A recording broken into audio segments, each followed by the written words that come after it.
Hello, hello, hello. Good morning. Happy Sunday. Hi, Yam. Thank you for the raid in. Welcome in, Yam Raider. Sorry, so late. You literally raided right as we were starting stream. But welcome in, Janoxis. Hello, hello. Okay, Zane, please be quiet. Good morning. We just started. I was like, just gonna take it easy, and we're gonna do some dailies real fast because I haven't gotten any of that done. But I wanted to lingerie stream. No, I'm in my pajamas. It's not lingerie. It's pajamas. Good morning, duo. Hello. Hope you have had a great start to your morning. Also, I don't know, like, is it possible as a free-to-play player to actually get all of these cards? Because, like, it ends in 25 days and I've only gotten to level 29. And there's, like, I feel like there's not that much, like, left to do for, like, except for dailies and weeklies. Thank you for the self-care, Fuzz. Welcome in. Hello, hello. My princess, almost like they want all your money. I know, but I don't want to spend more money than I already have. Cause I already spent some moolahs, you know? Let's switch to the horizontal one. And then I do need to make this bigger to fit the right screen.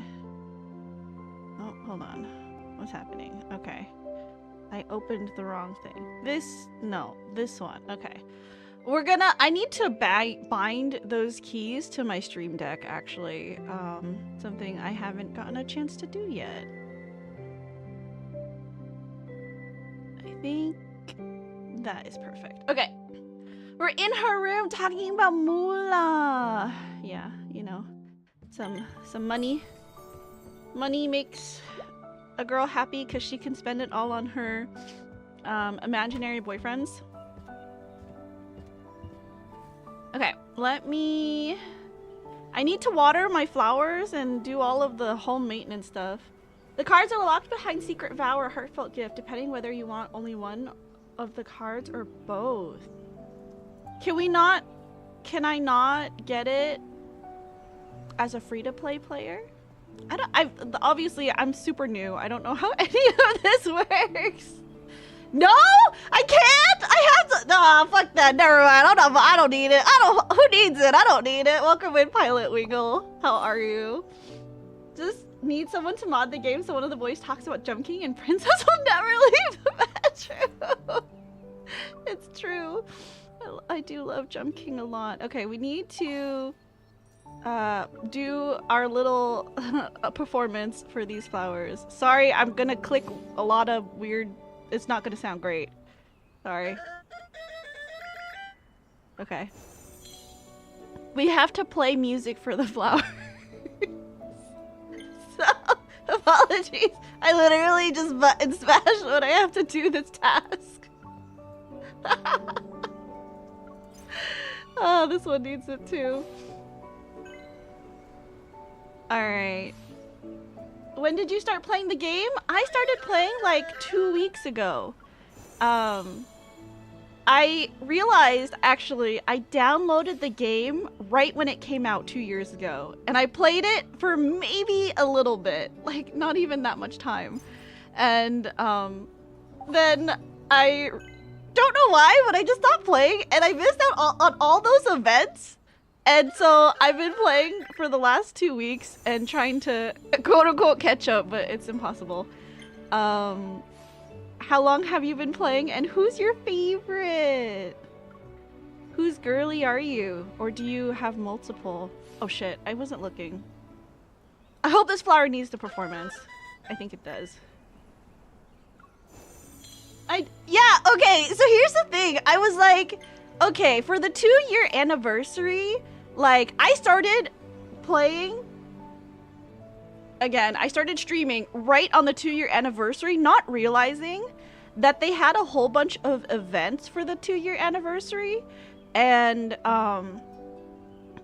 like, like the events were ending the week of the 2-year anniversary, and I was like, this sucks. This is stupid. I'm so angry now. Multiple? Yeah, you know, you can have your own harem of men here. No one's judging you. Okay, alright, so then we're done with all the flowers. I think this one will need another performance. We'll just, no, not that one. This back rose right here. They gave out so much stuff. No, I'm mad. I'm mad. I did redeem the codes. Yes. My friend sent them to me and was like, hey, make sure you redeem these codes. And I think I got like a lot of gems and stuff. But I think that was it.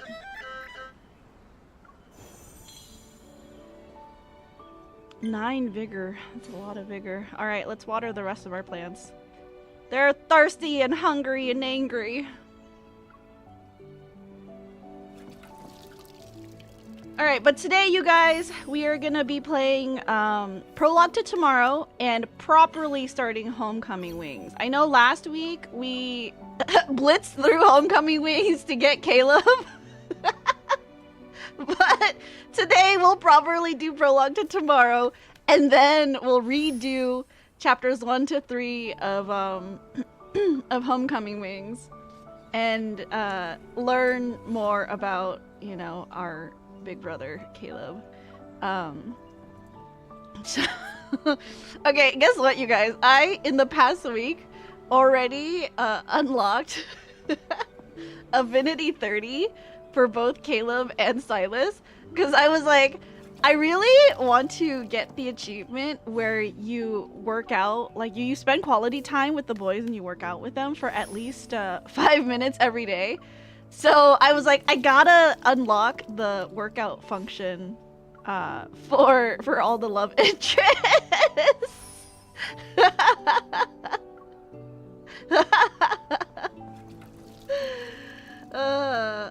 You get to, did you guys know?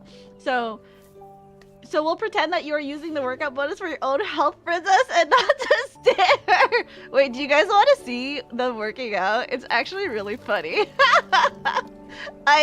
When I first opened it, I was like, I was about to go on my walk at lunch, right? Because I was telling you guys I've been walking at lunch, at the office, because there's nothing else to do. I have an hour lunch. I finished eating in like 20 minutes, and so I was like, oh, like what's this thing that I have unlocked for ZAYNE? Because I recently had hit like Affinity 30 with him, and I was like, okay, workout, sure. And then he goes, oh, okay, like let me go get changed because you know, these clothes aren't stretchy or whatever.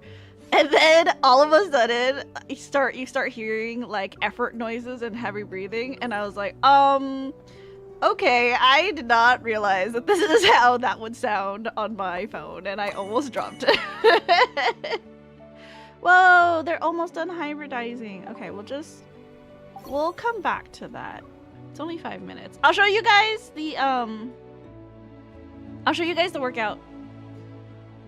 Oh, here. Let me show you guys. Dropped it for later. Okay. So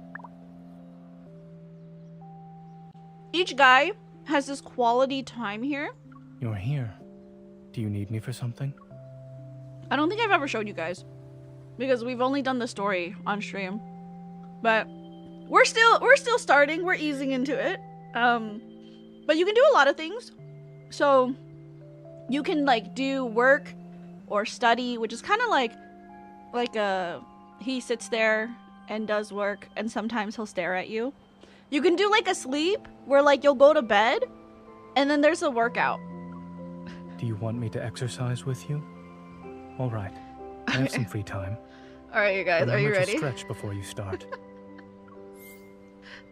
We're gonna quit out of this pretty quickly. We're not gonna sit here for the next 5 minutes. I'm going to change into my gym clothes.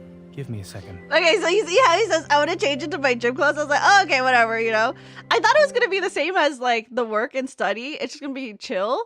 It was not chill, you guys. This is not chill. This is the opposite of chill. And you can even like spin this around. Can you switch to view too? Oh my gosh. It's like so okay. It's too much. It's too much.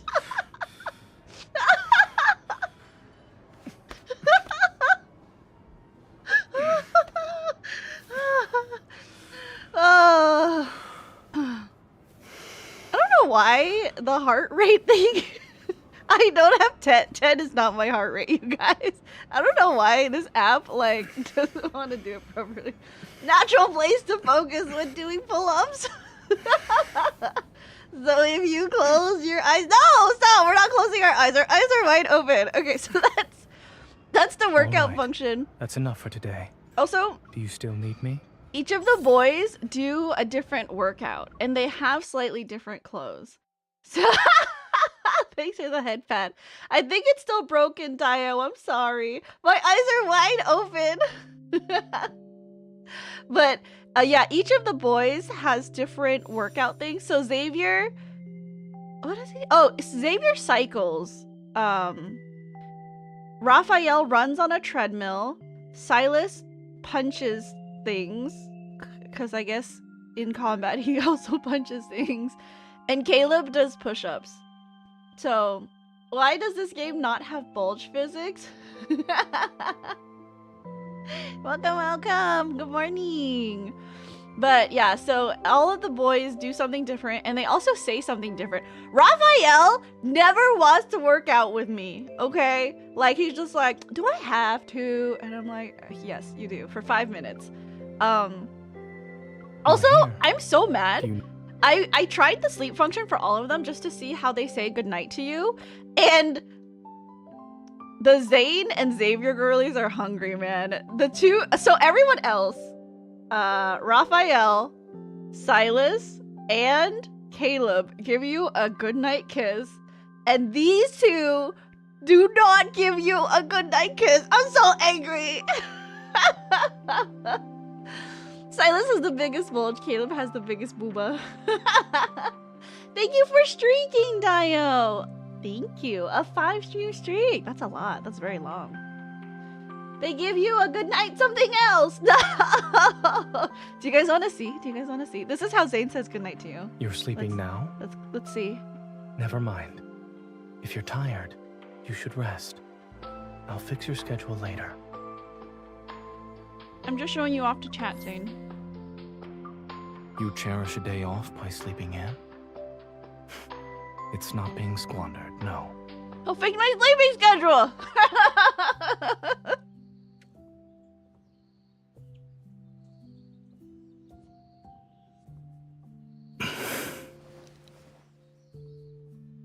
If you can't sleep at the moment,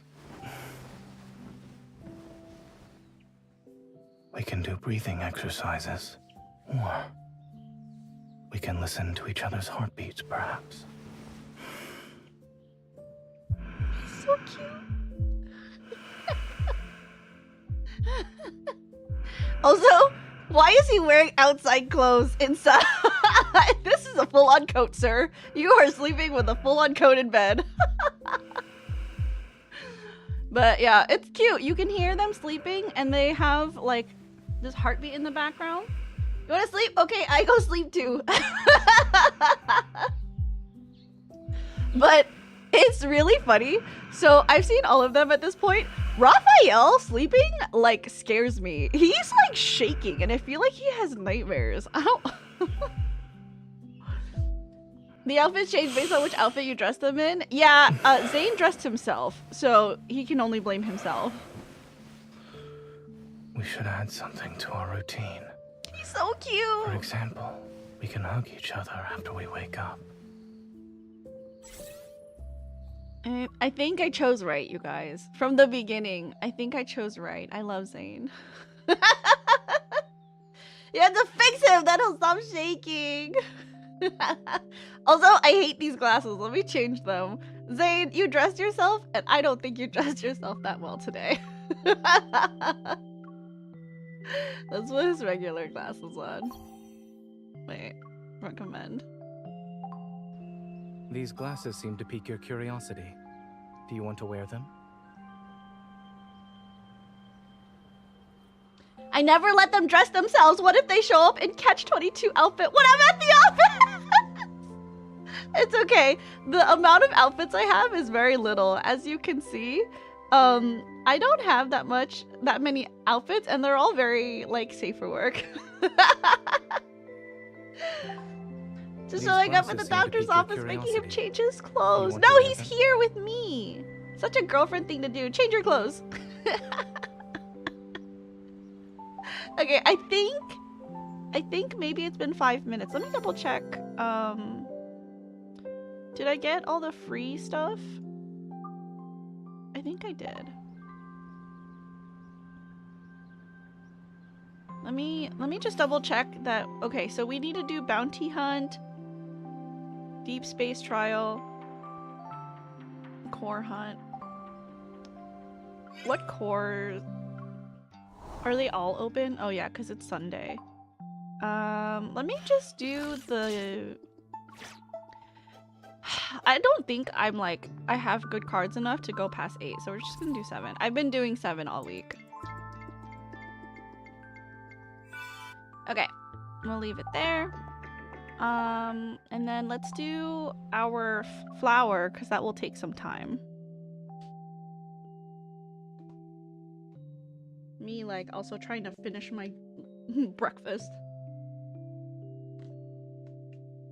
before I have to do a lot of reading.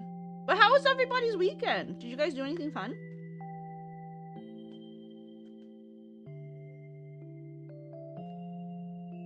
Later today, my friend and I are gonna go to Costco and Ranch 99.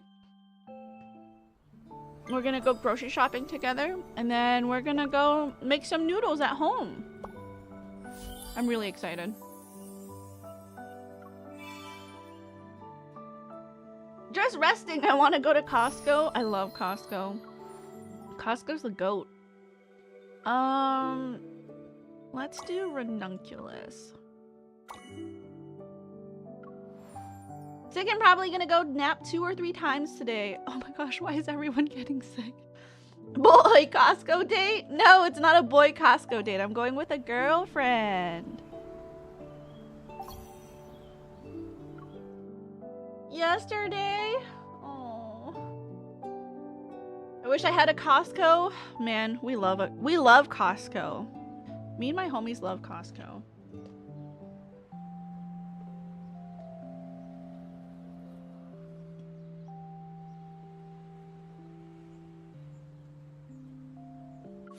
Have you recovered, Duo?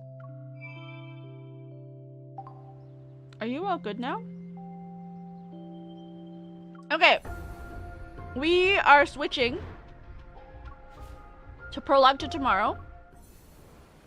I haven't finished my breakfast.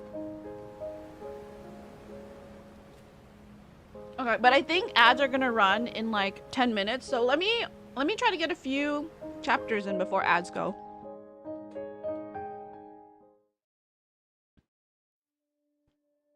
Feels too mild to be the flu that's going around, but I keep with my vaccines like I'm a puppy.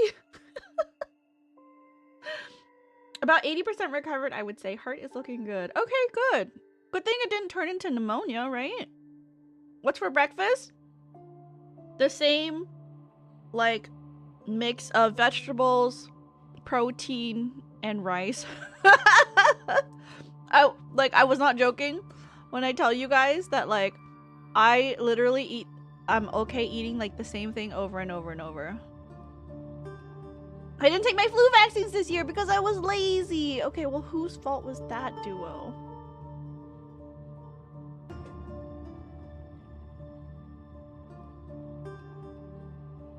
Okay, let me drink some coffee. Okay. Let's do some voice acting, you guys. In the dimly lit room, silhouettes lurk in the shadows. Holographic screens flicker with images of protocors being sold, Each flash is accompanied by a symbol marking their status. In the corner is a man whose pockets are heavy with poker chips.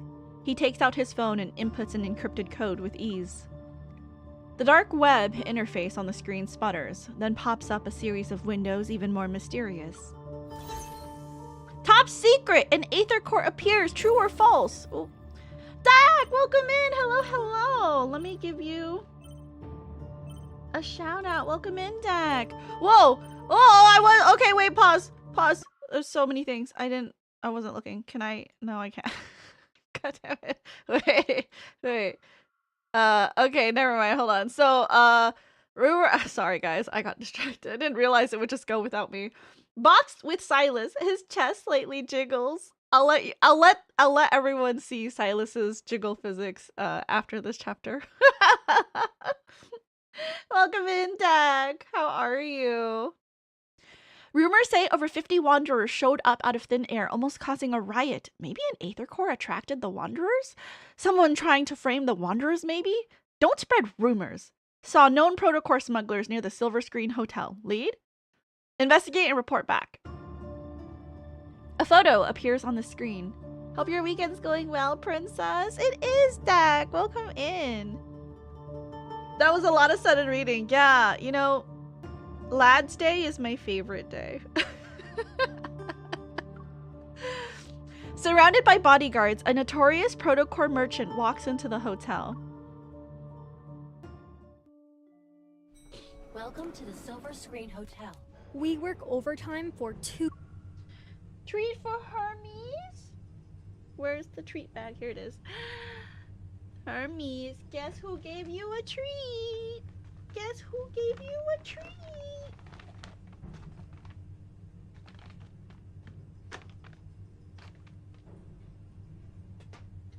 Uncle Hermes.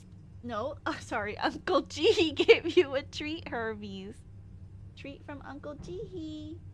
Yeah, good boy. Good boy. Thank you, Jihi. Welcome in. How are you? Good morning. 2 months dealing with these Protocore smugglers. After that, it's vacation time.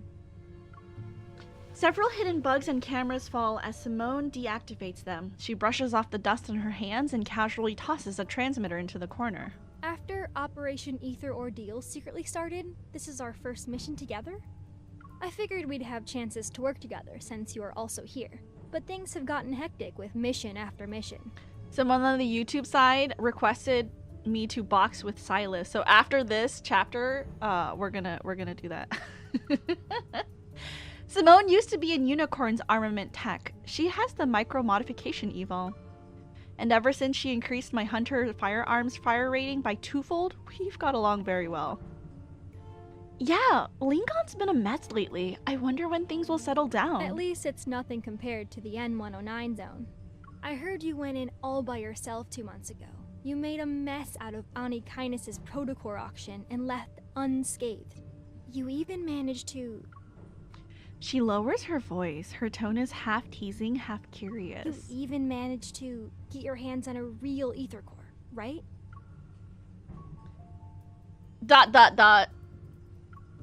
The very Aether Core is resting inside my heart as an energy cluster. It's a secret. I haven't told anyone, not even the association's president. At a loss for words, I put on a helpless look. This is getting out of hand. At this rate, people will be saying I took down Sylus all by myself and stopped Oni Kindness from taking over the N109 zone. Who knows? Aren't you one of the few Anhosen class evolvers we have? Sho, thank you for the lurk. I appreciate it. I feel like she pronounces words a little bit strange. Wasn't it Anhausen? Anyway, the N109 zone whispers about an Aether Core, and suddenly the groups on the dark web go nuts. I thought the association wouldn't bat an eye, but then Captain Jenna showed up and dragged me into the special operations team. It feels like we stumbled into something big, and that rumor being passed around becomes a truth. I always believed the Aether Core existed. I just never thought there was more than one. If these smugglers have the real deal, that baby's going straight into my railgun. The elevator keeps climbing as if it's taking us to a rooftop that's directly under the deep space tunnel. For a second, I feel like I'm back under the N109 zone sky. Allow me to jog your Oh. memory. Hi, Sylus. From your past to your future, to even all the crimes you'll inevitably commit. After all, you and me, we're the same. My memories are too fragmented and unclear. Is it because of this ether core? My hand touches my chest, the warmth pulsating like another heartbeat. Heads up, you two. We hacked the hotel's security system. You've been whitelisted and can come and go as you please. Andrew, the captain of data analysis, is micromanaging all intel for Operation Ether Ordeal. He's communicating via earpiece. Rendezvous in conference room 3909. It'll be showtime in 5 minutes. A holographic 3D map of the hotel flickers to life before me, modules snapping into place. Simone winks. She's very proud of her latest gadget. The moment you meet up with the target, Evo will be transmitted through your contact lenses device to alter his memories. He'll think you're the buyer he met before. You have a 30-minute window. What a, like, Mission Impossible Ocean's 11 heist. Understood. We'll grab the items and see if an ether core is present. Anyway, we can fight our way out if things go south. Are you doubting my new gadget or her evolve? Simone adjusts my dress as she equips a proto-field disruptor that's shaped like an earring. Our reflections stare back at us in the glass. Simone looks stylish in her secretary attire, and I'm wearing a simple, elegant dress. I didn't think I would be an heiress again after I returned to working as a hunter. At least my time in the N109 zone taught me how to bluff. A ding announces that we've arrived on the 39th floor. Simone and I exchange a look. Here we are! Let's do this!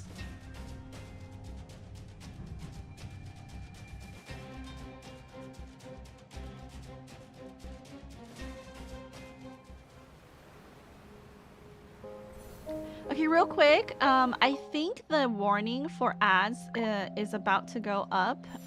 Let's look at Sylus working out. We can... Duo, here's your jiggle physics. I don't often get a free day like...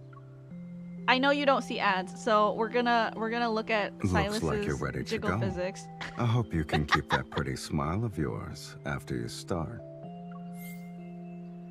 It's difficult to stretch in these clothes. I'll change into something more comfortable. I like how they all have something slightly different to say about the clothes that they're wearing. Like they can't work out in it. Oh, you know, I never looked at it, but yeah, you're right. It does jiggle. No, we're not. It's just because ads are live right now, so we can do. Okay, this is it. We're done. It's over. It's over. Gee, he's judging me, you guys. Now you can see the jiggle physics. Okay, the jiggle physics, they're there. Okay, we're leaving. You did well today. What's the plan for tomorrow? I have worked out with all of the boys. Caleb does push-ups, and Xavier cycles, and Rafayel runs on the treadmill. I'm gonna say ZAYNE's is my favorite.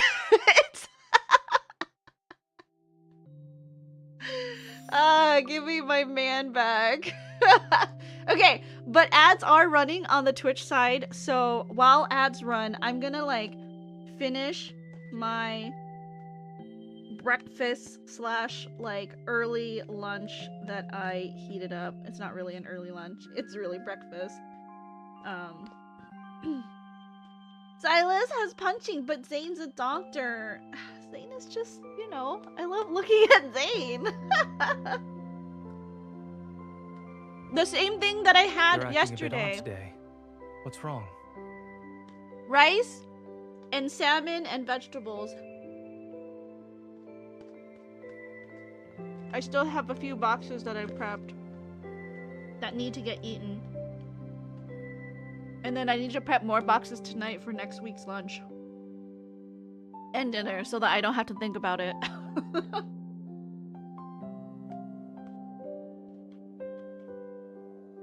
That's why I'm getting a rotisserie chicken at Costco today. so that I can shred it and put it into my You can be yourself in front of me. lunch boxes. Usually, like, the amount of rice that I cook is enough for about 7 or 8 like of these lunch boxes. And then I also do like 3 bowls of a chopped salad. So I have options. I can either have a warm meal and throw whatever in the microwave, or I can pick one of the salad bowls and just throw a dressing on it. Normally, you have a lot to say.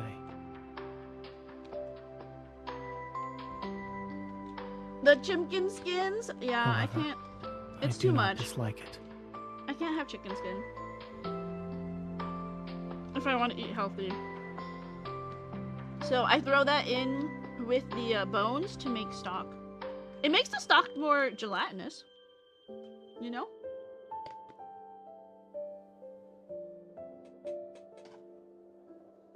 I haven't eaten rice since Hot Pot with you guys. I miss rice so much. Why can't you eat rice? Are you also on a diet?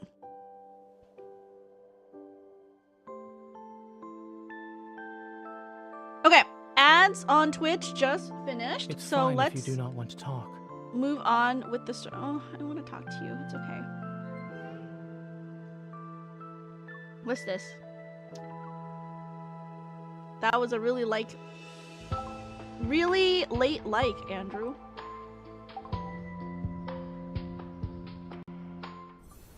But welcome in, Dark, on the YouTube side. Sorry I didn't say it earlier.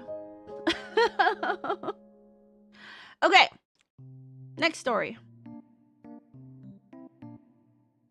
With all this fuss, I thought I'd finally see the real deal, but these were all duds. While we didn't get an Aether Core, the mission wasn't a waste of time. We have these modified protocores. The protocore smugglers are taken away and Simone and I return to the Hunters Association. Special authorization confirmed. Good job, everyone. Do your weapons or gear need to be maintained or repaired? Put them on the table. On a diet? Well, maybe you can eat a little bit, unless you're doing like a... Are you doing like a keto diet or something? And just between you and me, Hunter's Huntin' is serving a fancy meal tonight. Don't miss out. Gotta gear up for summer? Oh, I just have to be healthy, you know?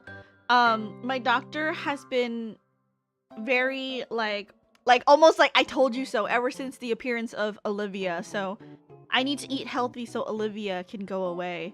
The next time I have an ultrasound, my fatty liver better be fucking gone. That's just what I'm saying. Like, I'm eating so healthy, trying to fucking get my fatty liver to not be so fat anymore.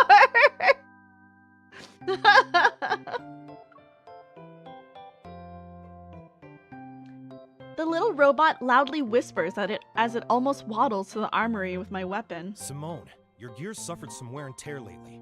Over 65% of it has been damaged in the past 2 weeks. The struggle is real. It's so real. If she didn't help you control your evil, that number would have been higher. 70% at least.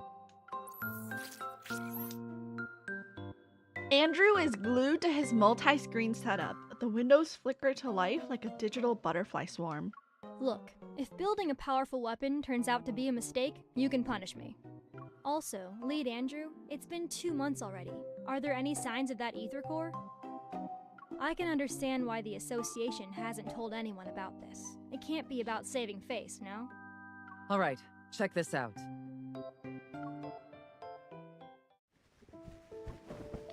A rolled up combat uniform lands on the table. We look up to see Jenna walking toward the control desk. Captain, what's going on? Did your doctor say how much you need to lose? No, my doctor literally, all she said was, Princess, you should just try eating more healthy. You know, get more greens in your diet and less red meat and, you know, like butter and dairy. And I'm like, first of all, I don't really eat that stuff. Like, I already eat just chicken and rice. Like, the most I can do is maybe add more vegetables into my diet. And I was like, you know, I can buy like a bag of frozen vegetables at Costco. And she literally goes, oh no, like frozen vegetables aren't even that good for you. You should really try to home cook your meals. And I'm literally staring at this lady like, do you know how much free time I have? Literally like, lady, don't do this to me. I have no time already. What do you mean I have to cook every day? Fuck that. So I'm literally just going to like extremely portion my food and try to lose weight so that my doctor can get off my case. I don't think she's a good doctor. I should change her, honestly. But whatever. It's fine. It's a hurt knave's head. Sorry, 1 second. I missed that. A weird yet familiar feeling pulls at my chest. I unfold the uniform. There lies a flat, round object I recognize. Simone wrinkles her nose in disgust. Without missing a beat, she snatches a pen from Andrew's desk and uses it to push the head away. She ignores the look on his face. It's crazy. My friend's mom had a fatty liver and her doctor was like, yeah, you just need to lose 3 to 5 pounds. She didn't say! Okay, guess what, Dark? I've already lost 7 pounds. Like, I worked so hard this fucking month. Since January, I've already lost 7 pounds. So I'm literally like, I don't know what else to do. Pulls out your chest, HR? How could they just leave a head? Where's the protocore? Jenna finished drinking her water and tears open a package. She takes out a bread roll. Because there was only the head. It showed up on Faye Street without anything else. The protocore must still be in its body, but who knows where that is.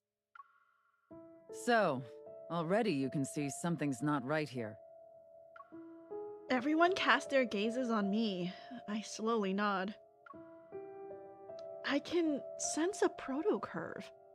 It's similar to the one I brought back from the no-hunt zone number 7 2 months ago, but there's more to it. Is it related to the Aether Core? Yes. We've detected a large beta protocurve on this head. That's a new fancy term. Captain, what's a beta protocurve? Jenna takes a moment to gather herself. She stands up and the control desk flickers a couple times. A holographic 3D map is projected from it. Remember that incident last month? It occurred on the 8th at 9 a.m. Lincoln Bridge's main pier disappeared from the river for 20 minutes. How does a fucking bridge disappear? Excuse me? Were there cars on the bridge? What? I need more information. And on the 14th at 3 a.m., rainbow mists appeared in Goldwood City. Specifically, they materialized in 6 districts within 4 seconds of one another. How mysterious. Then on the 29th, an incident occurred at 4:30 p.m. An ice cream parlor in the Ring Imperial Center was flipped, and customers on the top floor were trapped in the first floor's freezer. Oh. The Wanderers behind these have one thing in common. The protocurve produced by their protocores are capable of distorting space itself. I see. We're calling this unique protocurve a beta protocurve for now. I won't get into the details of the analysis. However, after comparing it with the protocurve produced from the deep space tunnel region that's in the N109 zone, our current findings reveal that... You need a new doctor, homie? Yeah. I even told my doctor, I was like, hey, I'm at that point where, like, I've gained a lot of weight, and I would like, you know, some kind of weight loss medication. Like, it doesn't have to be the one that everyone has been talking about. And I even gave her a few options because my friend talked to her doctor about it. And her doctor was like, well, I don't think you'll get approval for, like, Ozempic or Wegovy or whatever. But, her doctor was like, try this one. And I suggested the same thing to my doctor. She's like, no, you know, like, I think you just need to eat better. And I'm like, okay, I guess I'll just starve. I guess I'll just starve myself. Did you meet the rich CEO yet? There's like a shady rich CEO in this game. Hi, Yam, welcome in. How are you? Thank you for the raid earlier. I really appreciated it. Let me give you a shout out. Guys, if you haven't checked out Yam, please check her out. She's absolutely the sweetest. We are doing a lot of music together recently. And super talented violist. Yes, violist. And VTuber manager. I'm surprised you were not offered GLP-1. Yeah, I was like, high blood pressure, obviously have high cholesterol, and I'm overweight, and all these other things. And I was like, surely I check all the boxes. And my doctor was like, no. And I was like, okay, well, I guess I'll just starve myself. That's fine. It's fine. And then when my doctor sees me in a couple of months, I'll be like, yeah, I starved myself. How do you feel about that? Like, I'm so hungry all the time. I'm gonna give her a fucking talking to. GLP-1 is not bad. People over criticize it. If you're in Canada, you get it for free if you have high blood sugar. Fuck the American healthcare system, seriously. Toxic patient. Yeah, I'm toxic. Deal with it. Hi, Eclipse, welcome in. Got the start time wrong, but the good, that's good because that means I don't have to wait. Obviously, you eat too much. Here, stop eating with this. Jenna leans forward. She grips the control desk to emphasize her words. An ether core is involved. Based on our observations of these wanderers, the Intel Department and Advanced Tech Labs predict we'll observe more beta protocurves in the future. That's where new ether cores might appear. On the map with Lincoln City at its center, points of interest start appearing. They are potential locations and they're everywhere. Some are even thousands of kilometers away from the city. Everyone, it's getting dark. Night will fall. And we all know the big guys lurking in Lincoln's shadows are about to make their move.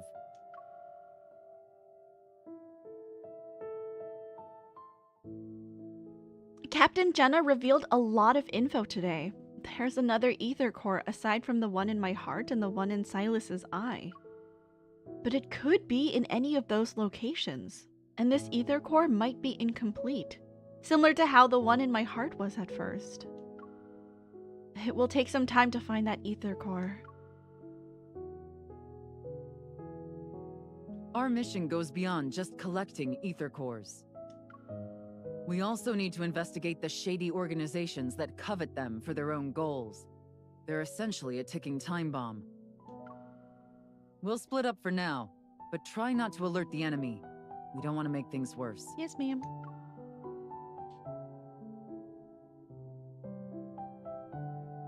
Hey, I don't know what you went through in the N109 zone, but this operation is a marathon, not a sprint. Don't be a hero every 5 seconds. Patience is key. After spitting out my toothpaste, I put down my toothbrush and stare at my reflection in the bathroom mirror. I unearthed some interesting info in the Association's archives today. There are also a few loose ends from my time in the N109 zone that need to be addressed. I should first deal with what I can handle right now, so... I'm going to start referring to Ethernet cables as ether cords. I mean, you can if you want. Nobody's stopping you. Oh, what's this? This is a different... Continue the branch story to unlock the ending. Okay, this is new.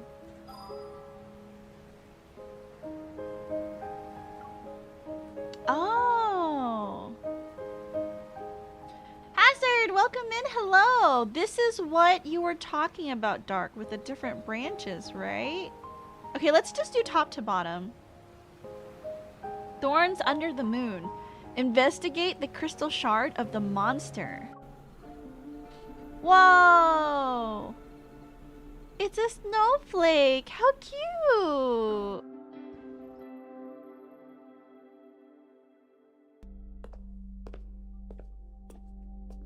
Really creepy. The sounds of footsteps reverberates, a hollow echo upon the marble floor. Looking up, ZAYNE once again sees that familiar silhouette of the girl. In the quiet hospital corridor, its walls grayish blue and dimly lit by incandescent lights, only the girl stands bright and resolute. Why is he heavy breathing? Yearning to call out to her, yet incapable of making a sound, he has no choice but to quicken his pace. He runs after her. Yet at that moment, terrifying black crystals erupt from the surrounding walls. No. Stop. Without warning, the entire space distorts. Those sharp spikes hurtle toward the girl's throat. Panicking, she turns to face him. As their eyes meet, her lips quiver in despair, softly whispering broken, desperate sounds. Zane! Zane! Zane? Zane! Inside Axel's rehabilitation center, Zane suddenly opens his eyes. He's in a sleeping pod, and his unfocused gaze slowly adjusts. Did you have another nightmare? Yes. Rubbing his temples, he sits up. In his eyes is a reflection of my concerned expression. Don't worry. Lying down in a large box with eyes staring at me. Yeah. This is my favorite. He's a doctor. He's the man my parents always wanted me to date and marry.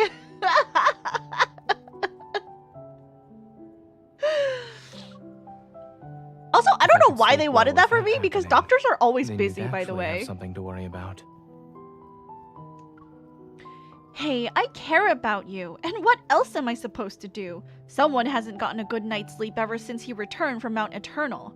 He also keeps using nightmares as an excuse. Did you read the anecdotes? I have not yet. Wait, am I supposed to? Before this? After returning from Mount Eternal 2 months ago, Zane's health hasn't been good. It's gotten to the point where he can't sleep at all. I wanted to explore all of like the text content with streams. So I specifically haven't been reading anything. All of the this is really bad. All of the Abyssal Chaos and Unicorns things that I've been doing, I've been flying through it to get gems, but I haven't been reading it because I was like, I'll do it eventually with chat. Make good money, can provide. I mean, yeah, I guess it's true, but on the upside, it's basically free healthcare. Doctors are my enemy in life, never been crush material. Any doctors out there? Any doctors that, you know, have black hair parted on, you know, the left side with hazel green eyes, asking for a friend?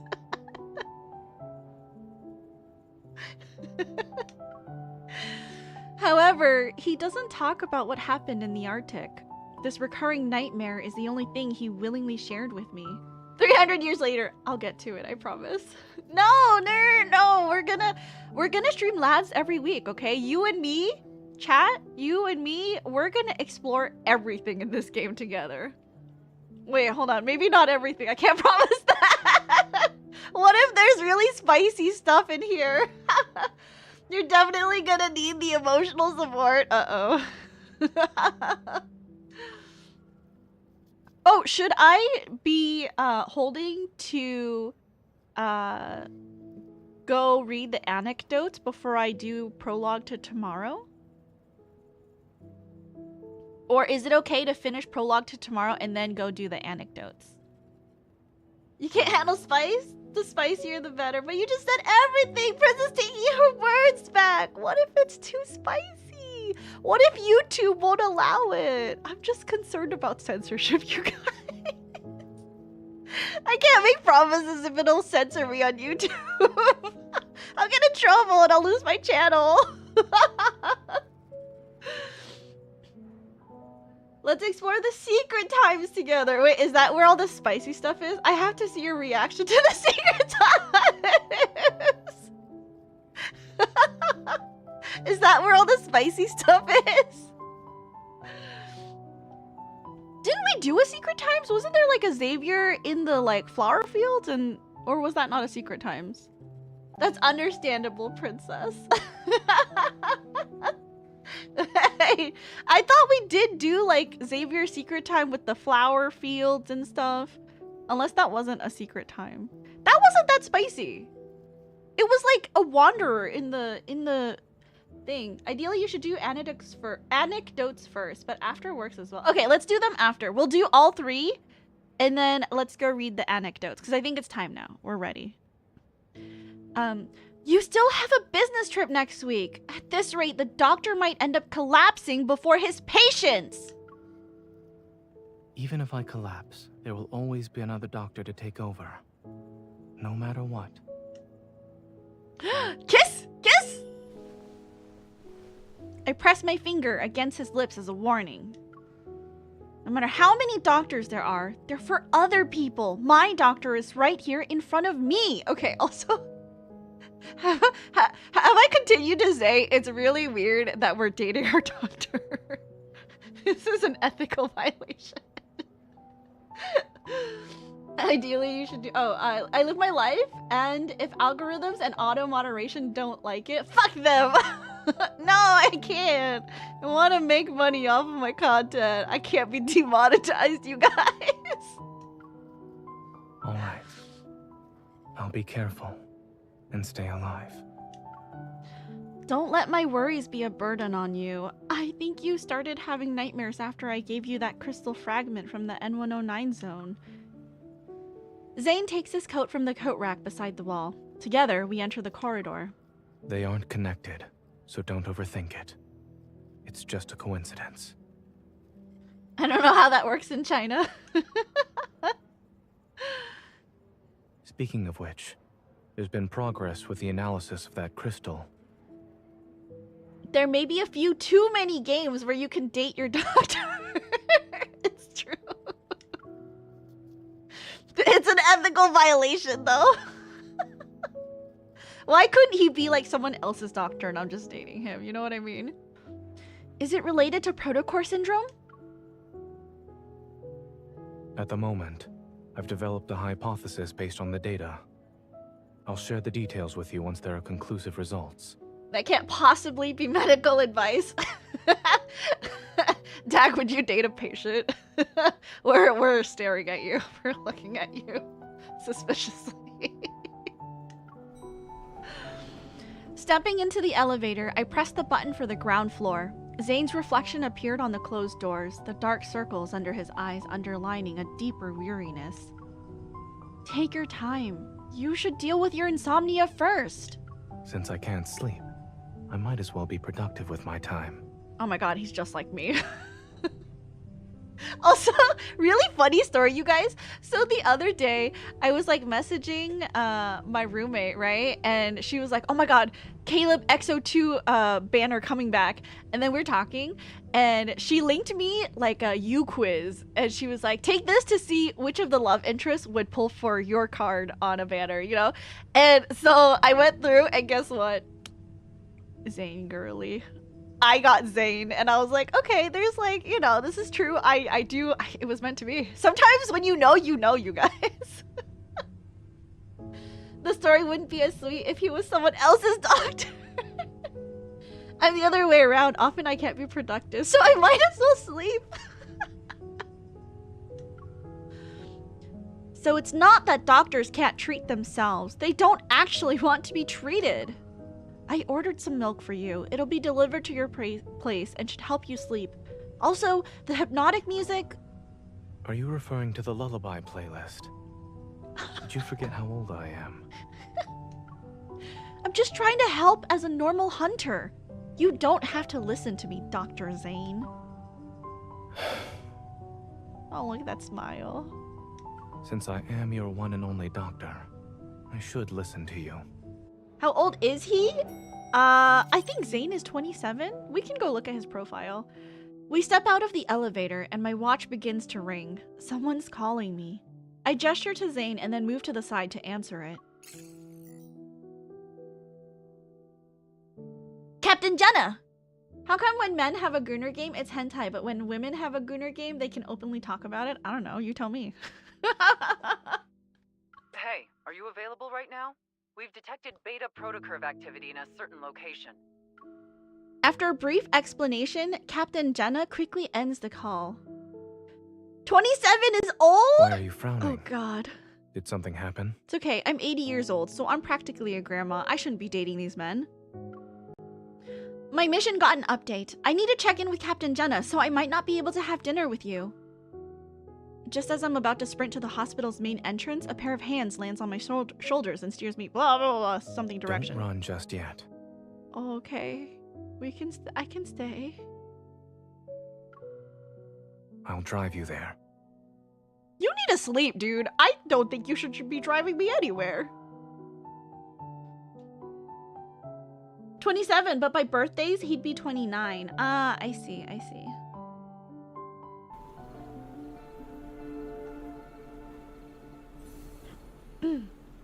Alright, we're gonna continue. We'll do anecdotes after the 3 branches.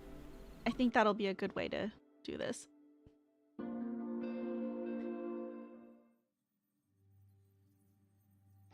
Upon arriving at the association, I find the Alpha Team's office engulfed in silence. Only Jenna stands before the control desk. Her gaze is fixed on a few zoomed-in photos that are being projected. Perfect timing. Let's look at these together. She waves her hand and those photos are pushed toward me. As I approach to get a closer look, it becomes evident that a distinct figure appears in every picture. The figure is also marked with conspicuous colors, which show traces of a beta protocurve. All of them are from the same Wanderer. Yes, including this morning. Andrew has found its traces 5 times. Beta protocurve activity was detected in every instance. That means it's related to an ether core.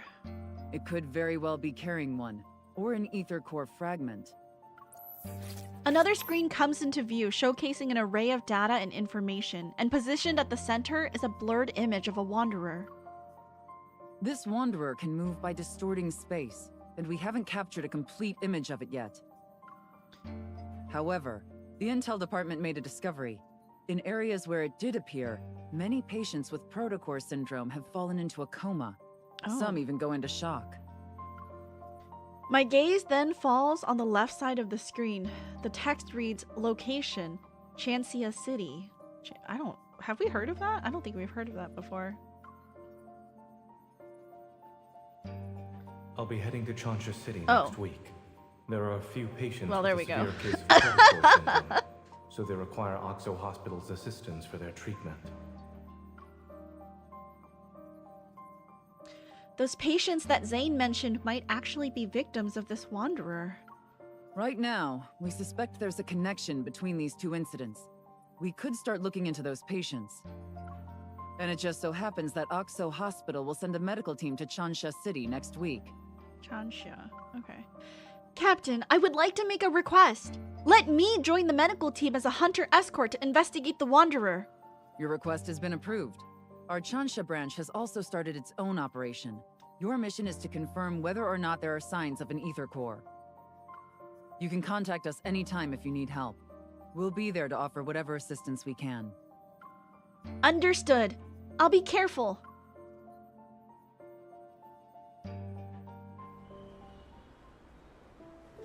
I'm going to make my own game about dating people who aren't interested in sex in collaboration with the developers of Ape Escape. We're calling it Ace Embrace. I don't know that game. Sorry. As I leave the association, ZAYNE's figure appears in the distance. He's been patiently waiting by the road. Just as I'm about to walk over, a massive bouquet of white roses suddenly appears and engulfs my vision. Miss, I've heard so much about you. It's an honor to finally meet you in person. Not in front of ZAYNE, dude! Because 9 out of 10 times we either take such goonings to uncomfortable levels on platforms, or most likely our games in question have fan service, very little clothing. I guess that's true. This game, I think a lot of the like more explicit parts are hidden behind like cards or text. So it's not like I haven't seen anything aside from like the workout function, which like obviously there's gonna be effort noises in working out. Like I haven't seen anything super spicy. Almost to the point where I'm like, is there things that are spicy in this game? I've heard people talk about it, but like I haven't seen it. So I don't know how spicy it can actually get. Some of the girls are like gonna do the panting emoji, but like I haven't seen it. And you are? I'm sorry. I almost forgot that this is our first meeting. Dude, you're like putting a bunch of white roses in my face, and this is the first time we're meeting?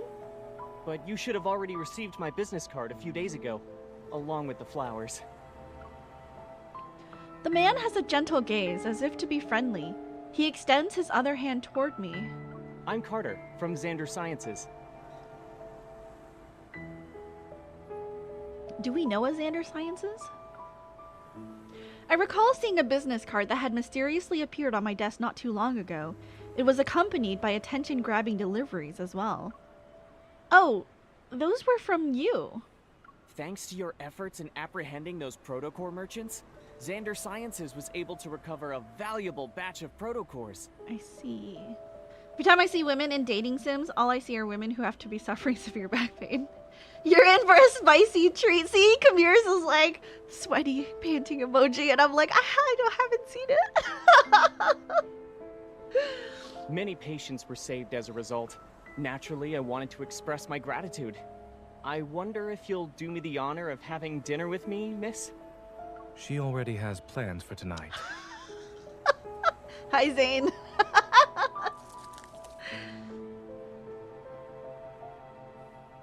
Oh, Raymond was the founder and head. Okay, I was like, I feel like I remember this, but thank you for the info. A hand pushes away the bouquet. Zane then pulls me to his side, and he moves to stand between me and Carter. Upon seeing Zane's face, Carter's expression noticeably darkens. What a coincidence, Zane. It's been such a long time since we last saw each other. Why don't the three of us have dinner together? My treat. My gaze quickly shifts to Carter's smile to Zane's, from Carter's smile to Zane's indifferent eyes. I sort of understand what's going on. I'm sorry, Mr. Carter. The association strictly prohibits hunters from accepting dinner invitations for work purposes. Let's go. Is he gonna say it's not for work purposes? Just as I'm about to turn around, the bouquet blocks my path again.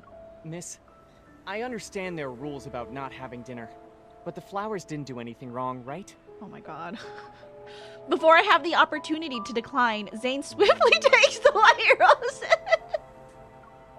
He glances at them, and with a blank expression, he gives the roses back to Carter. They're much appreciated. Unfortunately, there's no room for them in my car. Oh! Miss Hunter? With Zane holding my arm, I leave. Carter persistently follows us. Actually, I'm here to give you a reminder. Dude, how persistent can you be? Like, clearly we don't want you here. The outside world isn't as safe as Lincoln. Be careful when you're traveling. I just needed to adjust the camera for the boy.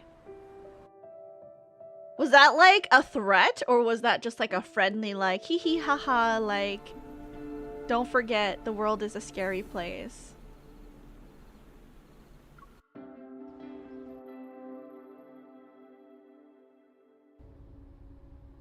Just lying, this man drives an Audi! Zane turns to the steering wheel and the car joins the stream of flowing traffic. That guy seems to know you pretty well. Are you acquainted with him? And Xander Sciences. Oh, I feel like I've heard that name from somewhere.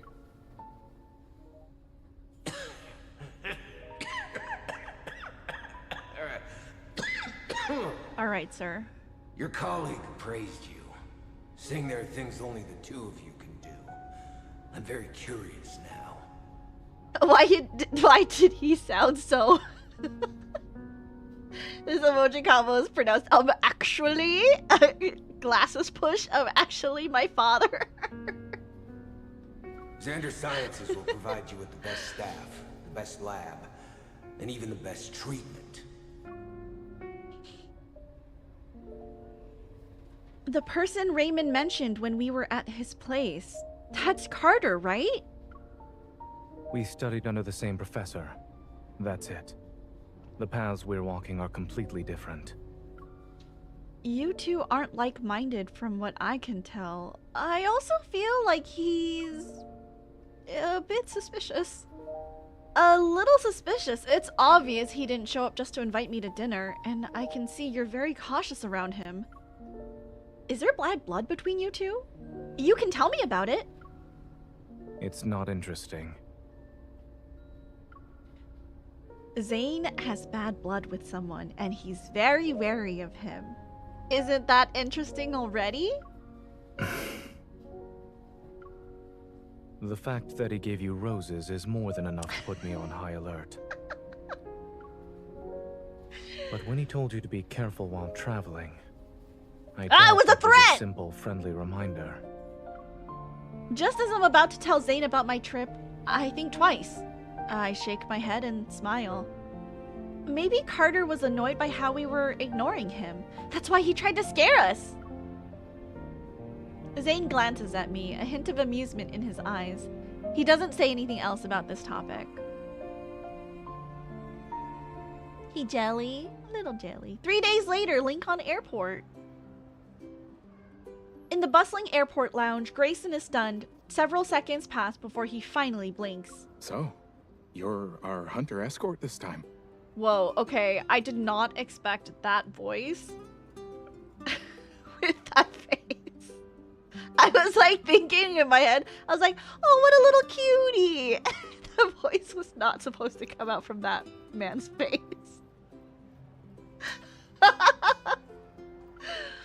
Pleased with Grayson's reaction, I can't help but imagine what expression ZAYNE will have when he sees me later. I move closer to him and shake my plane ticket at him. What's that expression? Do you feel relieved, or are you even more anxious? I haven't played any dating sims. Most of my Gunnar games are anime-esque. Idea Factory, Compile, Heart Games. I haven't heard of any of those studios. Grayson! Do you want to know the truth? While Grayson's tone sounds lighthearted, a subtle tinge of concern appears on his expression. They say the hospitals are doing an academic exchange. But in reality, we're going there to help them. Why else would they send such a large team? Or even request a hunter escort for that matter? Having ZAYNE fly all the way there? The situation must be pretty bad. Actually, the main problem is with one of the patients. Grayson lowers his voice and leans in closer. His biopsy results show that the crystals in his heart have a certain shape and structure that's different from the ones you'd see with protocore syndrome. Also, when he was admitted to the hospital, he caused a metaflux burst. Ooh. As if worried I wouldn't believe him, Grayson takes out his phone and shows me a video. My friend who works at Chancha Hospital sent me this. All the flux stabilizers in the ER went down. It was a mess. In the video, the sound of an alarm fills the air and the lights flicker uncontrollably. Despite the shaky and blurred footage, the chaotic nature of the scene is unmistakable. An abnormal heart, a sudden burst of metaflux, a picture begins to form in my mind, something strangely familiar. Thankfully, no wanderers showed up. But it's strange considering how high the fluctuation index was.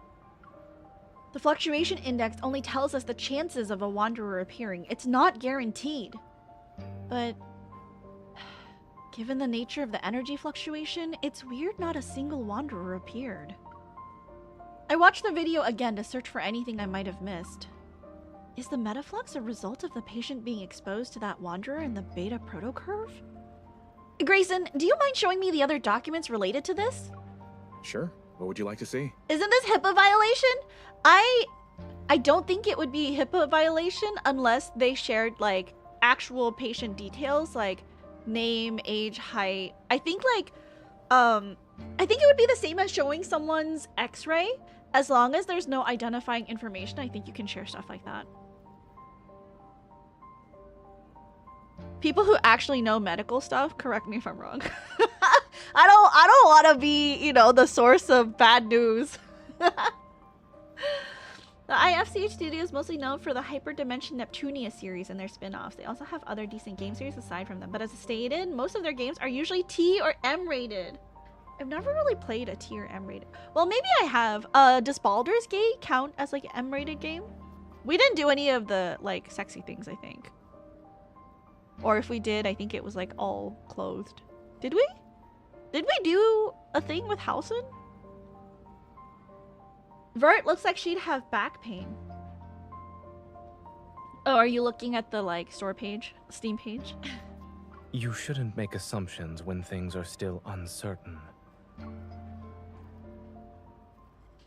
As Grayson and I lean in, a hand suddenly appears between us. Grayson is slightly nudged to the side. Dr. ZAYNE. In one smooth motion, the hand takes the phone, turns off the screen, and then places it back in Grayson's hand. Shansha Hospital was built a long time ago. It's not uncommon for their flux stabilizers to experience malfunctions. As for the patient's biopsy results, they need to be further analyzed along with other reports. It's too early to jump to any conclusions. I need to find a new heart rate monitor, like, browser app. I realize, like, it's cutting off on the right side. So if my heart rate ever goes above 140 or 100, I think it wouldn't catch it. I lock eyes with ZAYNE. He stands before me with one hand resting on the handle of his suitcase. Good morning, Dr. ZAYNE. I hold up a paper bag. Do you want a black tea cake or egg sandwich? You can only choose one. I'll have the cake. Oh, he has a sweet tooth. Did you arrive at the airport early to buy breakfast? When did I ever say that? I retrieve my suitcase from behind a chair and proudly present my ID as a hunter escort to ZAYNE. Surprise! Contrary to my expectations, I see no traces of astonishment in ZAYNE's expression. Instead, he calmly hands me a hot latte. Have you ever thought about who approved and signed your escort application and ID request?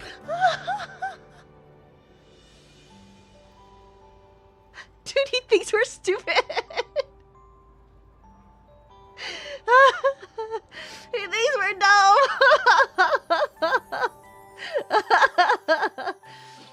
Notorious Sweet Tooth? Oh, really? Vert is one of my favorite characters, guilty as charged. She can combo really well in Action Unleashed.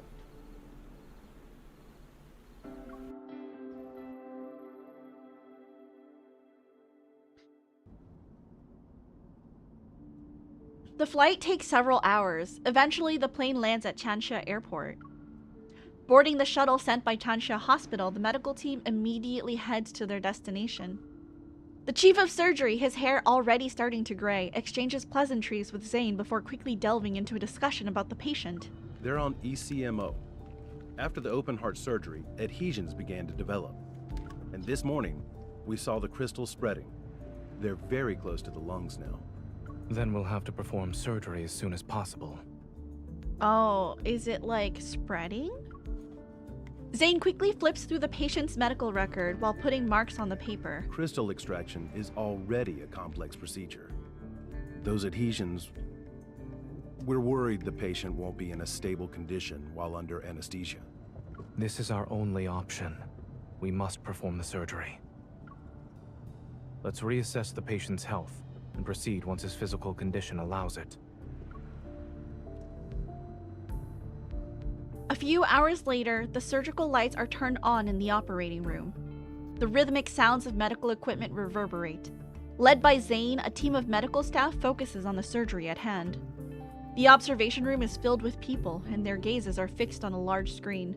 On it, a pair of hands uses a scalpel to meticulously remove tiny crystals. Clear the view. After ensuring there's no unusual activity, I make my way back to the glass. Dr. ZAYNE is brave for taking on such a risky case. Captain Willow. We meet again. During my previous visit to Changsha City, we worked together. After exchanging formalities, she shows me the updated data. In a matter of seconds, the record of a wanderer's recent activities appear on my watch's built-in 3D map. It managed to traverse the entire city in 5 minutes. I've never seen a wanderer move that fast before. Captain Jenna said there's no clear image of the wanderer yet. Do you have any new leads? We did some comparisons. Aside from the protocurves not aligning, the Wanderer closely resembles Mist. But if you look at all the data, the traits this Wanderer exhibits are different from the Mists I've seen. Yeah. I don't know what got into it, and how it managed to hide so well. Perhaps the ether core made it mutate or something. Suddenly, the discussion erupts next to us. It draws my and Willow's attention to the screen. A scale-like tiny crystal is slowly being peeled away from the edge of a blood vessel. Surgeons have some steady hands, huh? That crystal! It's exactly like the ones on the monsters in the N109 zone.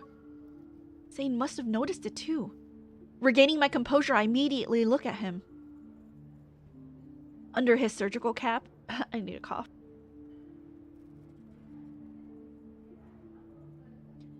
I drank some coffee and I went down the wrong way. Under the surgical cap, his eyes remain calm and focused. He continues with the procedure until the crystal is placed onto the surgical tray. Does it look all right on the ultrasound? Yes, it came off. Any bleeding? No. Let's wrap it up. Applause erupts throughout the observation room and relief washes over me. However, I feel a strange, unusual tremor in my chest. Something is rapidly expanding. Metaflux! The alarm from the flux stabilizers resounds throughout the entire operating room. Captain Willow and I exchange a look and immediately get to work. She starts evacuating the spectators while I run to the intercom. Zayne, a wanderer is about to appear. You need to move! Dr. Zayne, the patient's blood pressure is dropping. Increase the adrenaline to Oh my 0.1 gosh. micrograms. The alarm becomes louder. I immediately pull out my gun and aim at the area where the energy fluctuation has peaked. The faint energy fluctuation dissipates, yet the tremors I feel in my chest show no signs of subsiding. Zayne, you need to leave or else it'll be too late! The patient's vitals are unstable. Moving them isn't feasible right now. Through the glass, Zayne looks up at me, his gaze as calm as ever. Can you suppress the accumulating metaflux with your evo? I meet Zayne's gaze that carries a subtle attempt to comfort me. My attention turns to Grayson and the others who are visibly worried. They wait for my response. I'll do my best. Give me 5 minutes. Let's continue. Oh my god, this is so stressful. This is so stressful.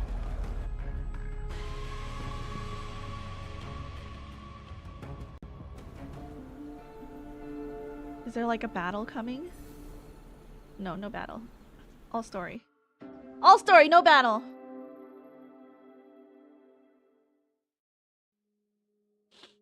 Using my evol and the flux stabilizers, I successfully buy the necessary time for Zayne to finish suturing. When the surgery ends, the metaflux suddenly dissipates, as if what happened earlier was an illusion. Other medical staff will handle the follow-up procedures. I change out of my sterile suit.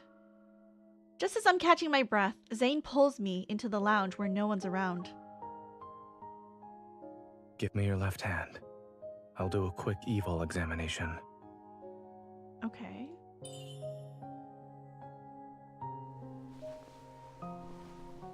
Zayne sets down a metal tray, picks up a cotton ball soaked in medicine, and begins to disinfect my hand.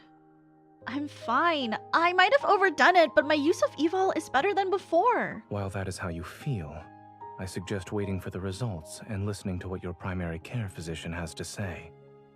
Also, a cool sensation emanates from the palm of my hand as he holds my fingers. He applies patches to each one.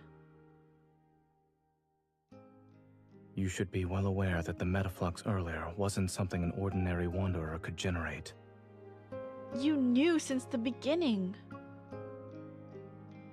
Don't tell me you actually believed I thought you were a hunter escort whose sole purpose is to protect us. Of course. You and Dr. Noah have known about the existence of ether cores for a while now.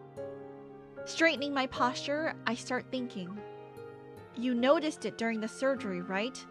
That crystal was very similar to the sample I gave you. I'm almost 100% sure the wanderer that attacked this patient is related to the ether core. It's possible the ether core made those monsters in the N109 zone transform into their current state. Not necessarily. The examination machine beeps. ZAYNE observes the fluctuating numbers displayed on the screen as he continues to speak. The ether core shouldn't be what's causing the mutations. Your heart's integration with one is a perfect example. Given the extent of the mutation you've described, I'm more inclined to believe that. Is it like some kind of rejection? Someone attempted to be smart, but ended up failing in the process. Are you saying someone is responsible for the appearance of those monsters and this patient's condition? I'm merely speculating. Don't forget, In this world, many forces covet the ether core. You haven't met all of them yet. You're right. All is well. Also, I don't know if you guys noticed, but I noticed this right away. ZAYNE has a scar on his hand. And I've seen it, like, when I do all of the, like, different modes. But, like, I wonder if it's because, like, maybe his evil sometimes hurts him. Because, like, most of the guys use their hands for their evil, right? Like, I'm wondering if sometimes his evil hurts him.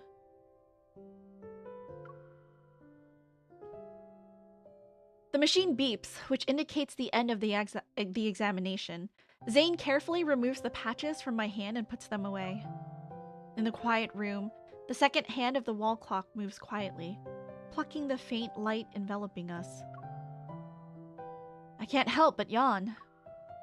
I told you I was fine. If I have to say there's a problem, then I'm feeling a little tired now. Watching a surgery must have been boring. Not at all! It's actually my first time seeing you perform surgery. You looked cool!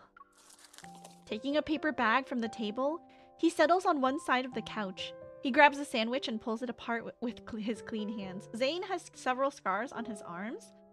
I've only, like, seen him in really long sleeve shirts. I don't stare that closely when we're working out. I'm trying not to be indecent. The hospital cafeteria is closed. We'll have to make do with what's available to us. While the chaos has subsided, the persistent scent of disinfectant lingers in my nostrils. While my body is tired, my mind is still excited. I decided to direct my excess energy to the surgeon himself. Weren't you listening to me before? Someone said he'll learn to accept compliments from others. Oh. I accept your compliment. Okay.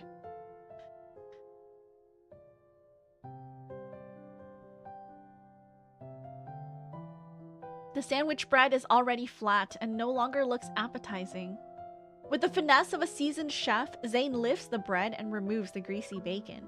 He then proceeds to discard the wilted lettuce, leaving only the ham slices, red cabbage, and shredded pork that have withstood the test of time. Today will be very memorable for me. Not only did I see you perform surgery for the first time, but I also had the privilege of observing a sandwich undergo surgery. I've just removed the parts that experienced excessive nutrient loss and would have impacted digestion. Is nutrition one of the things you research? Is there anything Dr. ZAYNE can't master? I have to admit that when it comes to accepting compliments, I'm not very good in front of you. It is time for me to work on dishes, so I lurk you for now, Princess and Hermes. Thank you for the lurk, Dio. Have a good time doing your dishes. ZAYNE has several scars on his arms. He doesn't like showing his arms. Oh, poor baby. Don't worry. I'll accept your scarred arms. But I suppose there's a chance for you to teach me in person. Looking at me with a meaningful expression, ZAYNE places the surgery-affected sandwich into my hand. He then pulls out his phone.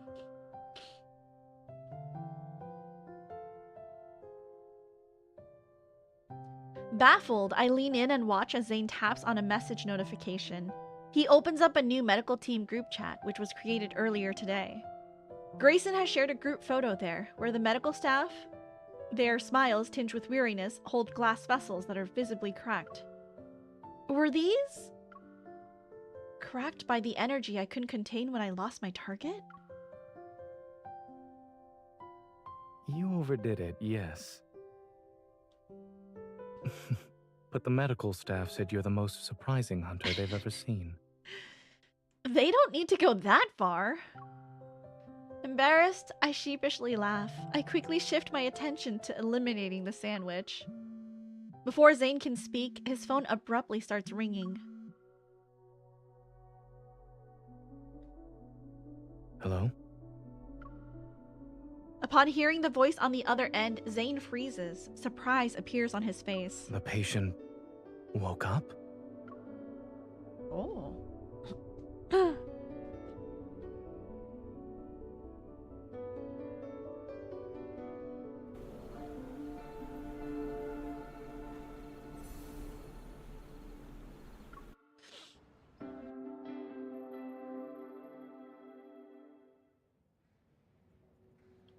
When ZAYNE, Grayson, and I arrive at the entrance to the ICU, a nurse approaches us. Do you know why he regained consciousness so quickly? We're not sure. He shouldn't have woken up already. Look at this, Dr. ZAYNE. All his vital signs are improving.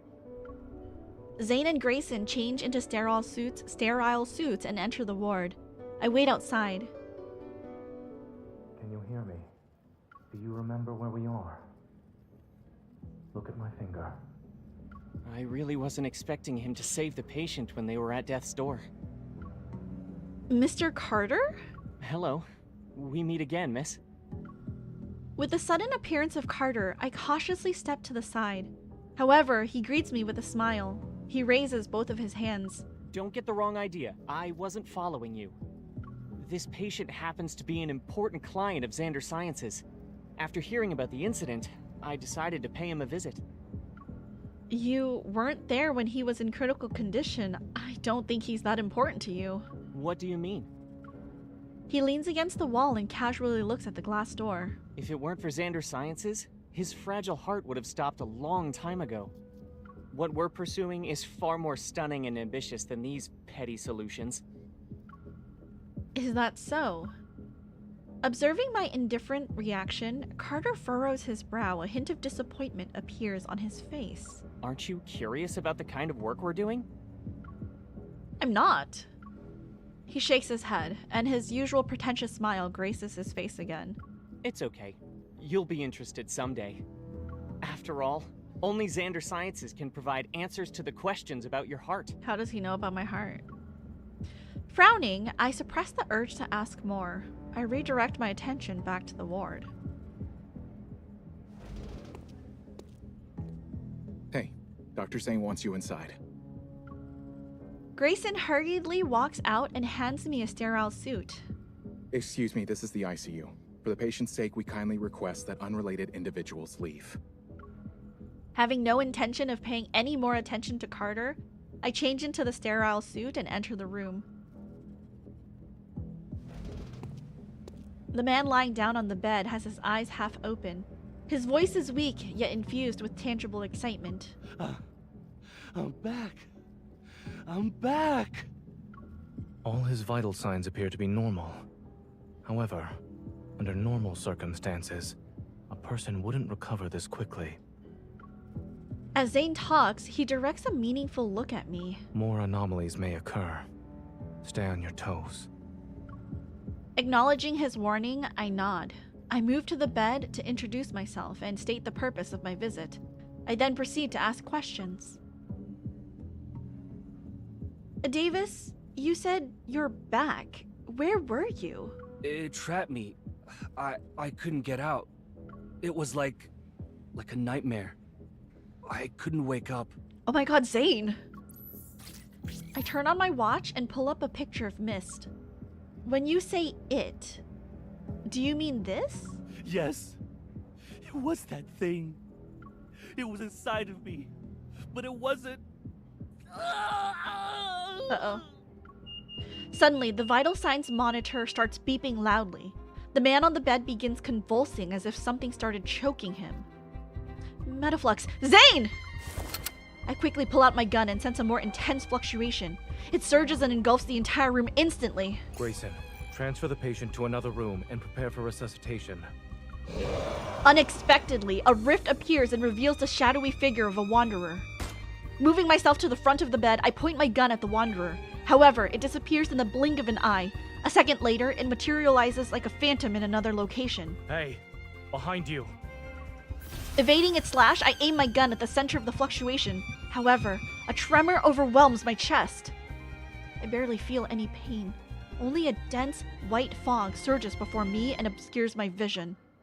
The ward dissipates as if my surroundings are transforming into another realm. The last thing I see is ZAYNE rushing toward me. ZAYNE! Watch out! Are we in trouble?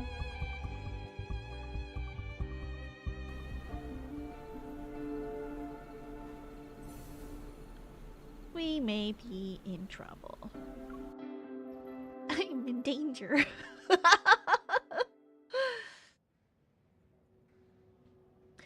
It feels as though my body is plummeting into a thick fog. This sensation of weightlessness threatens to push my heartbeat out of my chest. Amidst the chaos, I muster all my strength to find something, anything to hold on to. And after what feels like forever, my feet touch solid ground, my surroundings become clear. Bathed in dim, feeble light, a long corridor appears before me. Its end remains hidden in the mist. Am I at the hospital? No. I feel a faint tremor in my chest. A familiar energy fluctuation surges with the mist. It drags me somewhere. Yes, we're in trouble. This fluctuation is from an ether core. I'm probably in the Wanderer's protofield. As I stand in the empty space, the sound of approaching footsteps reaches my ears. Turning around, I notice a dark figure. ZAYNE? An onslaught of sharp ice crystals materializes around me. They're ready to pierce my heart. The ground beneath me disappears and I find myself falling into a sense of weightlessness again. As I float in this void, blurred lights and sounds rush past me like an avalanche. Within the boundless darkness, it's as if a pair of hands is gently lifting my tired soul. I struggle to open my eyes. After feeling my steady heartbeat for several seconds, I sit up on the bed. You're awake. By the floor-to-ceiling window stands a figure wearing black clothing. He turns around. Behind him are dilapidated buildings in the sunset's tender light. ZAYNE. The figure takes another step, his appearance nearly overlapping with the dark figure I had seen before. I move back. How are you feeling? After hesitating for a moment, I reach out and touch his cheek. Oh, okay. I guess I get to touch his cheek.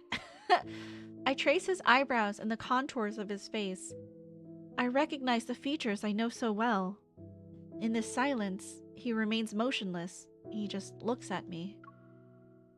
I'm fine. I think I just had a dream.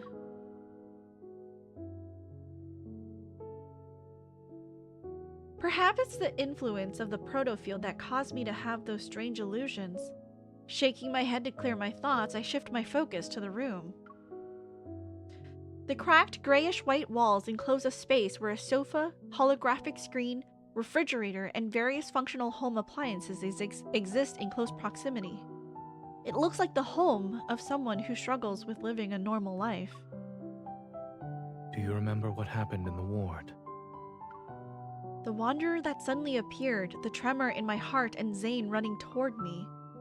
Memories gradually find their way back to my mind. Are we still in the Wanderer's protofield? Yes. Following ZAYNE's gaze, I get up from the bed and join him in looking out the window. As the final remnants of twilight vanish, the city stands before us under a light blue sky. Its desolation is evident. This place is a rusted skeleton of its former self.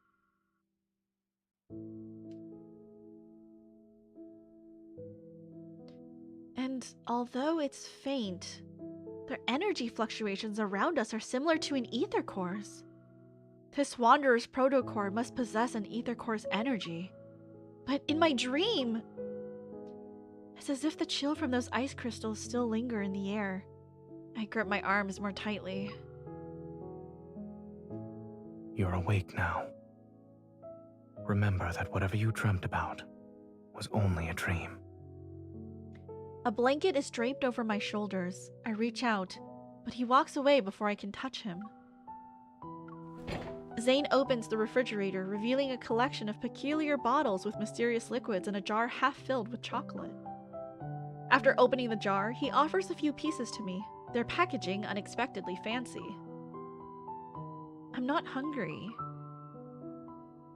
According to my perception of time, you've been unconscious for 2 days. 2 days? What? If you don't eat or drink something, I'm afraid you won't have the energy to find the Wanderer.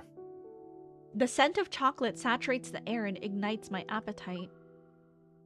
What if the Wanderer launches a surprise attack while we're resting? Despite my words, I find myself sinking into the worn-out couch. I unwrap the chocolates with ZAYNE.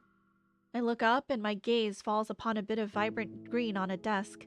It's a flower pot with a jasmine in it. It sticks out like a sore thumb in this desolate world. While the branches and leaves retain their green hue, the stem has already started to wither. Is it normal to see jasmines in a Wanderer's protofield? What are you implying? The patient who was attacked by the Wanderer fell into a nightmare. They were trapped in their own dream. In other words, the environment we're currently seeing in the protofield must also be a manifestation of someone's dream. And I don't remember ever seeing anything here. Oh, I see. This is your dream. So, this is your dream? Are there any comments you'd like to make about it? Even in a world as broken as this, chocolate still exists. I expected nothing less from you. Shouldn't you be saying something like, "Thank goodness it's ZAYNE's dream. We can still eat chocolate." Okay, ZAYNE. ZAYNE, who's wearing nothing but black clothes, appears somewhat strange. Maybe this is how he sees himself in his dreams. I have dreamt of this place. However, the jasmine hasn't wilted yet, and the world itself isn't in such a dilapidated state. Is this the nightmare you've been having then? ZAYNE is quiet for a while before responding in a soft voice. Yes. Don't be scared. Dreams are the opposite of reality. I offer the unwrapped chocolate to his lips. Try it. Who knows? Maybe the chocolate in your nightmare doesn't even taste like chocolate. He lowers his head and eats the chocolate. Oh my god, we're feeding him chocolate? It's carrot flavored. Did you guys know? Also, ZAYNE hates carrots just like me, you guys. It's so funny. Liar.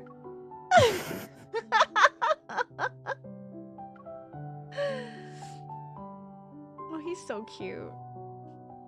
He looks out the window again where the silhouette of a bird flies across a darkening sky. Since dreams are the opposite of reality, perhaps I'm not a doctor in this one.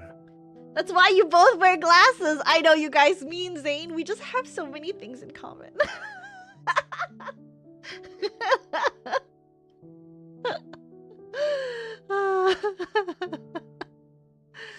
Thanks for feeding the Delulu show. ZAYNE Sim, I love him so much. I love him so much. He's my little Blorbo.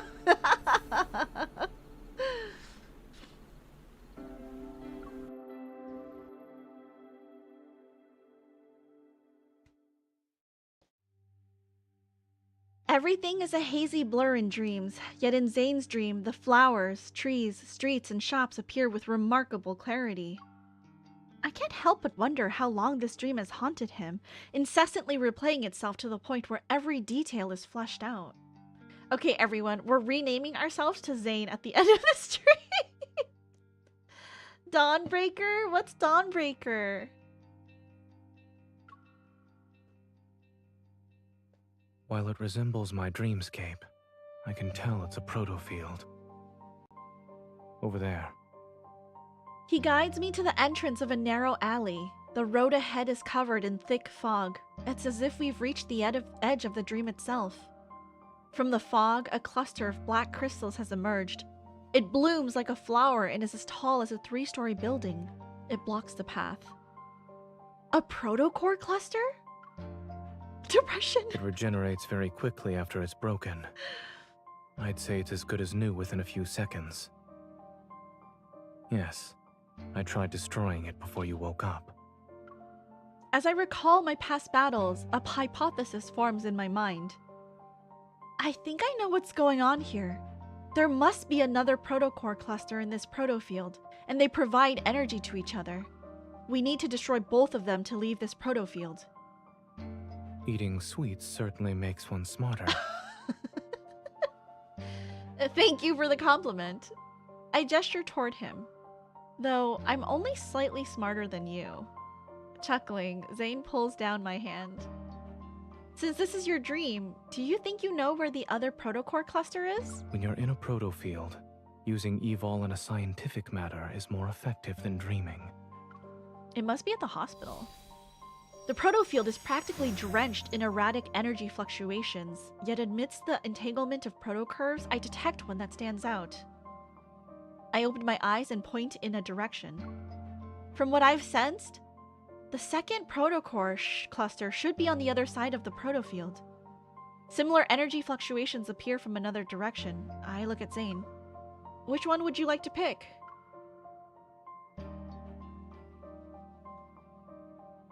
ZAYNE looks into the distance. I don't know if I imagined it or not, but some sort of emotion stirred in his eyes. The one that's farthest away. Does he not want us walking through, like, the entire protofield? Is that why? The far end of the city is cloaked in black mist, resembling the gaping maw of a beast hidden in the shadows. Nope! I want that one. I understand this is your dream, so you know where the dangers are, but are you going to face them alone again? This is my dream. I can get to my destination faster than you. But your dream isn't exactly being nice to you right now. Maybe the more you try to use it, the more it'll use you instead. Let me go instead. You... Don't push yourself when you're in trouble. I got your back. That's a tip from your hunter escort. Smiling, I take a step and pat his back. Without waiting for ZAYNE to respond, I wave and start walking. Don't push yourself. That's a tip from your primary care physician. Okay, silly goose. Behind me, I hear a soft sigh followed by ZAYNE's words that are tinged with worry. Turning around, I catch a glimpse of him standing in the shadows. He's far away now, so I can't clearly see his expression. I press my lips into a thin line and nod. Regardless of whether it's him or me, we know we'll always support each other. As the girl walks away, her figure disappearing from the fork in the road, ZAYNE turns his gaze toward the alley's depths. Within the thick fog, a broken streetlight flickers intermittently.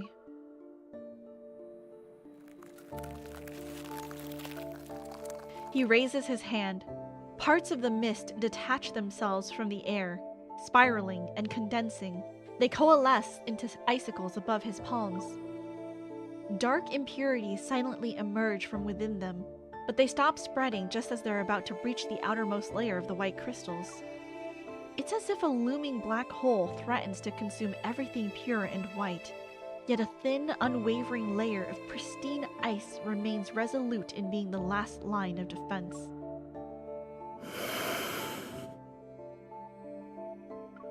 Shadows stretch, and in the boundless fog ahead, the protocore cluster awaits his arrival like a slumbering wanderer. Within the mist, a cold wind materializes as aggressive figures sluggishly stir. Ooh. The ice crystals in his palm slice the air and seemingly hit nothing, but the protocore cluster shimmers for a fleeting moment. As more wanderers emerge, their roars resound and their figures phase in and out. The ice crystals solidify into sharp blades. ZAYNE delivers his attacks with decisive precision. Blades of ice tear through the darkness and a pungent scent permeates the air. The ground beneath his feet slowly transforms. It turns soft and slimy like sludge, stubbornly clinging to his legs. Dazed, ZAYNE looks down. Peering through the mist and layers of unclear ice, his gaze falls onto his palm. ZAYNE! A bloody hue taints his hand, and an eerie shadow is cast over his senses. He's momentarily transported back to that bone-chilling nightmare. ZAYNE is shocked. He looks up and knows who's standing before him. The tension is palpable, gripping him. William? Who's William? It's too late. Please. In the howling, icy wind, ZAYNE hears his heavy breaths. Once again, he's returned to the endless, snow-covered expanse of Mount Eternal. Bloody tears stream down from William's empty eye sockets.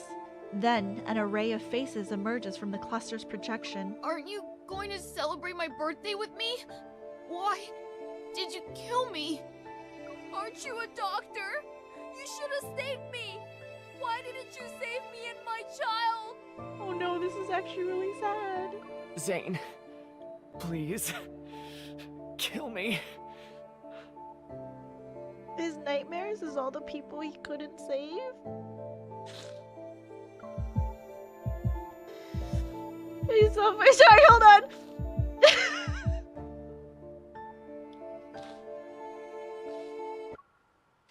Oh god. He's suffocating. He's trapped. His head is spinning.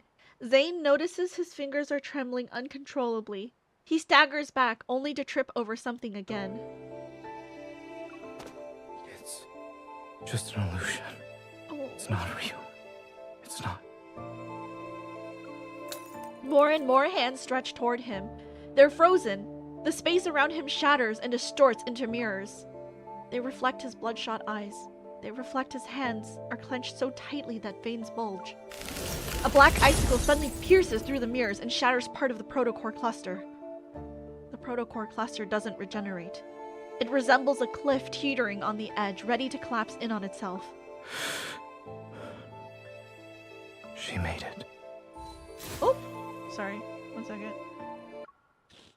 As the mirror shards dissolve into black mist, the cold light intensifies and casts an ethereal glow. Determined, ZAYNE thrusts the ice blade toward the human figure. ZAYNE! The ice blade stops as ZAYNE's pupils contract. It's her. But she can't possibly be here. They're your patients. How could you? Am I next? You'll kill me, right? No. You're not ZAYNE! Who are you? It's a face he knows so well in this unspeakable nightmare. Her expression is filled with disbelief and pain. Yes, it's her. ZAYNE! Kill me! Hello, darkness, my old friend. No! Stop! Black ice flowers bloom from her chest, their petals unfurling. She's as light as a piece of paper separated from life's weight. Yet she falls almost with a thud in his stiff embrace. Buzzing engulfs ZAYNE's ears as he's once again pulled into the depths of a never-ending nightmare. While he knows it's an illusion, he can't break free. At that moment, the cracked protocore cluster pulsates with a blood-red light. The air trembles around it. The massive shadow before him breaks along with the other protocore cluster. The illusion in his arms changes again, but he doesn't look up. He only clenches his fist. It's time to end this. A cold gleam flickers and pure black ice crystals surge beneath him. They freeze every figure that lurks within the shadows. The darkness is suppressed, and his surroundings change. It's foggy. A blurry figure gradually emerges from the cracks in this space. ZAYNE conjures black ice and takes aim. However, his body becomes immobile, as if he's frozen in place. You shouldn't throw yourself into danger just for her. Who?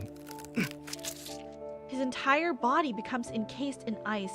Black crystals pierce his chest and spread to his fingers. The intense pain leaves ZAYNE's back drenched in sweat. He's unable to control his body as he collapses. His heart races in fear as he hears that cold voice. Seek your destiny. Only then can you be redeemed. What does that mean?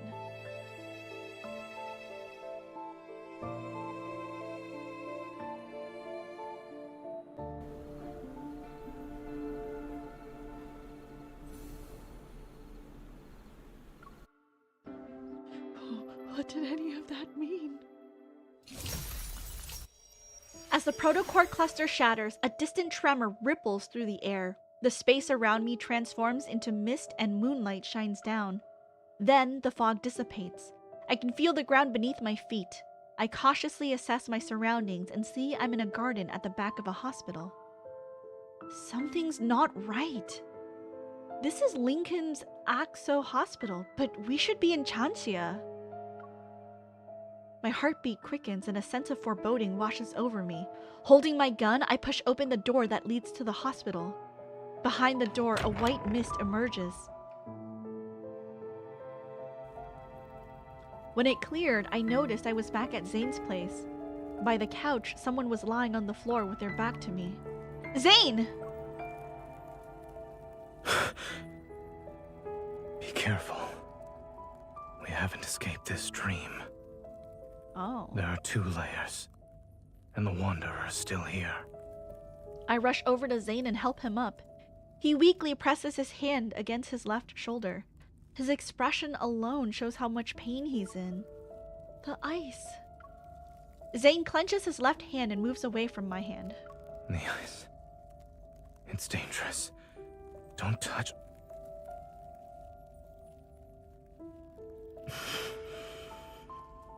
It's too dangerous. I won't be able to control. Leave. Now. A sudden voice in my head gave me pause. Despite the warning, I leaned in to inspect ZAYNE's injury, feeling my heart sink with each passing moment. I need a cough.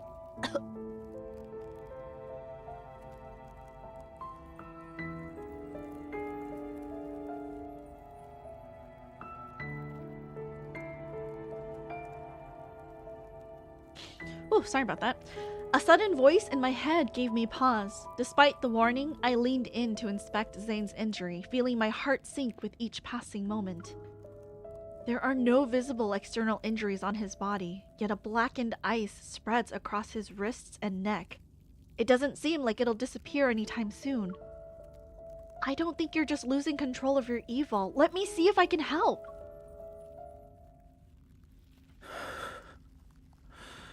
Oh. Don't worry. I'm fine. It was just... It does not look fine, dude. It doesn't look like you're fine. It starts to melt since my It starts to melt. Since my method's working, just sit tight for a while. Don't waste your time on me. We can still go after. Focus on taking care of yourself first. Push him down, okay. From now on, you listen to me. It doesn't matter if it's health, oh, so fast, or combat.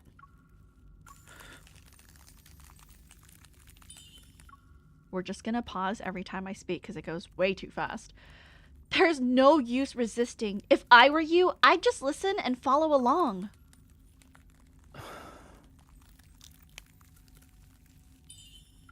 I'll help you suppress your evil first.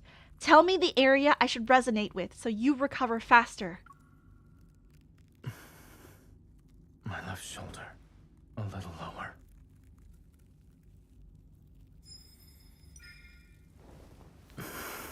You might be more familiar with what happens in dreams, but I'm an expert in dealing with wanderers. Oh god, it goes so fast. If you rush in head first, I won't save you!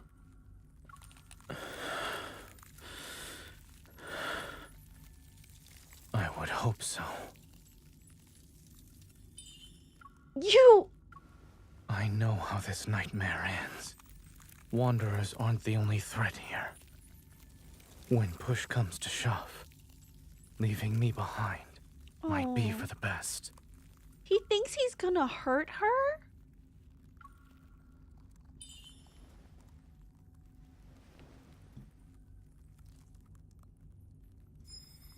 Oh. I always keep my word. What else do you need me to do, aside from leaving you here? If I do something that ends up hurting you, don't go easy on me. Oh. You wish? Didn't you agree that you'll do whatever I say? Well, here's my first order. You're not allowed to talk like that anymore.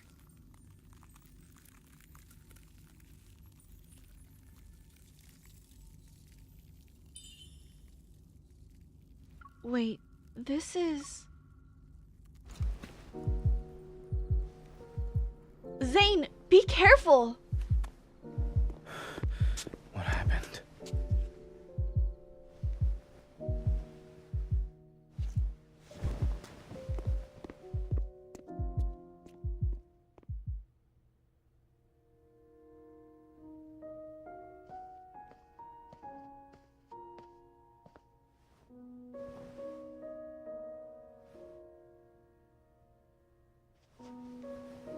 Letting you step into this nightmare, perhaps, was another mistake.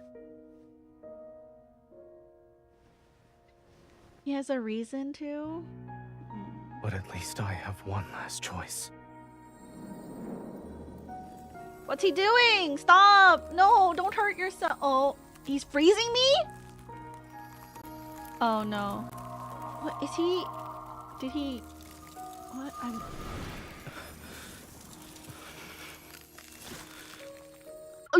Did he take our wounds and absorb them himself? Zane, you crazy idiot. Oh, I would have been fine. Oh.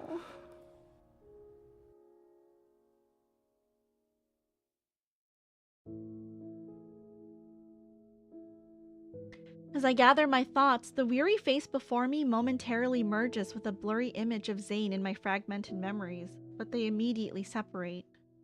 Wait, when I was pulled into the proto-field, I was attacked by that wanderer and lost consciousness. The wound should be on my body, but it's gone. I give Zane an inquisitive look. I want an answer, but he averts his gaze instead. Zane, what did you do while I was unconscious? Crystal, no, my heart, don't do this to me. I would have been fine.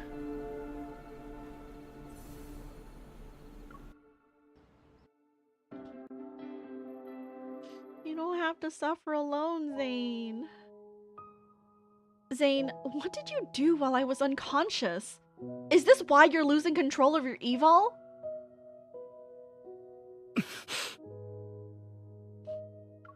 His silence confirms my suspicions. I lower my head, and my hands that rest on his tighten. Before the worry and guilt in my heart coalesce into coherent words, they disappear because of Zane's presence. He lowers his head, and his chin rests on the top of my head. You're my hunter escort, correct? Protecting you was protecting myself. And we know that excuse isn't gonna fly, dude. after subjecting you to a distressing dream, ensuring you can leave safely is the least I should do. Why are you making it sound like you dragged me through hell and back? Your dream didn't hurt me. The mist is exploiting it. What if the Wanderer wasn't the only source of danger? You've seen how bleak and oppressive this dream is. As you said, it's not exactly being nice to me. Perhaps the dream itself is the real threat here. Zane talks slower, enunciating each word with a gentle tone. It's as if he's trying to calm his simmering inner turmoil. I realize something.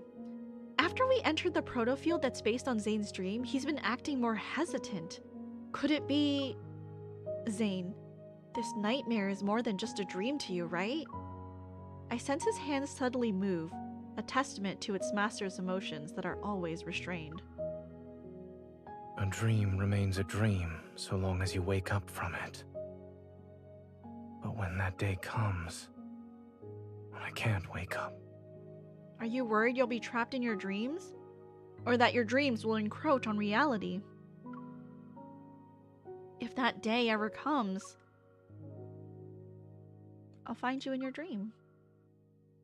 Even if the world falls into chaos and everything turns upside down, I'll never forget who I am. And I won't forget who you are. By then, I'll find you in your dreams, the real you. The resonance's light quietly flows from my fingers as I make a not-so-solemn promise in a calm voice. Zane's breath hitches as if it's suspended in the air for a while. Then he exhales, his breath carrying the weight of unspoken sentiments. If all else fails, I'll bury you in the body of a snowman. You'll be a super big snowman! What? I close my eyes and banish the myriad of questions and worries from my mind. If you can't deal with it by yourself, then we'll face it together. I'm the best there is, so I'm sure I can lend a hand. I see your problem-solving skills are more on the straightforward, brutal side. Should we consider this a side effect of you becoming stronger? It's called having the freedom that comes with power. Purify? Oh. All the black ice has disappeared. How are you feeling? Does it still hurt? I look up and meet Zane's gaze. It seems he's been observing me for a while. It doesn't hurt anymore. Oh. Don't. Just as I'm about to tell Zayne not to lie again, he turns over my hand. A sliver of glimmering icy light appears in my palm. He takes back his hand, and 2 chubby little ice seals tumble into my hand. You get 2. As an escort, you are very professional while on the job. This is your reward, since I have nothing else to give you. Do you trust me now? From where I am, light and shadows dance upon his features. They accentuate the mirth in his eyes. You keep telling me not to push myself, but you also need to stop disregarding your safety. He nods. I clench my hand and reach out to him. I help him stand on his feet as I get up. You said this dream has 2 layers. Are we in the outer one because we broke the inner layer?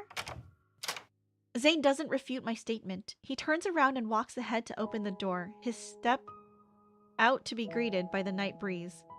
We retrace our steps through the corridor and return to the hospital garden, which feels familiar, yet strange. I love the heart monitor. Welcome in, Megan. Hello, hello. Happy Sunday. I too love the heart monitor and can expose myself to mutated chat. Wanderer's proto-field defies normal logic. It could be hiding anywhere. Outside the hospital, skyscrapers rise like towering concrete trees in a forest. Meanwhile, the rest of the city stands in eerie silence. I can use my evol to return the proto-field to its original state. Negative consequences born from mistakes don't need to be fixed. The sky swiftly darkens as if time itself had been accelerated. We have no choice but to destroy this place. Wait, you're evil. We'll do it together! How's your favorite? He's good. Look at him. He's so cute. I love him. He's my little blorbo. Also, have you been having a good weekend, Megan? Hopefully it's been nice and relaxing for you. Are you ready? Sure. Resonate. Black snowflakes drift from our interlocked fingers. The night wind momentarily suspends before swirling into a frenzied flurry once more. Underneath our feet, a vast expanse of ice crystals blossom. The ground, the buildings, and even the particles floating in the air were all ensnared in the swift spread of the chilling night, wrapped in its icy embrace. In an instant, the entire world froze into a black amber. A rift violently tears through the fabric of this space. The Wanderer can't hide anymore. It screeches and reveals its true form. There it is! Let's go! Zayne's coat flutters wildly in the wind. Amidst nightmarish darkness, an icy glimmer materializes in his hand. Let's end this before the breaking dawn arrives.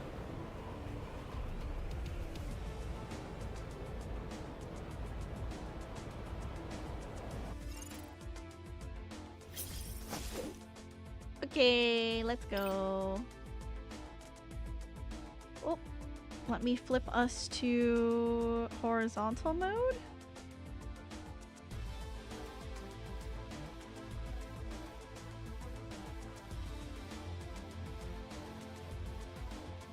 Hopefully my computer doesn't crash. Traverse the darkness Wait, with me. did I flip it to horizontal? I did, okay. Just want to make sure it looks good on stream. Okay.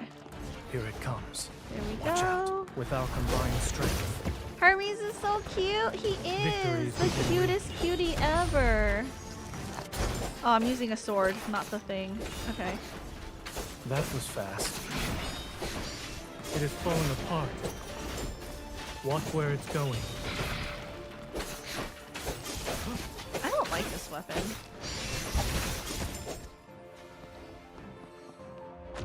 Oh! Missed! I see. Is this the big wanderer Here it comes. Watch that out. we've been It's your turn. trying to fight? Keep your distance, or else you'll get hurt. Make sure to dodge the attack. Safety first. Oops! Sorry, Zane.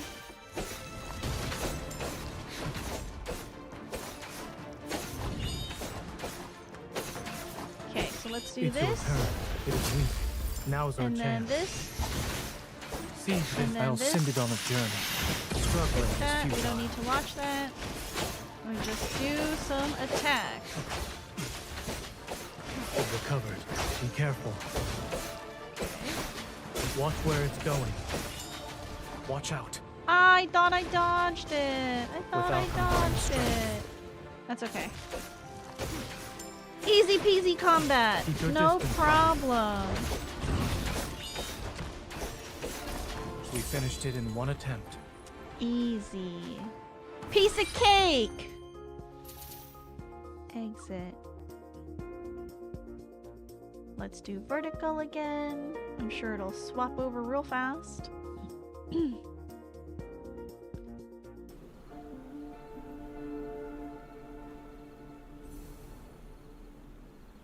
Oh, these stories are actually quite long. Not that I'm complaining. Which is longer than I thought. Once the final blow is dealt to the Wanderer, an intense tremor surges from the depths of my heart. But the resonance is unmistakably this time. Unmistakable this time. It's akin to gentle waves brimming with power. A light, warm glow gently descends into my palm. Is this Chantia Hospital? The breaking dawn's light streams in through the window. In the silent corridor, the air carries a faint scent of disinfectant. Super Hermes gave a debuff to the boss at the start. I know, look at him. He's so sweet. Where's my camera? There it is. He's like, what's she doing? My little baby. He's like, oh, is it TREAT time? Have we returned? Zane! I'm here. Pause. A treat for her. Wait. Treat for Hermes?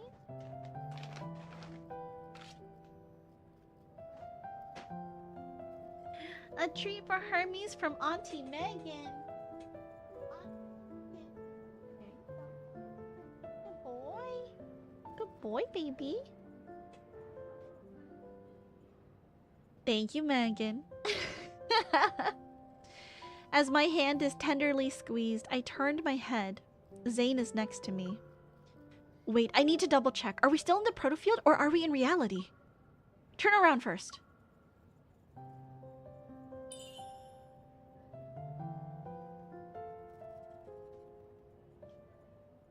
Why does he have to turn around?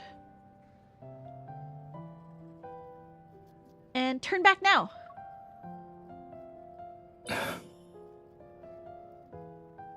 He deserves all the treats in the world. It's true.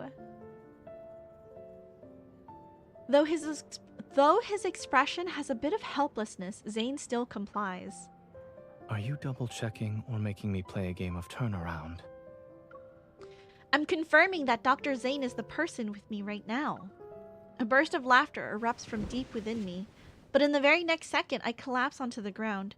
His arms immediately extend to steady me. Are you alright? I'm fine. I reach out but stop once I realize I'm holding something. I open my hand and see a protocore fragment. It emits a faint green glow. A fragment of the ether core. At least our effort wasn't for nothing. You're back. Dr. ZAYNE. Captain Willow and the others rush over from the opposite end of the corridor. Their expressions reflect a mixture of relief, joy, and concern. Are you two okay? You're not hurt, are you? It's been 3 whole days since you were trapped in that Wanderer's proto-field. Everyone's been worried sick. From Captain Willow, I learned that exactly 3 days had passed since we entered the peculiar proto-field. The patient has been relocated to a secure ward and is now out of danger following resuscitation. During this time, the entire hospital was being protected by Chanxia City's hunters, who carried out a thorough investigation. By the way, we discovered a strange device while investigating the ICU. Speaking in a quieter tone, she gives me a sealed transparent bag. We found it hidden inside a flux stabilizer that was sitting in a corner. Almost went unnoticed. Interesting. Ever since that incident happened in the ER, the hospital's flux stabilizers have been examined or replaced. Tampered? So only recently did someone tamper with one of them. I take the sealed bag and show a grateful smile. I'll ask the association to conduct an investigation. Lincoln City 3 days later.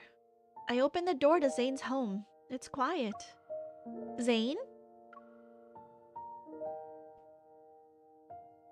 I tiptoe into the living room.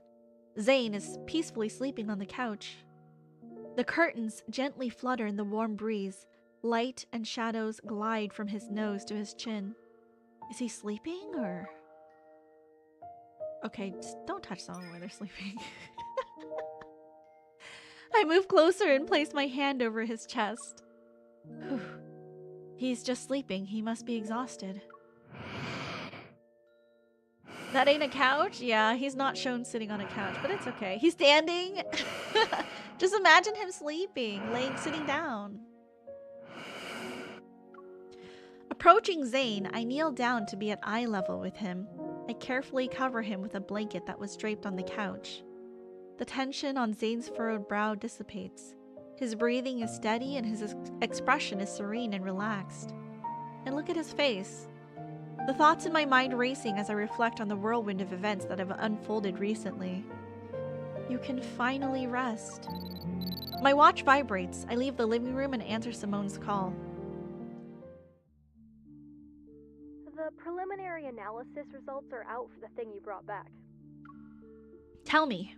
It has an intricate structure. Took me a while to disassemble it. I found a radio frequency chip that resonates with metaflux fluctuations. Basically, it's an energy transmitter. It can locate protocores and even attract wanderers via fluctuations. A wanderer attracting transmitter. As I recall what had happened, one figure stands out as the most suspicious, Carter. He just showed up before and after the patient displayed abnormalities. I share my suspicions with Simone.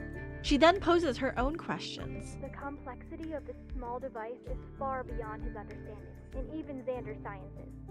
It exhibits highly advanced protocore technology. I mean, we don't know if Xander Sciences is playing with stuff they shouldn't. Xander Sciences is a medical institution.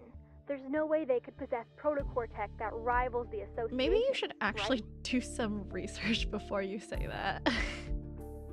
Imagine him holding your hand, half asleep, and saying not to leave him. Oh, I would never. So, what are you thinking? After the founder of Xander Sciences, Raymond, passed away, the company's future was uncertain. Only recently was it acquired by a well-known group. Its biggest shareholder right now should be... Ever. Ever? It's at that moment. The fragmented pieces of information in my mind gradually lock into place and form a cohesive image. Carter mentioned the patient at Chanchia Hospital had been undergoing long-term treatment at Xander Sciences. Raymond, the founder of Xander Sciences, was in a similar situation. If the peculiar crystals in the operating room and the monsters in the N109 zone come from the same source, that means Ever is creating monsters. Once again, ZAYNE finds himself chasing after that familiar figure. Under radiant sunlight, cicadas chirp in the background while the pristine azure sky stretches as far as the eye can see. The sun sits on the edge of the city's high-rise buildings. The girl turns to him. She smiles. At least he caught up to her. Finally. He holds out his hand to the girl and she firmly grasps it. Uh-oh. Yet the two find themselves tumbling back into the seemingly endless empty corridor. Black crystals emerge from his palm. They encroach on the girl's forearm. Sunlight is engulfed by darkness once more. Dark says obligatory fuck Ever. No, I can't. Ever's my best friend. I have a best friend named Ever. I can't take it seriously when they say Ever in the game. Exclusive event character Evercell confirmed for lads. I know, right? Okay, so that didn't end really nicely. That was a lot longer than I thought. Can we do like an anecdote for ZAYNE? Let's go. Where's the anecdotes? Oh, it's here. Maybe we can do ZAYNE's anecdotes. Or should we do... I did a Pure White Heart, I guess. Should we do... Let's do all of the story. Just because, like, I want to be able to break it up nicely in the YouTube timeline. So let's actually do all of the story first. That just took like 2 hours, though. Are all of them like this? My sister is trying to sell heated rivalry to my wife, and I just heard her say, "Girl, make sure everything is charged." Wait, what do you mean? Am I stupid? Jewelry, luxury homes, connections. The wealth Maxwell has accumulated extends beyond mere money. According to insiders, Maxwell, who made a name for himself, possesses exceptional jewelry appraisal skills ever since he was young. The banquet he's preparing for his wedding anniversary this year will be held on a private island. All invitees are wealthy celebrities. It'll be hard to get close to someone like him. Everything is charged, princess, isn't playthings. Oh, I see. I see. Go your sister and your wife, I guess.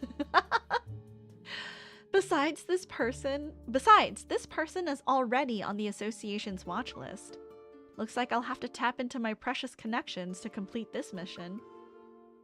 The villa on the bay quietly sits in the cool, salty sea air. Welcoming my arrival, the familiar iron gate is half open as always. I need to remind him that this habit of leaving the door open should be broken. I close the door behind me and head to Rafayel's studio. Like, don't get me wrong. It looks so much better. But your position still isn't visually appealing. There are other people here? That's rare. Unhinged for Joshi's fan?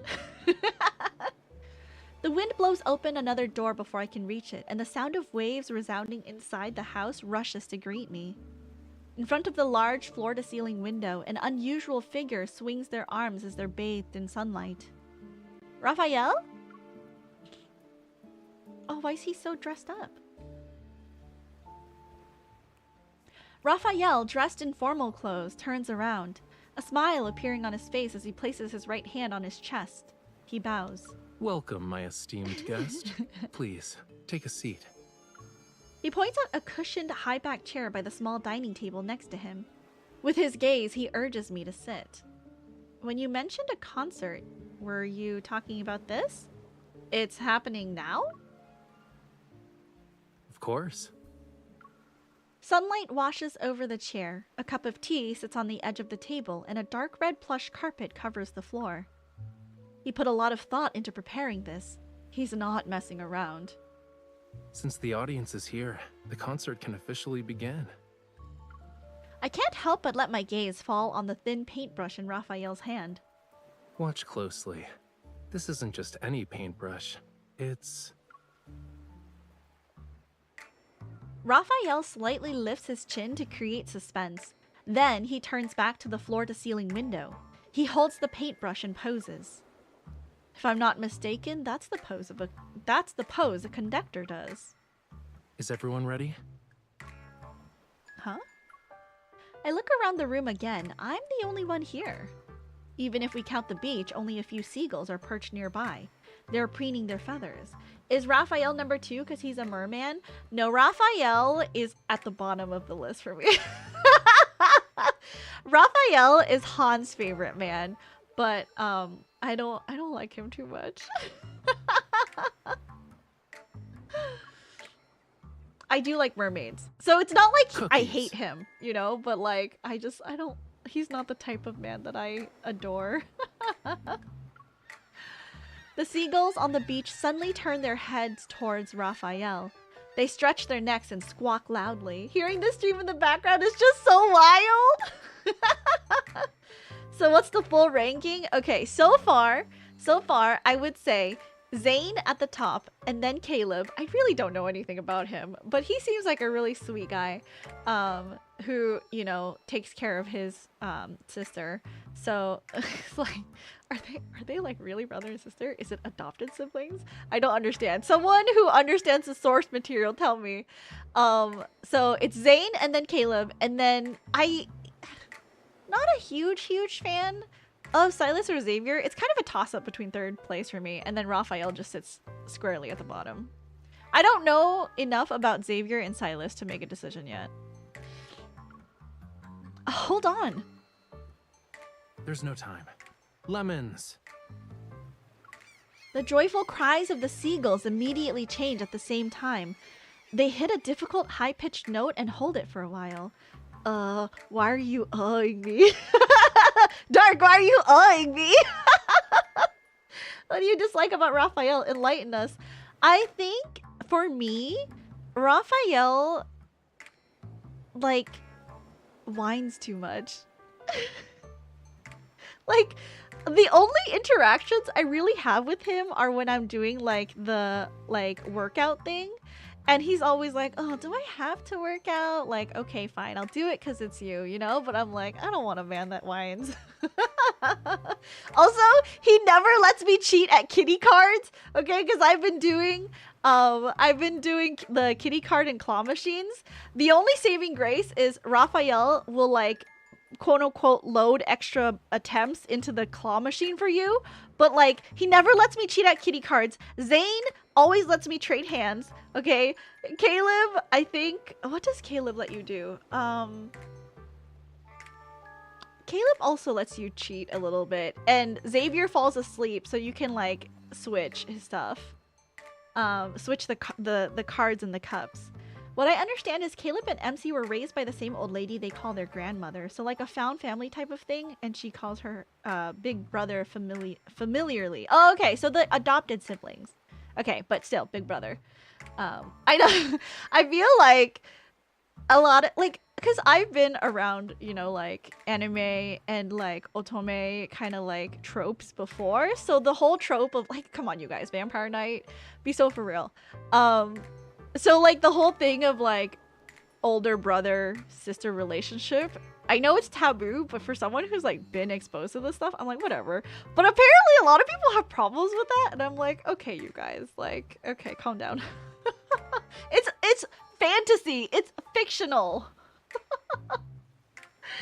There goes the shippers in your chat. I'm a very whiny person, and I'm taken. Caleb and MC are adopted siblings. It's forbidden love sibling romance trope. I fucking love that trope, you guys. Vampire Night, you just hit me like a sleeper agent. So I trip and fall around Princess. I'm only allowed to smile. No whiny or concerned expressions. Vampire Night was a mess and a mistake.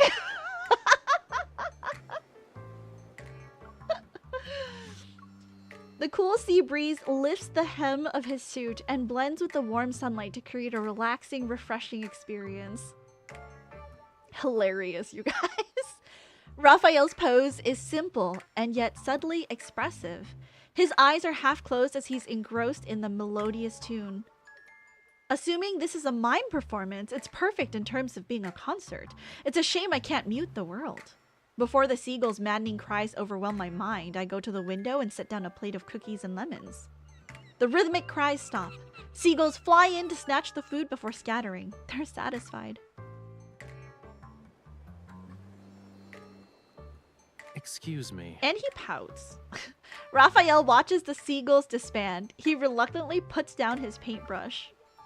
Not only did you interrupt the conductor, but you also fed the orchestra during a concert.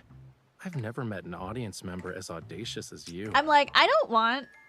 Like, in a relationship, I'm the person who's pouting. I want to be the baby. I don't want... I don't want to take care of a man who pouts at me.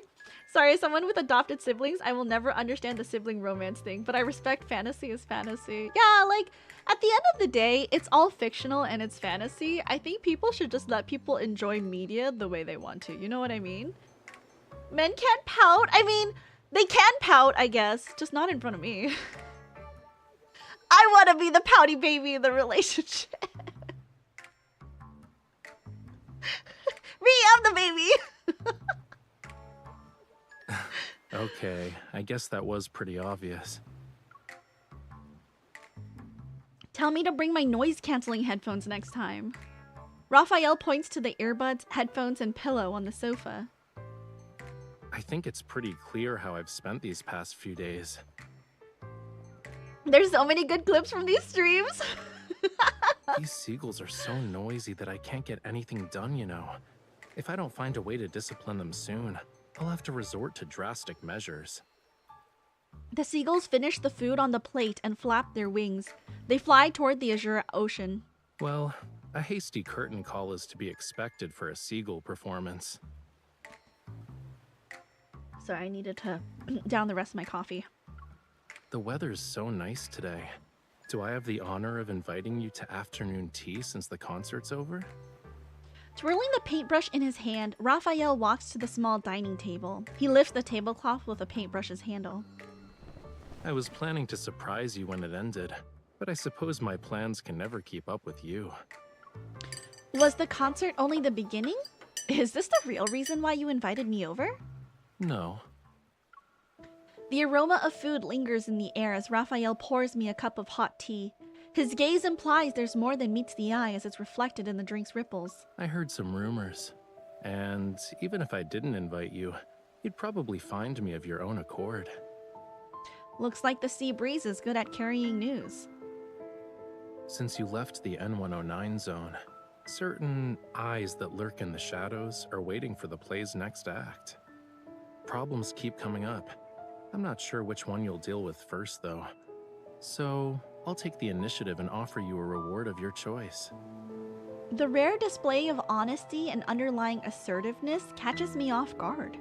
He's already in control of the conversation. There's only one way to settle the pouting dispute: a platformer game face-off. Also, you know what I was just thinking? What crossed my mind was, if I had to do all of this before unlocking Caleb, it would have taken forever. Because Zayne's portion alone took so long. I'm so glad I unlocked Caleb first. There's no way I would have waited this long.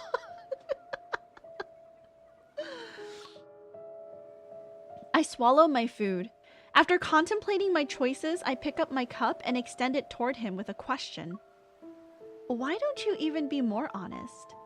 Or why don't you be even more honest? Is there something that needs my immediate attention? Not necessarily, but it is something only you can do. Me? Yes, only you. The corner of Rafayel's mouth curls up. As we clink glasses, his expression carries a hint of determination. I know this matter is anything but ordinary for him and me. Breaking the shackles of time requires patience. As they say, haste makes waste. Let's talk about your issue first, yeah?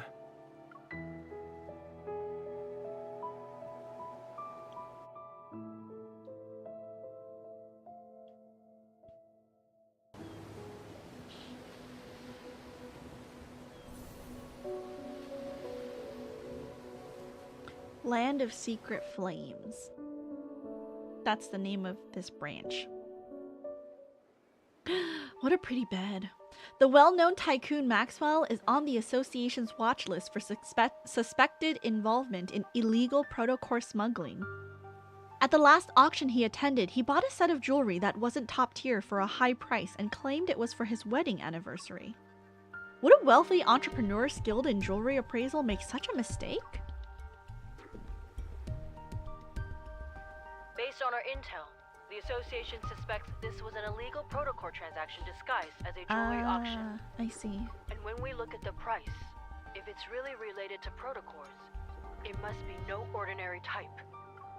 In other words, an ether core might be hidden in that jewelry. We don't have any conclusive evidence at the moment, so we can't confiscate his assets.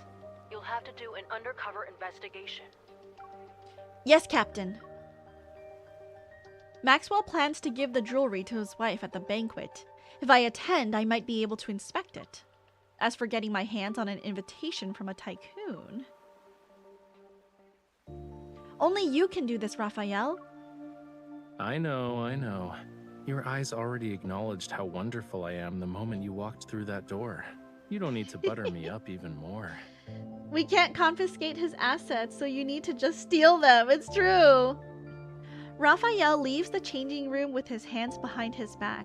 Anticipation builds with every step he takes. Why is a painter wearing white gloves? Oh, he's getting dressed for a formal dinner. But yes, he's the painter. What about the invitation? Didn't I say I'd present you with a reward of your choice? Here you go.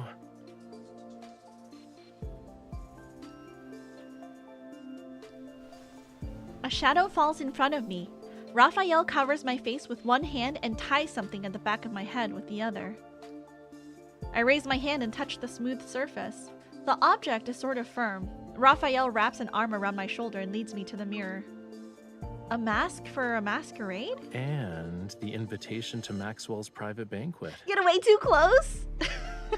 I wish ZAYNE would be this close to me all the time.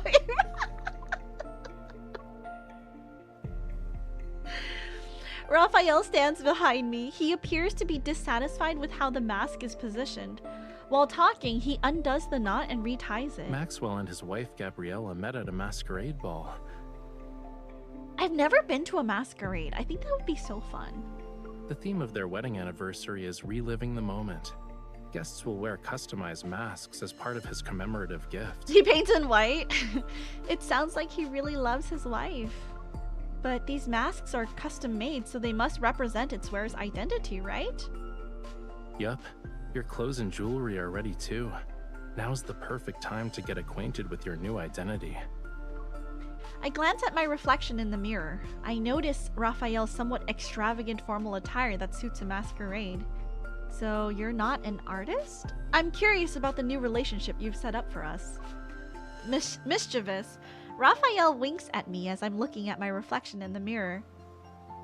A new, talented opera singer who's accompanied by a dedicated manager, bodyguard, and assistant. Which one of us is the opera singer?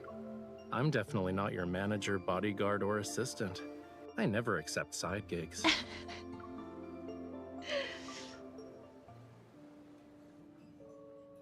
I almost went to the Bridgerton Ball event, but they limited it because of pandemic. Oh, I think it would be so fun.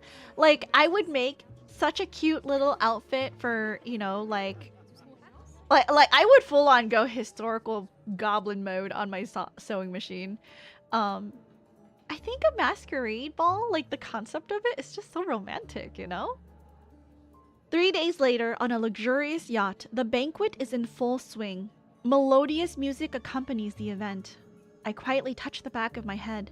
The mask is on my face and the strap shows no sign of becoming loose.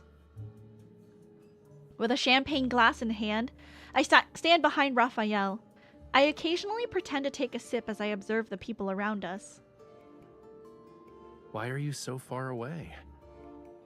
They had a costume contest and a dancing contest, and then they dubbed a diamond of the night too. Oh, that's so cute! Ah! Rafayel, who's also wearing a mask, turns around and looks at the distance between us with some confusion. He gestures for me to come closer. Your clothes and mannerisms are your face in a banquet like this, which means they're under everyone's scrutiny. So, people are gonna think I brought an assassin with me when you stand over there like that. I mouth, "This is the distance a bodyguard should be at," to Rafayel.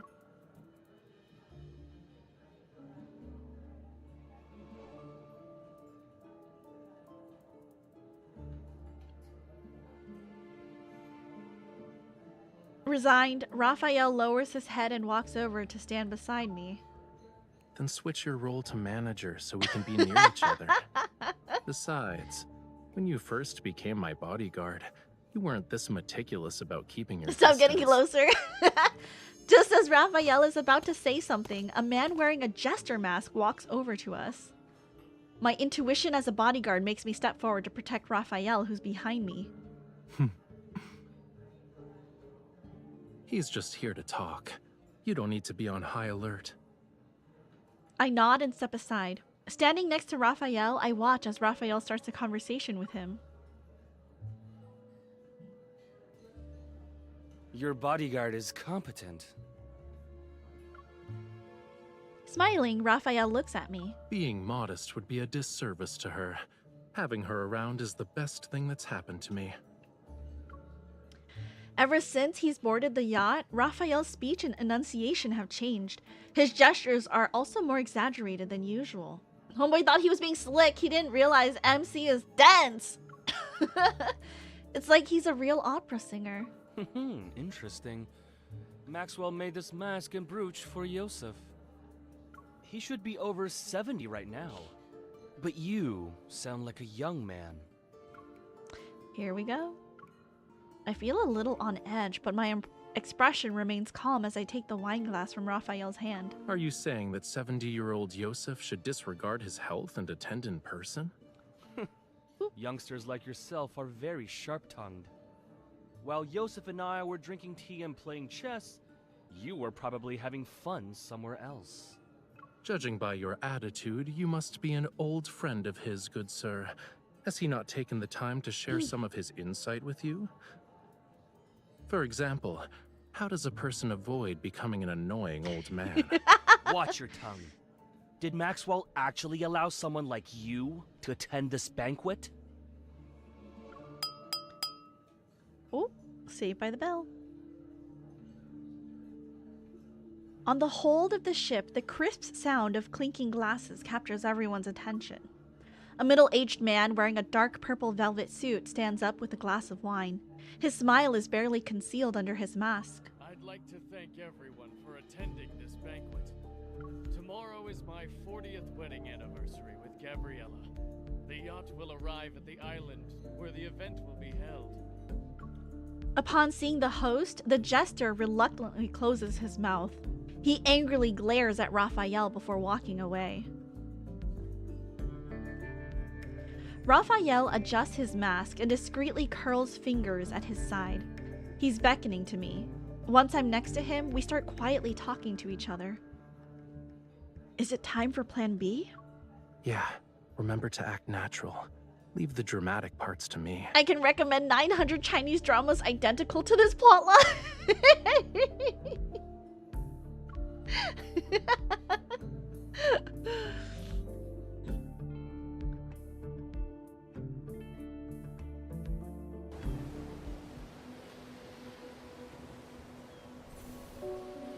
All right.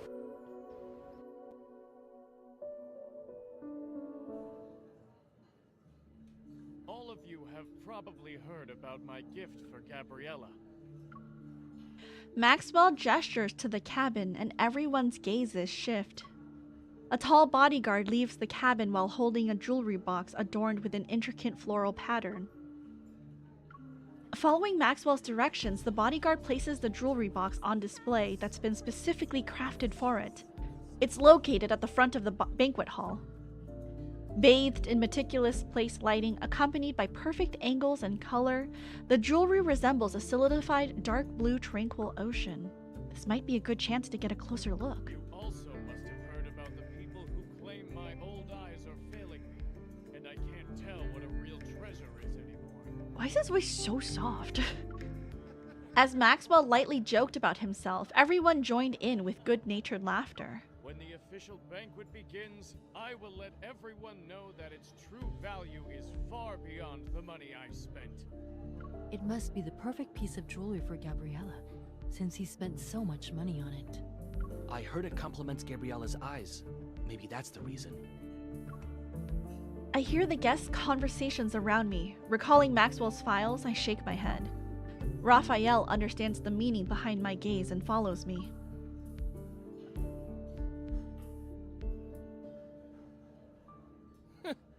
You can't wait to get closer to Maxwell. He's annoying.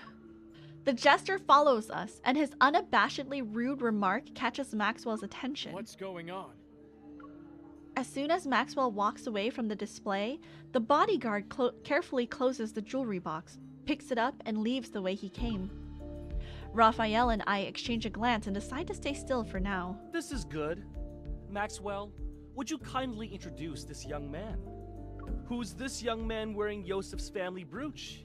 He's strutting around like he's some kind of VIP.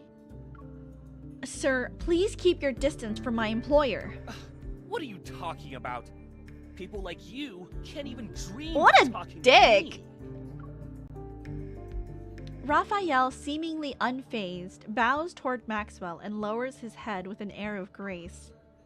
Maybe if someone else did it, it would seem pretentious, but his gesture only brings to mind phrases such as an elegant gentleman. It's been a while, Maxwell. Allow me to greet you on behalf of my uncle. Oh, Yes, of course. Allow me to introduce you. This is Yosef's distant nephew. You should listen to him perform. He's truly an opera star in the making. Really? Why haven't I heard about Yosef's opera-singing nephew? Why are you asking about that? Do you even know all his legitimate and illegitimate children? Have you met them? Or even held them, for that matter? It's almost like you know more about my family than I do. The jester is taken aback. He's about to speak when Maxwell interrupts him with a cough. Indeed. Why must a person meddle in another family's affairs? You should work on that nasty temper of yours. Understanding the implications of Maxwell's words, the jester presses his lips into a thin line and mutters under his breath. He's somewhat displeased. That explains why you're so arrogant. You're an illegitimate child.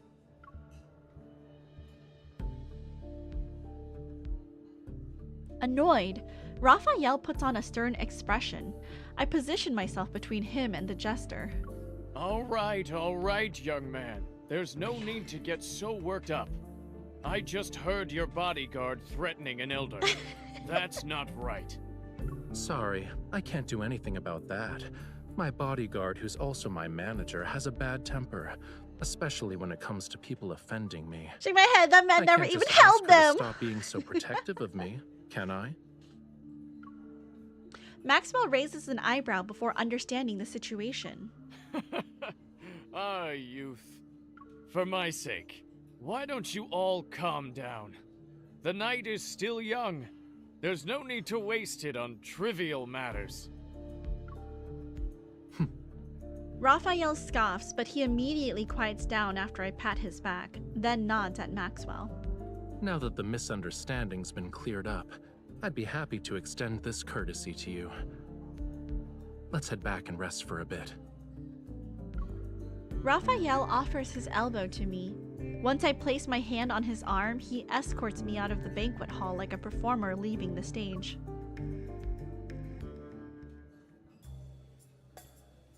Raphael heads to a secluded spot. He slows down, leans towards me, and exhales. Acting is so exhausting. But thanks to him, no one will question us. It should be smooth sailing for our future operations from here on out. It's a shame the script changed from nephew to illegitimate child. There shouldn't be any problems, right? The old man has countless illegitimate children. No one would bat an eye if word got out. At best, we'll get a few more disdainful looks. That's good. We won't even see someone rolling their eyes at us with these masks. Yeah, it's perfect. More lads, huh? Sure you are not addicted at this point, princess? I only play on stream once a week, Quiet. How dare you say I'm addicted? I keep up with my dailies, but I'm only playing once a week with chat, okay? Calm down. We're playing the story. I wasn't able to get close to the jewelry, so I didn't sense anything unusual. My hair hides the strap at the back of my head. Seeing me struggle to find it, Rafayel helps me untie it. I can't help but rub my face the moment the mask comes off. It feels a little stiff. Your target this time is jewelry? He fiddles with my mask, his palm and slender fingers making it look delicate. What about you? Is pretending to be your manager, bodyguard, and assistant as far as my help goes? He gazes out at the ocean, his exposed half-face showing a pensive expression. Don't worry. I'll tell you everything when the time comes. I'm not saying anything now, because I'm worried the info dump will overload your brain. Now I'm even more curious. Surely you have other questions besides what I'm actually after. Why not ask a simple one? You're wearing a disguise for a reason. Are you hiding from the people who posted your bounty on the dark web? It's part of the reason, yeah. But I have other enemies. They're also on this ship? They're also on this ship. I expected as much, but I let out a soft sigh. Why do I always feel like you're dragging me into trouble? Don't worry about it. Considering how strong you are, no one can beat you in a fist fight. I hope you've been well, Quiet. I'm sorry I haven't been playing 14, and I'm gonna miss another week. But next week after, on Mondays, I'll be back to 14. I hope all the like savage runs and trials have been fun. I knew it! Nothing is ever simple when you need me to be involved.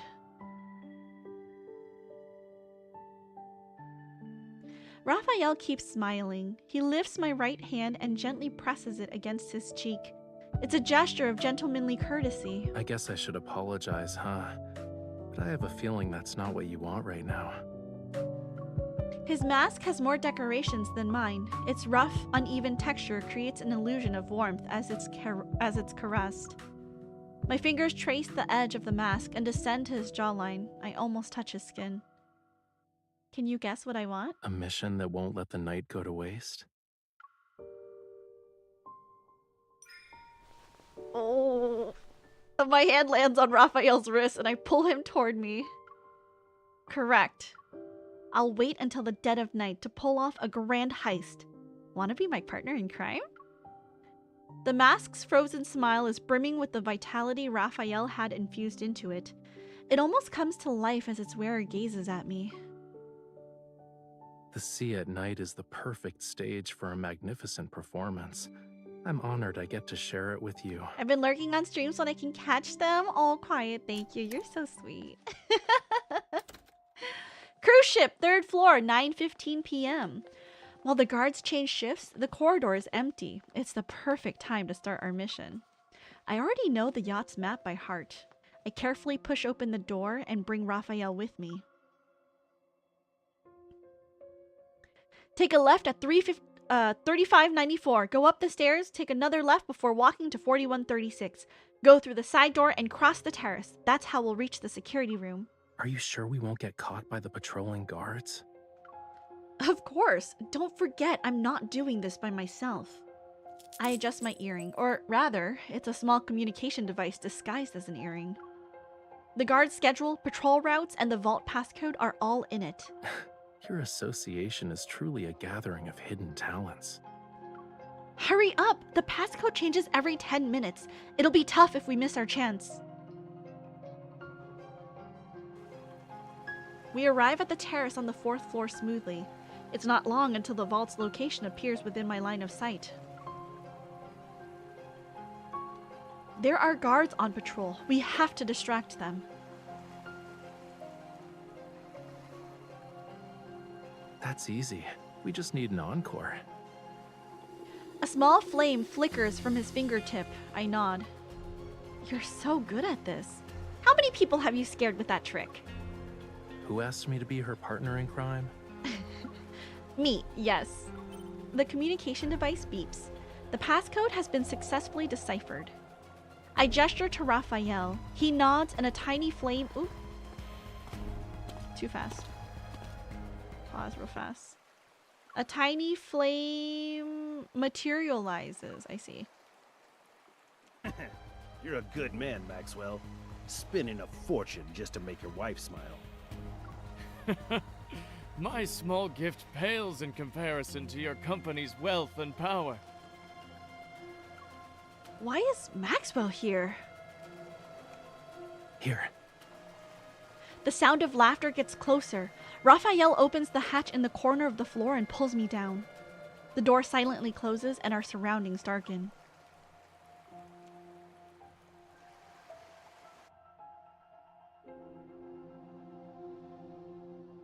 We love a good heist.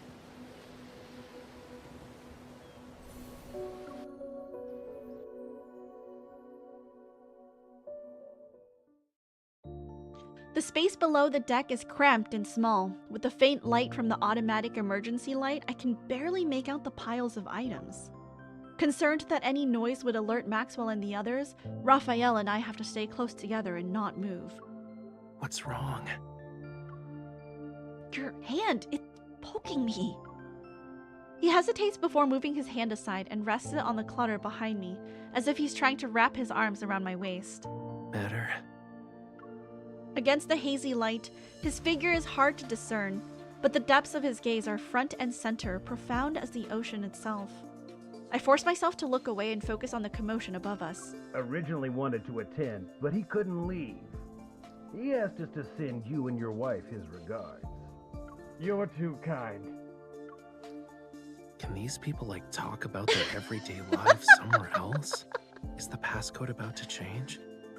It's okay. We still have at least 7 or 8 minutes. Let's wait. But aren't you uncomfortable? Of course I am, I say in my heart. Curled up in front of Rafayel, I can't stretch my limbs. They're starting to feel numb. To make matters worse, a strand of hair falls across my face. It's almost in my eyes.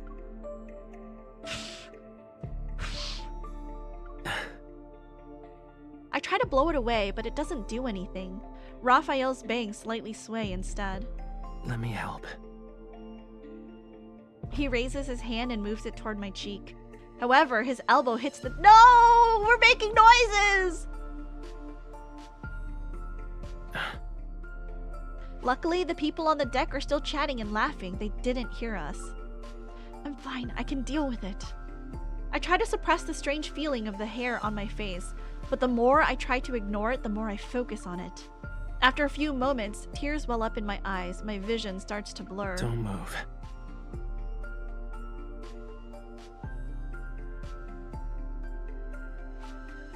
He lowers his head. Suddenly, I can see him in much greater detail. He's so close that his eyelashes almost brush against my cheek. Accompanied by the faint warmth of his breath, his nose touches the area between my eyebrows. Following the curve of my brow ridge, he slowly moves that annoying strand of hair to the side. It's way too close. Is it better? I force myself to nod calmly, trying to ignore the heat rising in my cheeks. I refocus on the conversation above us. And somehow, in the span of a few minutes, their conversation has changed completely. Please think this over, Maxwell. As long as you're willing to give up Jewel Reef, feel free to name your price. This would be a great opportunity for you to collaborate with Ever again, don't you think? I'm sure your wife would agree. Ever. A bit of doubt flashes through my mind when I hear that name. Judging by their conversation, this isn't the first time Maxwell has been involved with Ever. Is his protocore smuggling business related to them? I already told you. I'm never selling the island. Stop asking. Maxwell, we've been very sincere. Oh, is he gonna get attacked? Being at each other's throats won't benefit anyone, right? Are you threatening me? Oh, no. We wouldn't even consider it. But your anniversary is coming up. Oh. It'd be a shame if something went awry to ruin the event. Maxwell sounds even more displeased. The three argue for a bit before parting ways on bad terms. I sigh when the sound of footsteps fades away. I reach out to open the hatch door.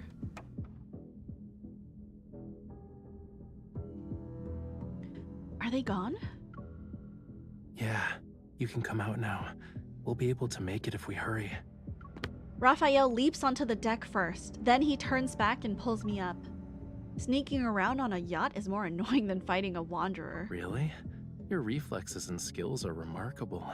You might want to consider working as a spy. No thanks. That means always being in a life or death situation. I just want to focus on staying alive. After closing the door, I'm about to stand up when I notice a figure in the distance. It's Maxwell again? Pull. I yank Rafayel down. He stumbles and ends up crouching. Who's there? Rafayel pauses. He quickly realizes what's happening. Reacting faster than me, he cups my cheek. Why are you crying? Are you feeling unwell? Or did I do something that made you upset? I'm not crying. I frown, pretending to be angry and aggrieved as I look at him. Yes. But look at your face, cutie pie. Your cheeks are puffed out like a hamster's. Didn't you say the grape mousse at the banquet was delicious? We can order another one later. Stop using food as a way to make me feel better. You don't want to eat it? I do. I knew it. This performance successfully makes Maxwell stop in his tracks. He squints to scrutinize the two of us. Are you... Maxwell?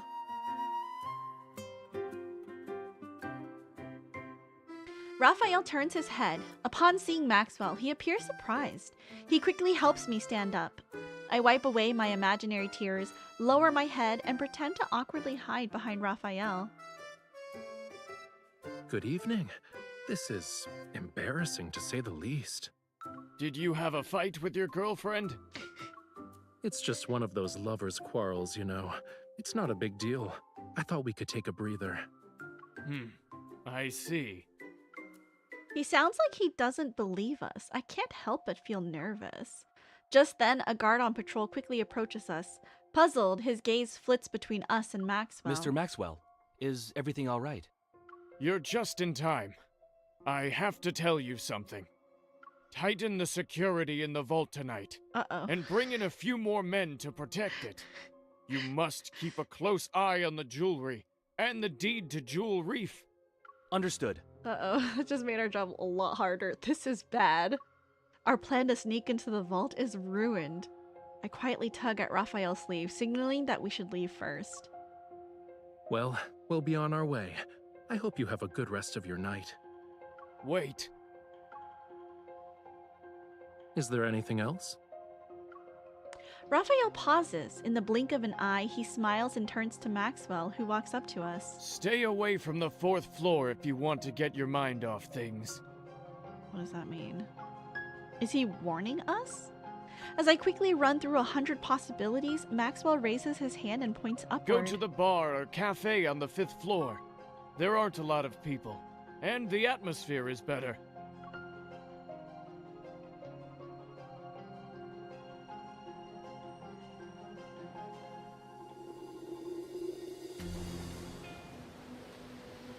Interesting.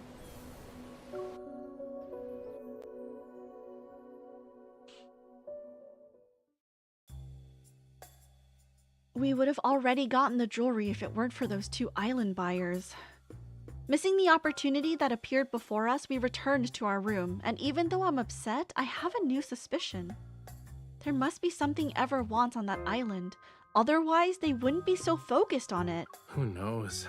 Maybe they have too much money to spend. Rafayel removes his mask and sets it aside. He rubs his wrist. Before I injured my shoulder, now it's my wrist. It seems like my hands have to get tortured somehow whenever we're together. It was an emergency. Are you hurt? Let me see. Of course I am. Look.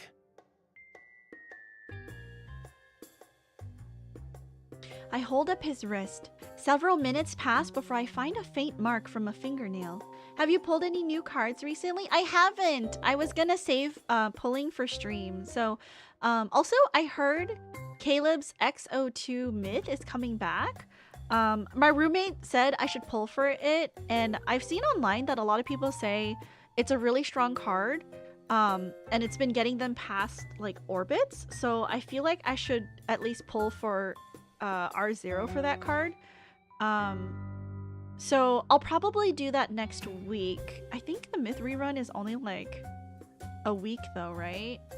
What if you did a funny 10 pull right now? No, the event isn't live yet.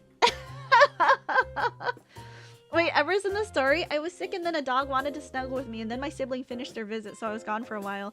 Ever is the name of an evil science company. I hold up his wrist. Several minutes pass before I find a faint mark from a fingernail. Oh, it's a serious injury, all right.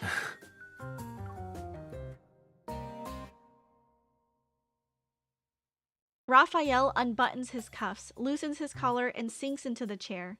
He eases himself into a comfortable position. Are you still thinking about the jewelry thing? Yeah, I won't be able to catch Maxwell if I can't get close to it. Honestly, I think this guy isn't as suspicious as you make him out to be. He wears his heart on his sleeve, you know. He's wealthy and hopelessly in love. I doubt it. Since you decided to approach him, he must be more than just a rich romantic fool. He's a simple-minded, generous, wealthy guy I want to work with at some point. Is there a problem? That excuse might fool others, but not me. I think Maxwell is far from innocent. Since this involves the association's secrets, I can't say much. I'm forced to beat around the bush. The protocore smuggling he's doing isn't a simple business venture. Is that so? Why would someone be looking for us at this time? Did we get noticed? I can't help but be on edge. Relax. You're practically wearing "I'm not innocent" on your face right now. Even if they have ill intentions, do you really think the two of us can't handle it? You're right. Rafayel opens the door, but before I can see who it is, he turns around. He's holding a tray. Grape mousse? Aren't you hungry after working for a whole night?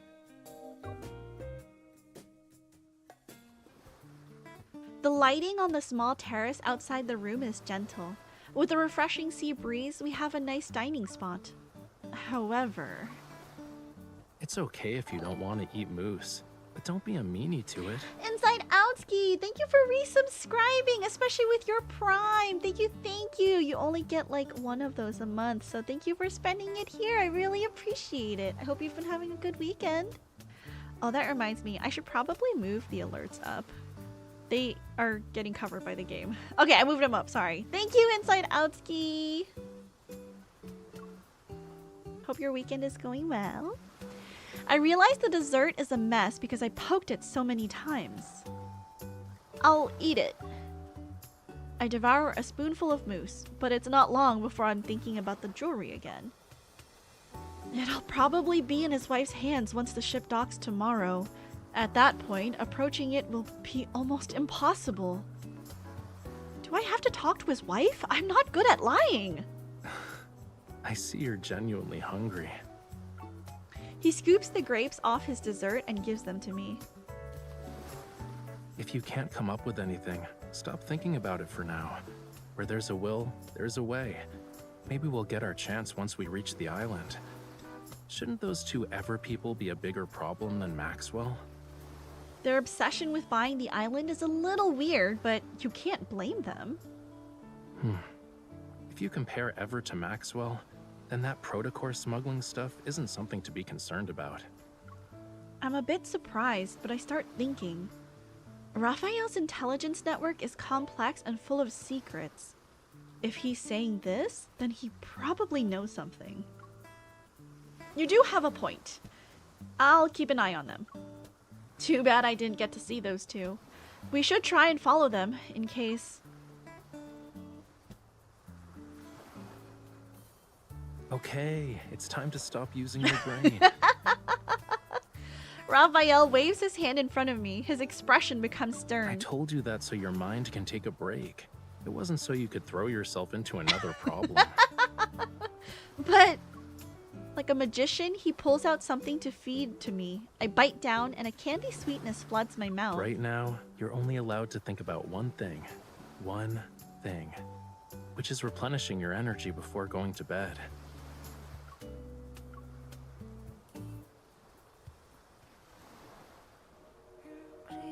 Maybe the sweetness makes me drowsy. Hearing the churning sea, I vaguely remember resting my head on a pillow and closing my eyes. Before I realize it, I'm slowly falling asleep. The sound of the waves reverberates near my ears and slowly flows into my dark dream. Also, this is such a nice song.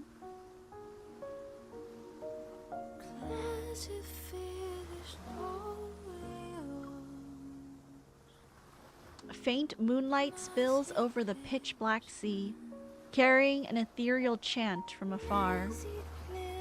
This is... I feel like I've been here before. As if sensing my arrival, the singing grows more peculiar and sad, as if it wants to convey something to me. An inexplicable sorrow stirs in my heart and mingles with nostalgia. I can't help but reach out to that elusive melody. Yet the waves surge and the sea roars and swells under the howling winds. It's at that moment the song dissipates. It drowns in the raging torrents.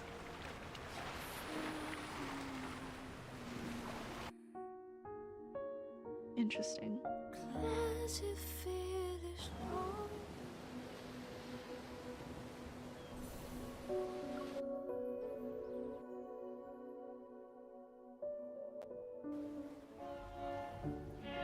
Ladies and gentlemen, we'd like to welcome you to Jewel Reef. We are gathered here today to celebrate the wedding anniversary of Mr. Maxwell and Miss Gabriella. We have prepared various means of transportation for your use. You may relax at your lodgings or explore the island. What's most notable about this island is the extraordinary blue hole situated at its center. It's a rare marvel of the world.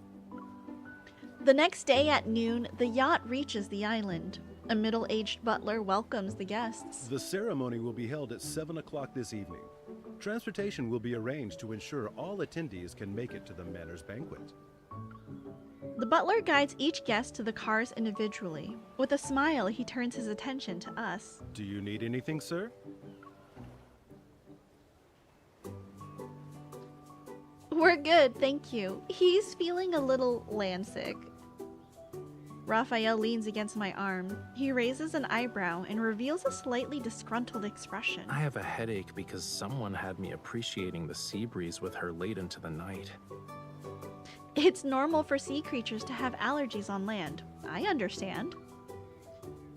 Maybe you should stop trying to understand. Whoa. What's happening? At that moment, it's as if a delicate string tightens around my heart. A faint tremor ripples through me. I turn around to see several guests and guards escorting a safe. Behind me, they pass by. The jewelry. There's definitely something off about it. Unfortunately, my hunches aren't enough to justify a proper investigation into the jewelry. I still need to figure out how to get accurate data on the jewelry with my watch. Once I have that, the association can officially start an investigation on Maxwell. Confronting these guards head-on isn't impossible, but cleaning up the mess that would come after will be troublesome. Chill out. Once we're at the banquet, she'll wear the jewelry. We'll have plenty of opportunities to get close to it then. I can only hope. Wait, do you have telepathy or something? How did you know what I was thinking? Is it really that hard to guess? A car appears and stops right in front of us. Rafayel opens the door. He grabs my shoulder and turns me around. Save the challenges for tonight. We're on an island vacation. Are you really going to spend the whole time frowning? Excuse me, sir. Do you know where we can find the best view on this island? Can you take us there? Before I can refuse, Rafayel gently pushes me into the car. Didn't you have a headache? Now you're fine? He immediately rests his head on my shoulder. Nope.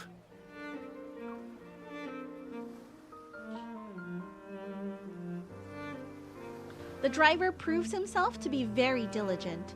He takes us to a tranquil place by the sea. Rafayel and I walk on the grassland. One side is an expanse of lush vegetation, and the other side is the azure sea. The underlying anxiety in my heart slowly dissipates, perhaps soothed by the breathtaking scenery. I heard about this rare blue hole before. We gotta check it out to make this trip worthwhile, don't you think? He's pretty silly. You say that, but you're not here just for the view. Did you? That's not right. Are you? You said you needed my help. However, you didn't do anything on the yacht. That means your real goal is related to the island. Not bad. You want to keep going and guess what I'm aiming for? I start to think, if there's one thing that Rafayel is particularly interested in, then this place is related to Lemuria. They say time works its magic on everything. Who knows? Maybe this tiny island was once a small garden in Lemuria thousands or millions of years ago. I can't say for sure if it was a Lemurian garden, but many years ago, this place was part of the ocean. He crouches down and separates a small cluster of grass to unveil the rugged, rocky surface below. Look, these are traces left behind by a coral reef.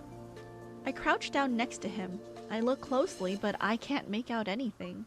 It's been eroded over the years, so it's not obvious anymore. Once upon a time, in an era beyond anyone's wildest imagination, this place wasn't covered with grass. Coral reefs stretched as far as the eye can see. Shells and countless sea creatures, like fish, shrimps, and crabs, used to call it home. Distant and intriguing, the land was a realm of unfathomable mystery to them. But in the end, their once familiar homeland turned into the strangest of worlds. His tone is light, tinged with an elusive emotion. His words are carried away by the sea breeze as soon as they leave his lips. Why are you just standing there? You don't want to keep walking? Are you thinking about your homeland?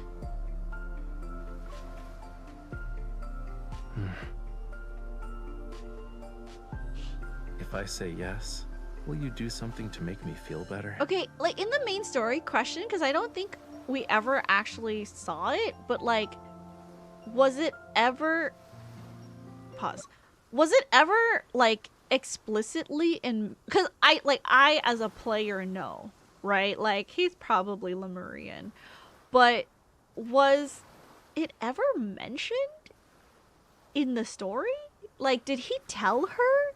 Because, like, all I remember is them, like, going to that island, and then that big, that big sea monster wanderer attacked, and then our character almost drowned, and obviously Rafayel saved us, but, like, I don't think he ever said, right?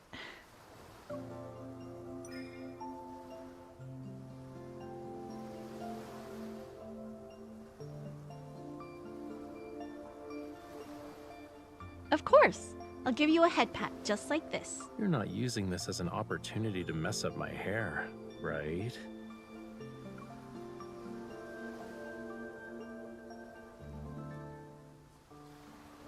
We walk along the coast. As the afternoon sunlight dims, the sea breeze becomes slightly cooler.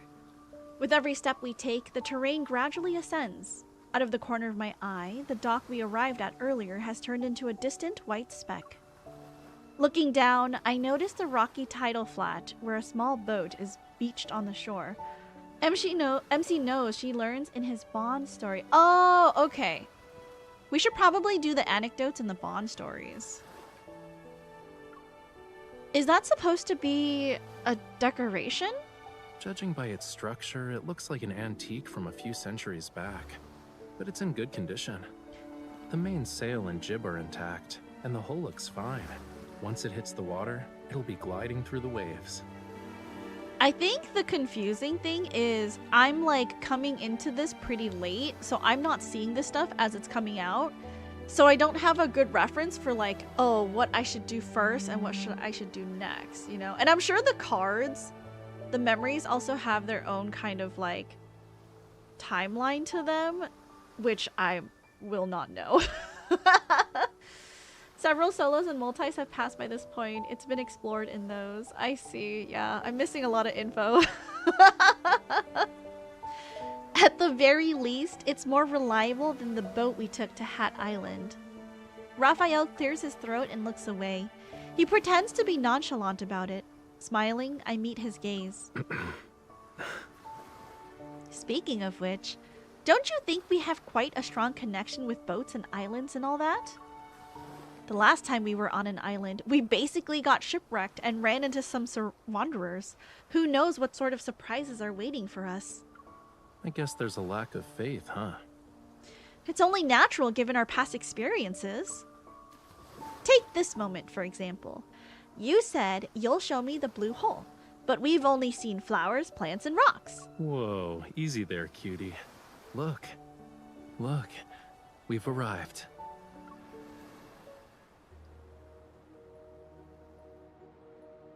Different from the coastline earlier, a deep blue sea appears before me. A massive blue hole nestled beneath the circular cliff where the sea seems to have ceased flowing, transforming it into a mesmerizing blue gem. Peering down from the edge, I feel like I'm looking straight at the deep sea's soulful eye. Watch where you're going. Don't let it lure you in.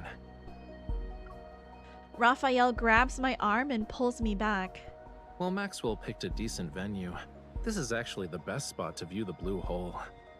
I look into the distance and spot a cluster of mansion-like buildings on the lower land across from us. A few figures can be seen. Waiters are prepping for the banquet. It's beautiful. No wonder Maxwell chose this place for his wedding anniversary. It's not just beautiful. He picks up a small stone and throws it. It lands on the edge of the blue hole before vanishing into the dark blue depths. The oxygen levels are super low in the blue hole, and light can't even reach it.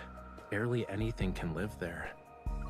So, over time, all sorts of rumors about it began to emerge. Some say the blue hole is a gateway to another world. Others believe it hides countless treasures.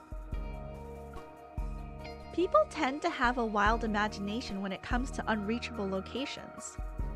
But there's not any concrete evidence to debunk these rumors. An unimaginable secret might be hidden in this blue hole. Rafayel turns his attention to the blue hole. His clothes billow in the wind, and he looks like a bird ready to take to the skies.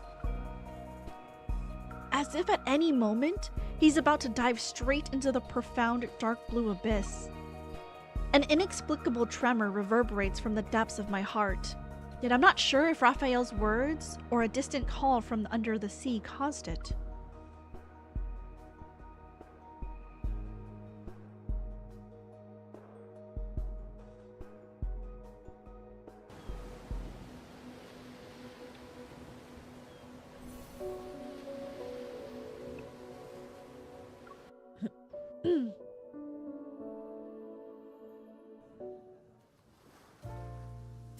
It's 7 p.m. The ceremony for the wedding anniversary takes place as scheduled in front of the manor near the blue hole.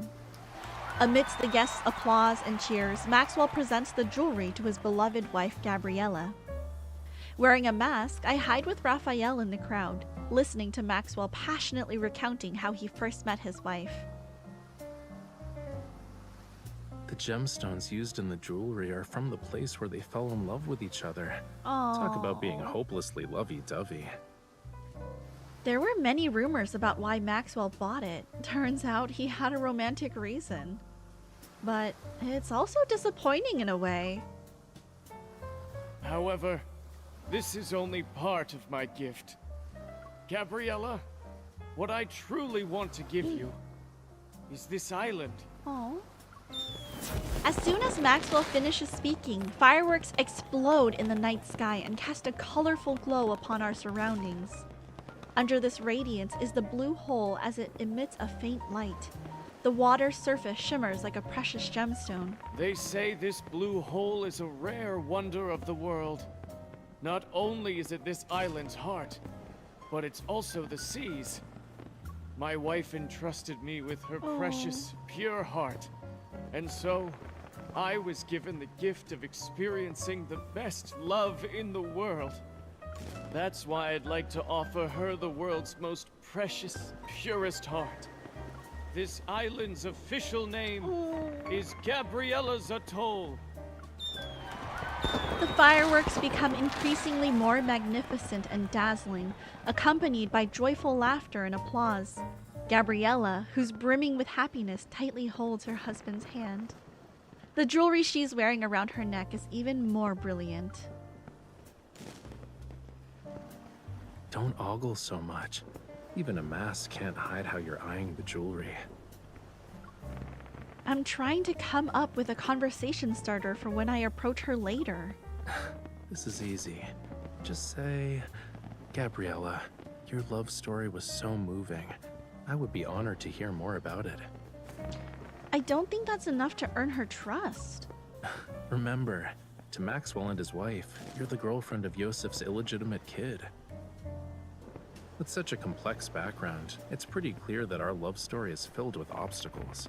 So, it's only natural for you to admire the romance between Maxwell and Gabriella.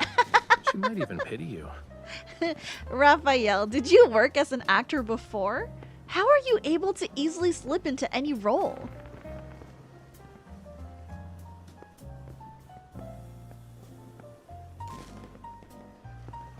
Rafayel adjusts my mask that's slightly askew. He softly chuckles. Go.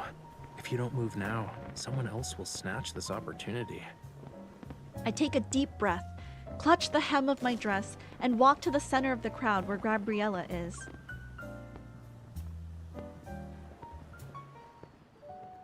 Over half an hour later. How was it? There weren't any energy fluctuations. Away from the lively manor, a large, serene plain rests on the slope near the blue hole. Disappointed, I sit down on the grass. My gaze is fixed on the almost still seawater within the blue hole. My sigh soars into the air, releasing me from the weight of my emotions. Even when I sensed it in every way possible and scanned it with my watch, the jewelry showed no abnormalities. Never mind. Captain Jenna said that finding aether cores would be a long-term struggle. It can't progress as smoothly as I hoped. I'll treat this as an island vacation. I haven't even started comforting you, and you're already coming to terms with it? How are you going to do that? I'm willing to listen to your plan. Rafayel props up his chin in his hand. It appears as if he's lost in thought for a moment. I haven't made up my mind yet, you know. But maybe this will cheer you up? He takes out something from inside his coat. It's a small bundle of sparklers? Take one.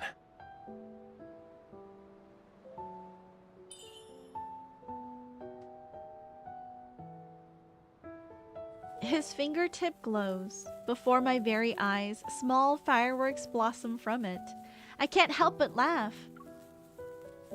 Rafayel, I discovered one of your new skills. Meowdy there, Rosca Bread. Hello, Coffee Cheesecake. How are you? Welcome, welcome. Welcome in. Happy Sunday.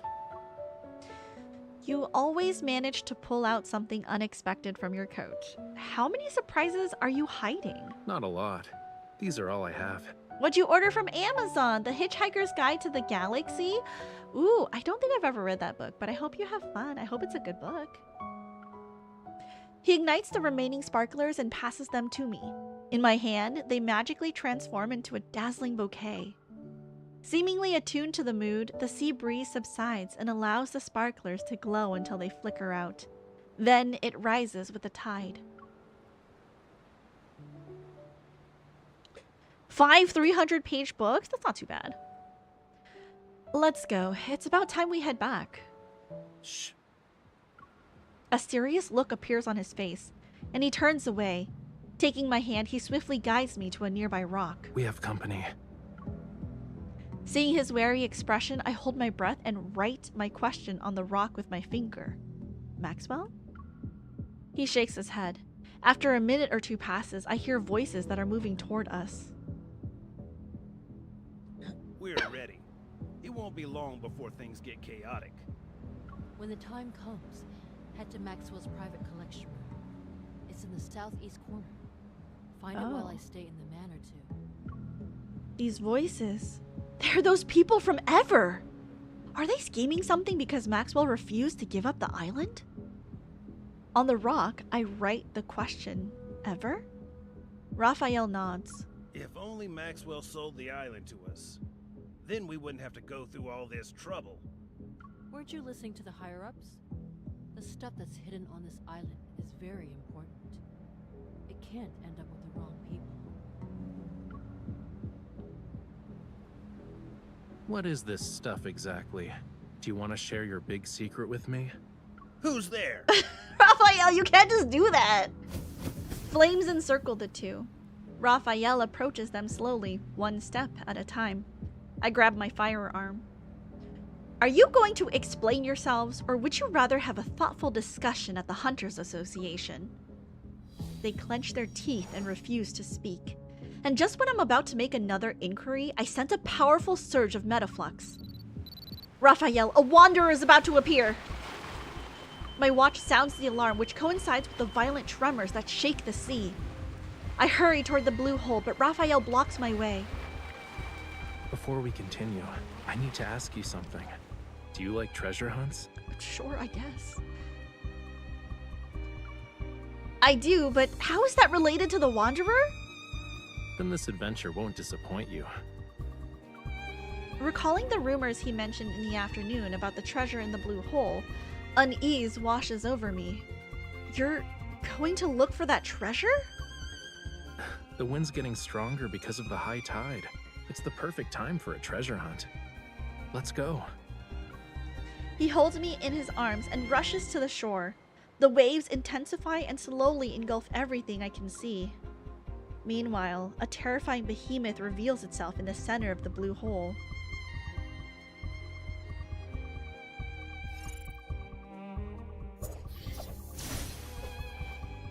Alright.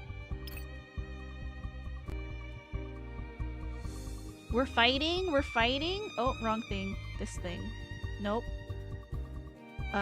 There we go. I was like clicking around. I don't know which one is the right one. I need to bind those buttons to my Steam Deck, I swear.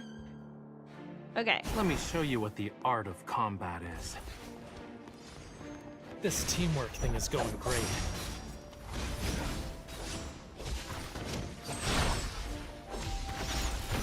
It's almost over. Don't let it get away. Oops. I could have dodged that. Yeah, I hear you. Okay. Alright, let's fight this thing. Foul wings. It's just bluffing. This teamwork thing is going great.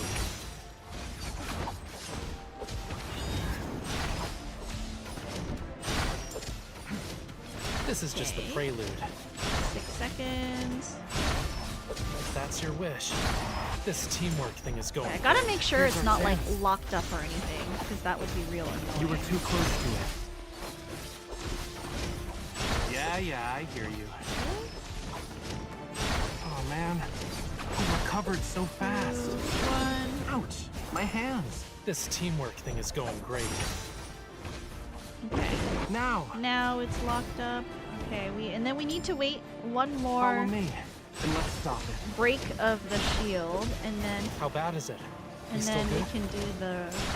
This teamwork thing is going No! great. Fuck. You were too close to it. Fine. Trust me on this. No, it's locked. I fucked up. It's fine. Don't okay, underestimate it's the fine. power of fire. If that's your wish. 3, 2, 1, dodge. Are we gonna beat it with the right... Are we gonna beat it with 3 stars? Okay, it's fine. Everything is fine. Everything was fine in the end. Okay. Back to our vertical phone. This is fine! Everything is fine! We're all fine.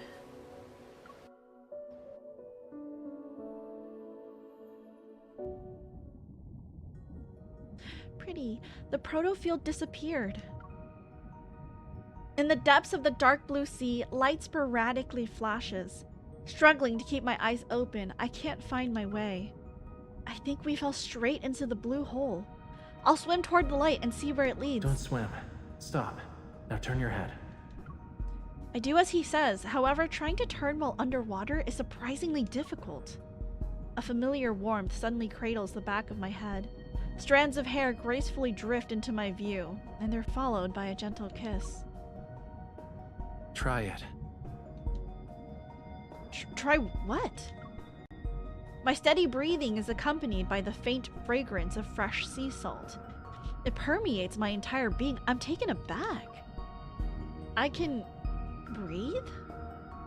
I'm not even choking on water. Do you also want to see if your tears can turn into pearls? Oh, is that I think that's the legend, right? A Lemurian's tears turn into pearls? Rafayel carefully runs his fingers along the area around my eyes. He instantly conjures up a thumb-sized flammula like a magician pulling a rabbit out of a hat. The tide is rising.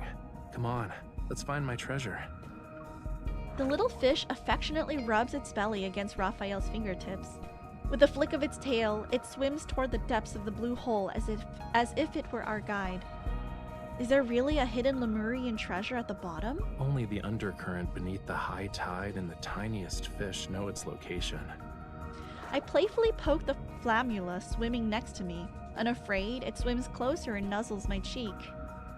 Why is the flammula sillier than the one outside? It doesn't even have a sense of caution. It's not the fish's fault. It only dares to come close because you have a familiar scent. Are you talking about when you kissed me? Obviously, it's not just because of that. What's that supposed to mean? As we head deeper into the blue hole, the undercurrents become more and more intricate. The light has disappeared. In Raphael's palm, a small flame materializes. It casts a gentle glow while fish playfully swim around it. We're close to the entrance. Oh, his flame evil works underwater? A force surges through the water. My heartbeat quickens, and I soon find myself tightly gripping Raphael's hand. Are you scared? I shake my head. I try to peer into the depths of the darkness with the help of Raphael's firelight. However, I can't find the source of that mysterious force. Good news, our target is probably in the same place. And the bad news? My diving knowledge is limited. The deeper we go, the stronger the undercurrent gets. How deep do we need to be? After we follow the surging tide and pass through a crevice, we'll reach a hidden fjord. The undercurrent in the crevice will be even more chaotic. Make sure to hold on to me tightly when the time comes. Suddenly, the undercurrent becomes stronger. It propels me forward wildly.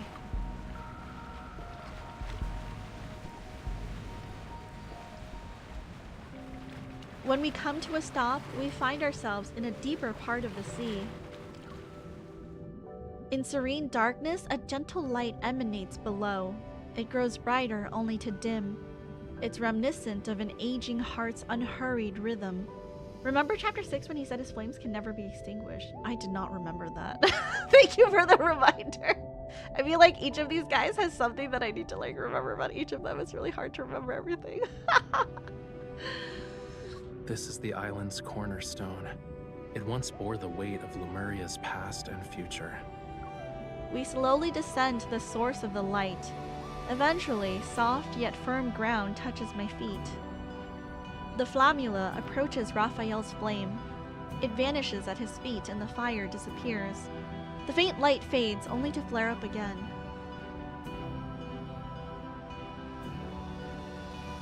This? It's part of Lemuria's long-lost Tome of the Sea God. Under a tender radiance, the crimson seaweed on the seabed comes to life. They resemble a field of fire. We stand on a massive, thick stone slab. The engravings on its surface are the light source. Those glowing marks look like symbols. Legend has it that the Tome of the Sea God contains prophecies about Lemuria's future. But this part speaks of oblivion, not the future. Are you referring to how the world forgot about Lemuria's history? It's not just that. There's also power. Those who borrowed power from the sea, but traded in the end. They mistook the sea's tolerance for submission, and forgot about its cruelty. But I remember, and I will reclaim this forgotten power. Looks like that's where I come in, huh? What do you need me to do?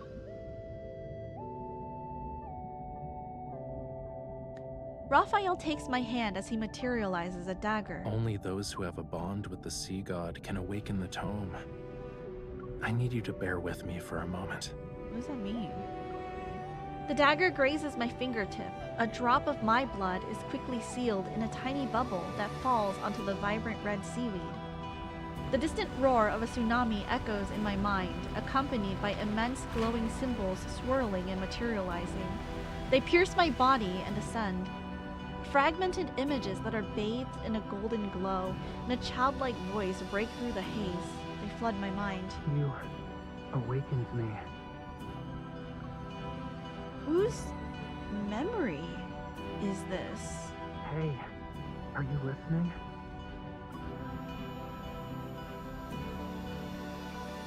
I'm not stranded. It's the waves. They're just too strong. Where I come from, if you say you like someone's scales, that means you like them. You humans are bold. We've only known each other for a day, and you're already thinking about our next meeting. Remember, we'll see each other again at this spot next year. This bond means you'll definitely come back to me. I'll always wait for you. So, like in a past life, did she meet the sea god? Then I too.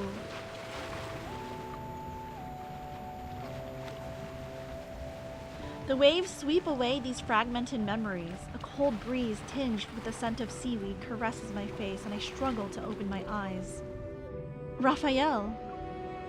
Golden symbols pulsate with immense power. They surge into Rafayel's body.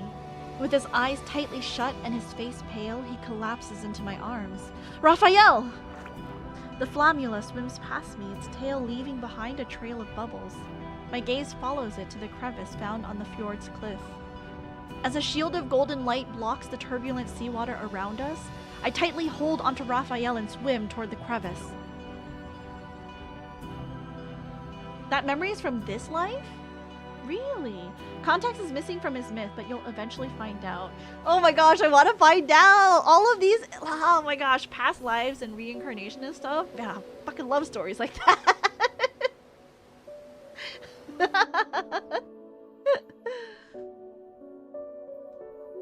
Guys, I'll be so real with you. I don't think we're getting to Homecoming Wings tonight. Like, I have to leave at 4 p.m. Or I should be wrapping up stream at 4 because I have dinner plans. And, like, each of these stories, not that I'm complaining, like, they're explaining so much and there's so much going on. But I did not expect, like, one of the, like, you know, stories to take so long. Because I thought, like, finishing 2 in a day, no problem. But apparently not. So, Homecoming Wings, if you're here for Homecoming Wings, it might not come until next week. Sorry, guys. We leave the blue hole via a narrow gap in the seabed. When we resurface, we find ourselves in the ocean. There's a small island in the distance. Hello, Aster Fate. Welcome and thank you for the follow. Welcome, welcome. A nearby ship gently rocks with the waves. It looks as if it's been waiting for a long time. Also, are you a lads girly? Who's your favorite man? Welcome in. Boarding the ship's hold, I look at its old mast and sails. I know this is the same ship that ran aground on the island.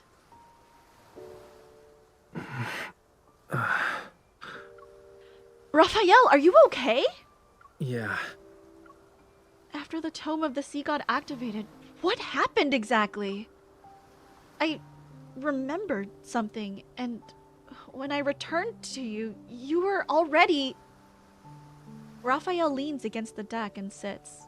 With his elbow bent, he props himself up. I said I'll give you an answer. Give me like a minute to...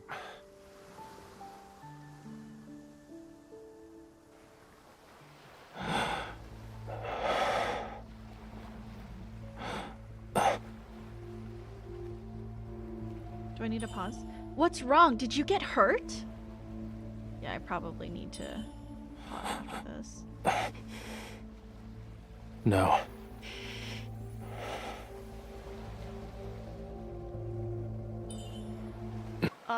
It went so fast I couldn't say. Scales? Your...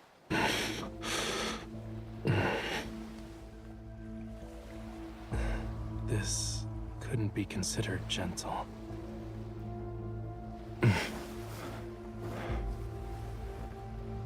It's getting...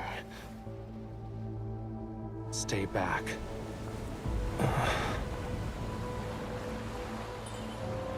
What's going on?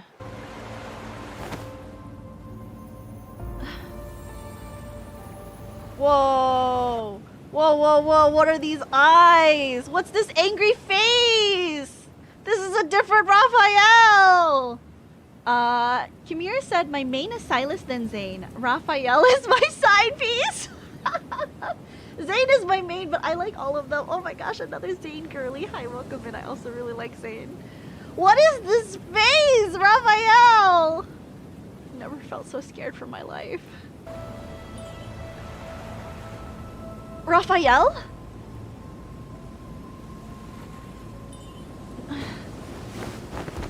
Whoa. A follower? Or just a lowly sacrifice? It's not Rafayel. You don't recognize me anymore?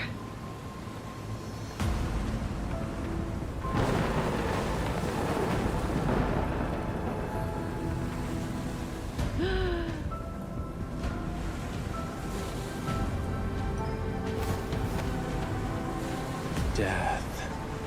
When the storm surges from the deep sea. Rafayel, snap out of it! The sea god awakens.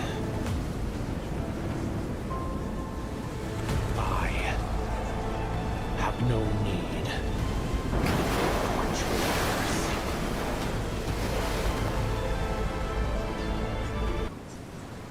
With the how do I know how to say this? Okay. My brain was reading and I was like, well, I don't know how to voice this line. With the authority granted to me by the Ocean's Covenant, I order you to...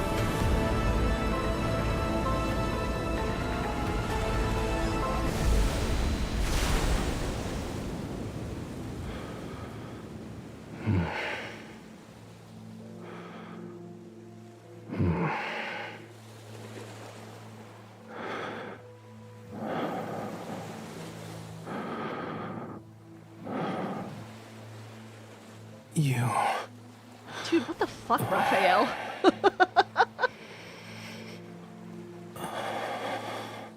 So close.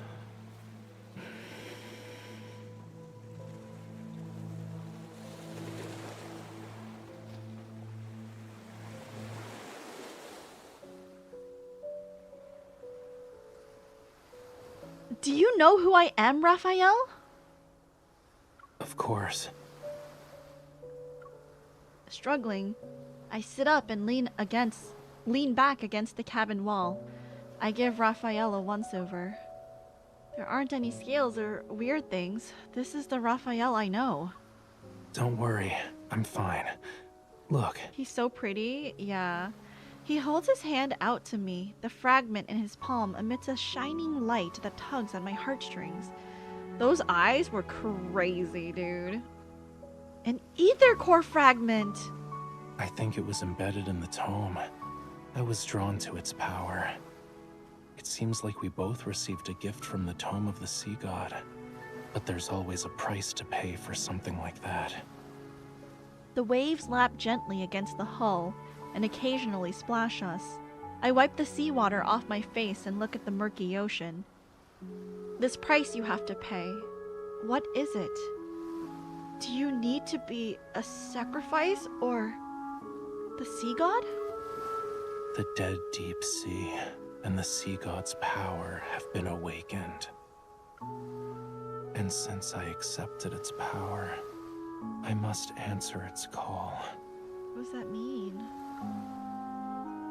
Even if certain futures have a predetermined end, I can't refuse. The ocean pushes the old ship.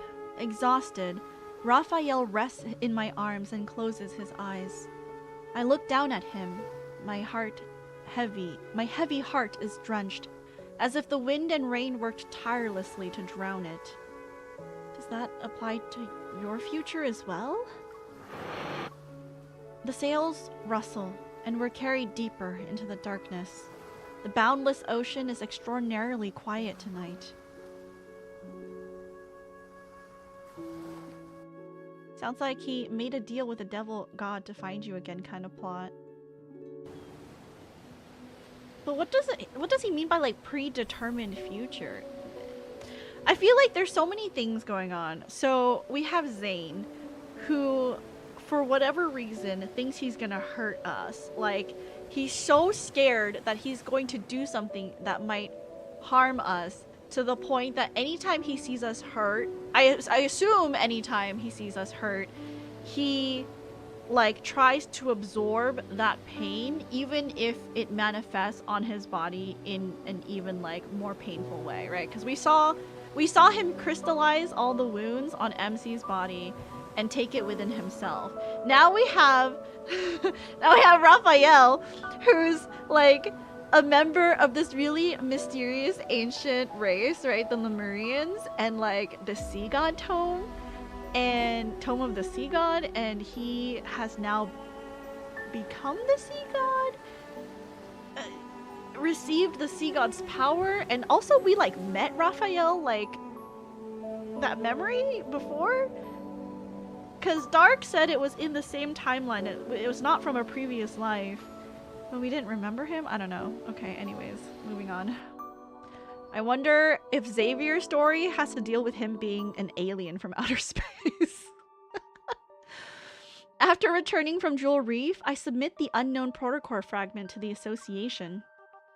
While waiting for the analysis results, I receive an unexpected call from the Special Operations team about a new discovery. I sent a package? Yes, you're the sender, and the mailing address says Jewel Reef. Inside it was a small device that was soaked in seawater. The photo I get reveals a drenched, palm-sized metal disc. After analyzing the trace elements in the seawater it contained, we saw that they were a perfect match with the ones found in Jewel Reef's blue hole. And upon further examination, we noticed there was a radio frequency chip capable of attuning to metaflux fluctuations. It can forcefully induce energy fluctuations. I have a feeling the incident from that day wasn't a coincidence. The technology behind this is highly intricate, and currently, only ever, the leading authority in protocore energy technology has managed to achieve it. Ever again. However, it still has some limitations. For example, it can't be remotely activated, so... The person who activated it must have been at the banquet. While I can acquire the guest list through the Association's intelligence network, I still choose to visit White Sand Bay. He's the only one who could send this item that was salvaged from the sea. He even used my name when handing it over to the Association. So, I guess all these stories have to do with these, like, devices that can induce a large energy fluctuation. For the entire morning, dark clouds cover the sky. Heavy and gray, they almost touch the waves' crests as I look at them from a large window. The sound of a pencil against paper faintly resounds. The house's owner treats the news as nothing more than background music. Many guests have gone missing from the island. Their current whereabouts remain unknown. The venue of the banquet, Jewel Reef, has been sealed off. There will be a further investigation into the... The news report doesn't have any notable details. I walk over to Rafayel and lean down to look at his sketch. The intricate lines outline fish and clusters of coral. The shadow lurking in the cave's depths appear to be harboring secrets. I stare at the shadow. As if compelled by an unseen force, I murmur to myself. They're in the blue hole.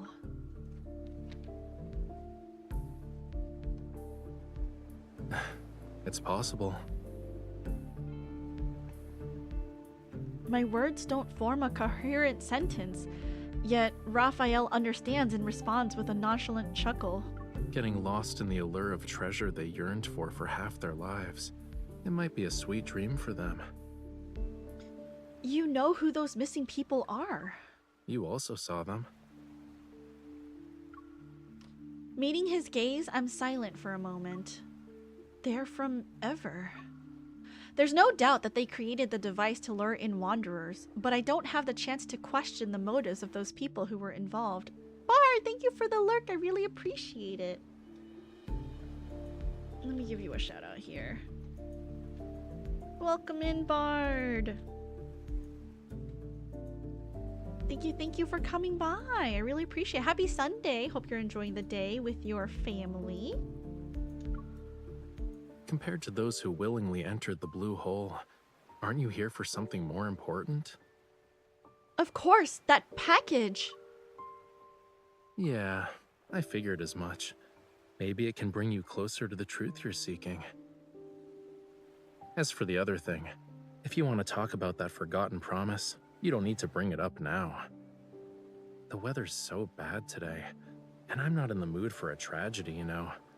Why don't we talk about something cheerful instead?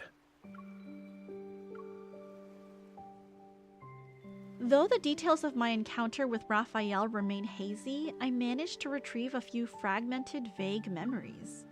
During that year, I fell into a deep sleep for 3 or 4 days due to a high fever. When I woke up, I lost a lot of memories, and my meeting with Rafayel happened to occur before I got sick. Rafayel sighs and puts down the paintbrush. You don't think I'm avoiding this topic because I'm trying to run away from it, right? You want to say you forgot a lot of things from your childhood because of reasons, but you're worried it'll come off as you not wanting to take responsibility. Are you sure you don't have telepathy? Did you actually go to the beach to wait for me? Are you asking about the year after that? Or every year after that? Oh, my heart.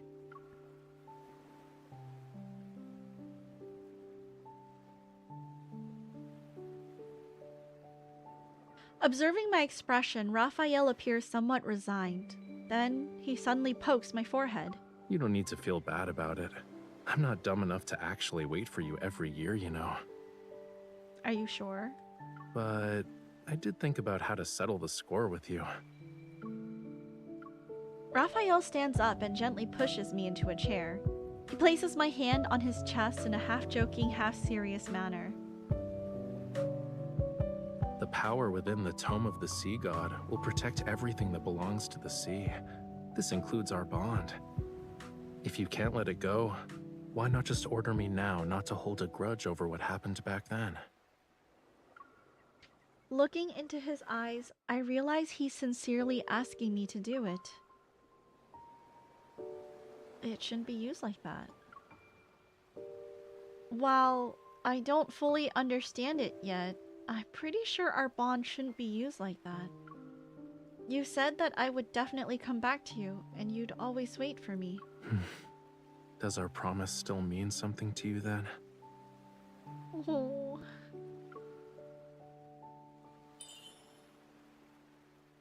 According to the weather forecast, there will be a storm today. Everyone's been advised not to leave home unless it's absolutely necessary. But you came here. Because I know you're waiting for me. Rafayel breaks into a smile and takes my hand into his palm. The heavy downpour descends, carrying with it a majestic force that seeks to wash away all remnants of the past. The surging waves crash against the shore. Sea spray soars as if there's a fierce battle between the sky and the ocean. But in the end, rainwater and seawater will find their way back to each other. They will return to how they were before they parted ways.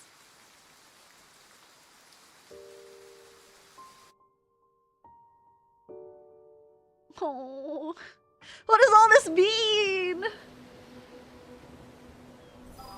Okay.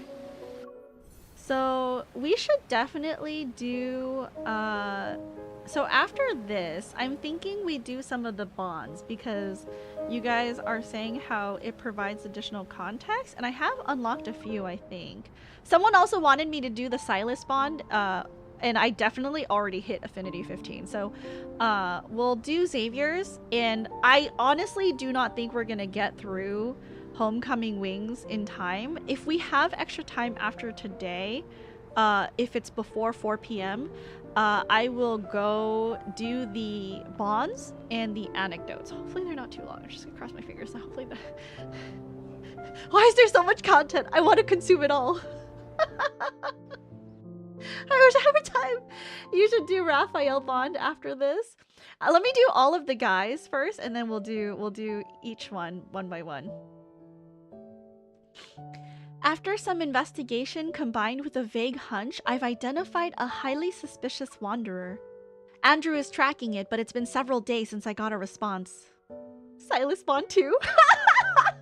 Yes, I believe you were the one, Kamir, who suggested I do the Sylus bond. This lull allows me to test the new gear Simone modified for me before the next mission. The only problem is that my partner, who promised to join me for this trial, is late as usual. It's a lot of reading, fair warning. I fucking love reading. If it's too long, then the next stream we'll start with the bonds and the anecdotes, because I want to wrap that up before we move on to Homecoming Wings. Because it seems like all of that stuff came out before Homecoming Wings as well. So I would want to do all of that. Plus, I have to remember, like, this game has been out for 2 years now. All of this content was slowly rolled out. It is a marathon. It is not a sprint. I shouldn't treat it like a sprint, because once we catch up, there's gonna be a lot of nothing to do. So you gotta make sure we're just, you know, progressing little by little. And once we're done with the main story, we'll go into each of, like, the memories and stuff. And I guess there's, like, dates and I don't know what kindled are. I've seen kindled on the cars. I don't know what those are either. So we'll see. We'll take it slowly. 10 rings. The training session is over now. That's Simone for you. She can turn even the simplest sidearm into something extraordinary. I switch on the safety and put away my gun. My gaze drifts to the empty lane beside me. Looks like Xavier, king of tardiness, didn't get the chance to try out the new gear first. But at least I have the luck of a partner who's always thinking about me.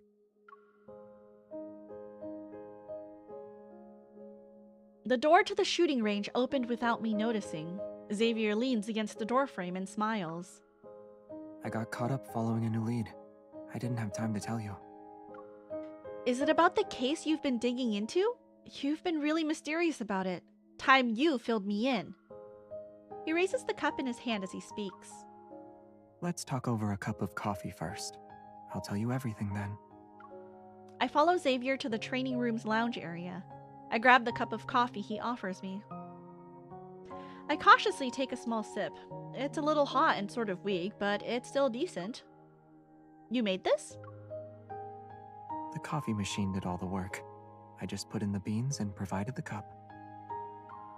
It sounds like you didn't do much, but the coffee isn't bad. Hearing this, Xavier chuckles. So, your investigation is coffee-related? Certain people were smuggling painted protocore fragments in the coffee beans. I had to attend as a judge at the coffee contest. Interesting. I figured that with all the effort they put in, there would be a clue about the ether cores. But all we got were some modified, regular protocores.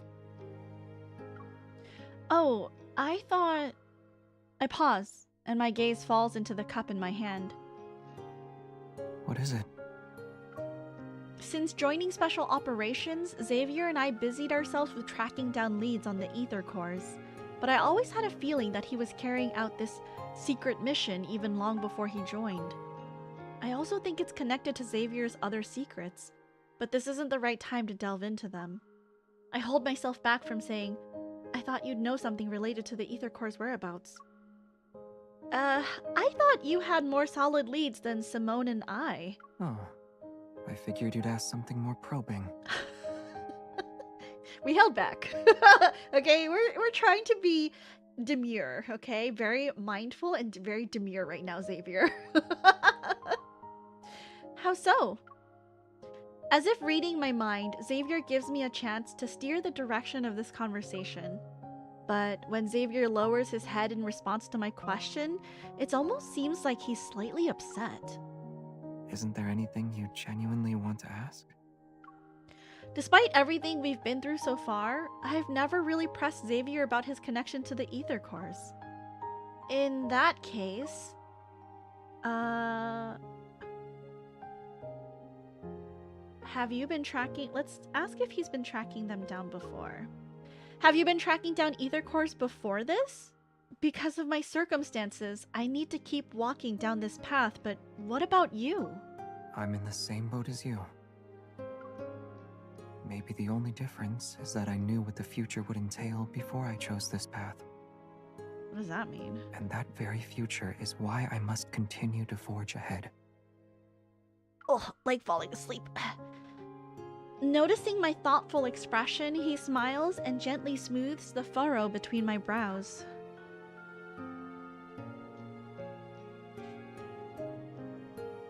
I know. You aren't satisfied with my answer. But there are some truths you have to see and decide for yourself. Xavier's hunter watch as well as mine beep at the same time as he finishes speaking.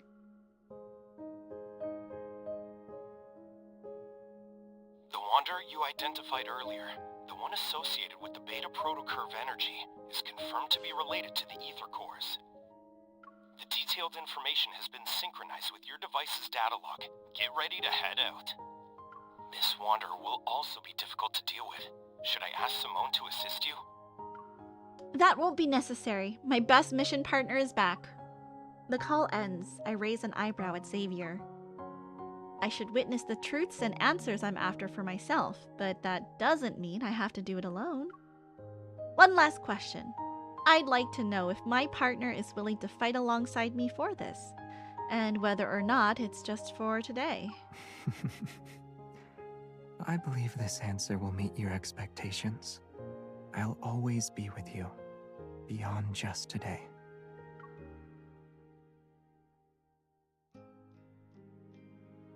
Oh.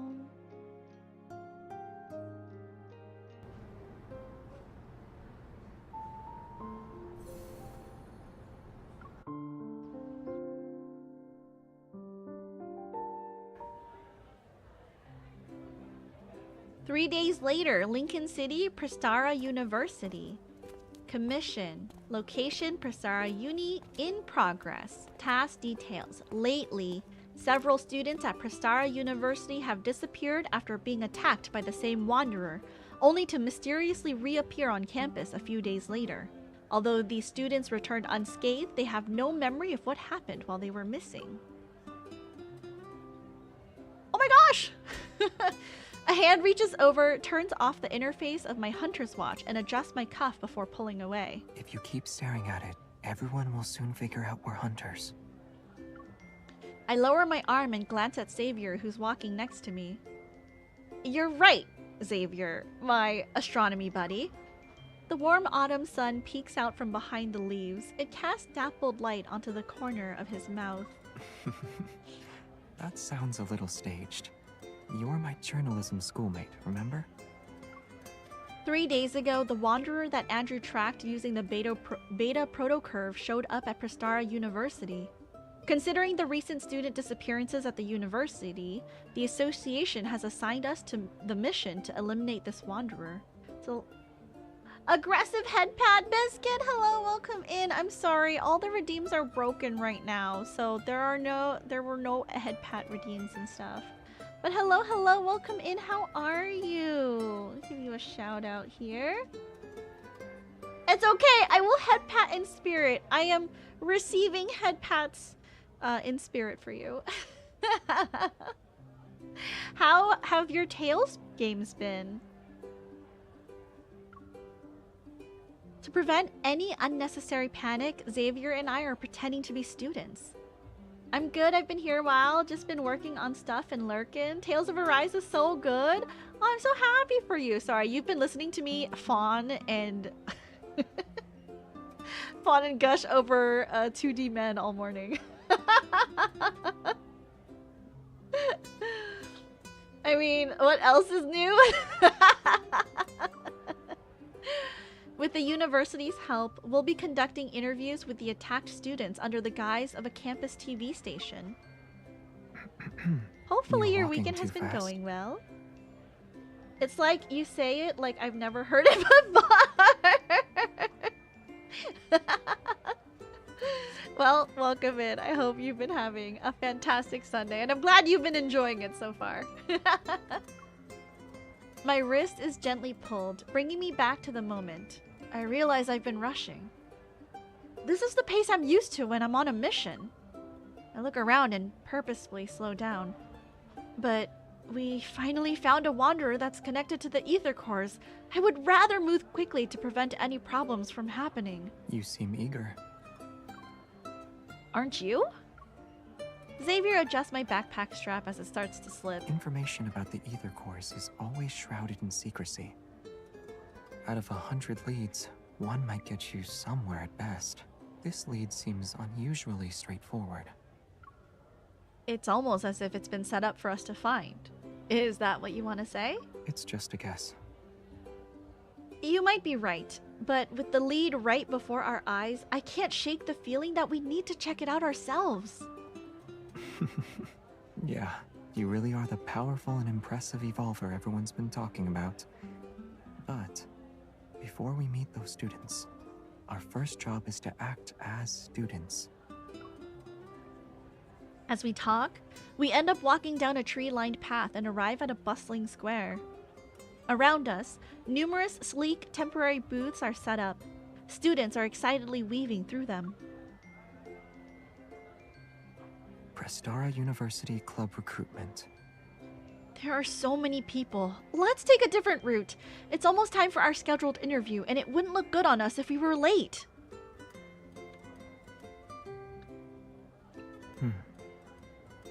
Yeah, it'll take a while.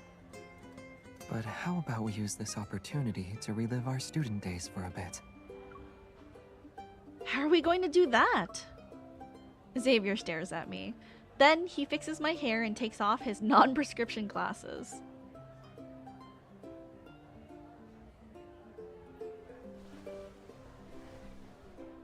He puts them on my face.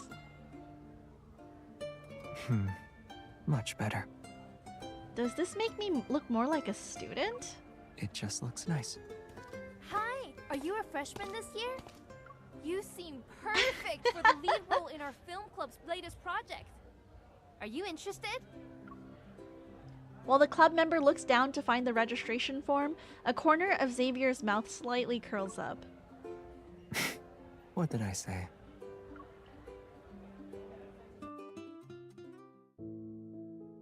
I feel like Xavier was throwing his teammate under the bus, but this trick surprisingly works.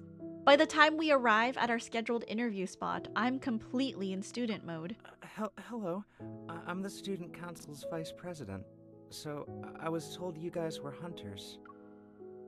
The tall, lanky boy gives a slightly uneasy smile, his head sinking lower as he speaks. The students who disappeared earlier are waiting in the classroom. They only know it's for a campus TV interview. Sorry, could you repeat what you said? I mean, just keep the questions simple and try not to scare anyone. After all, they've all had encounters with the Wanderer. Let's make sure we don't add to their trauma. Understood. We'll be careful.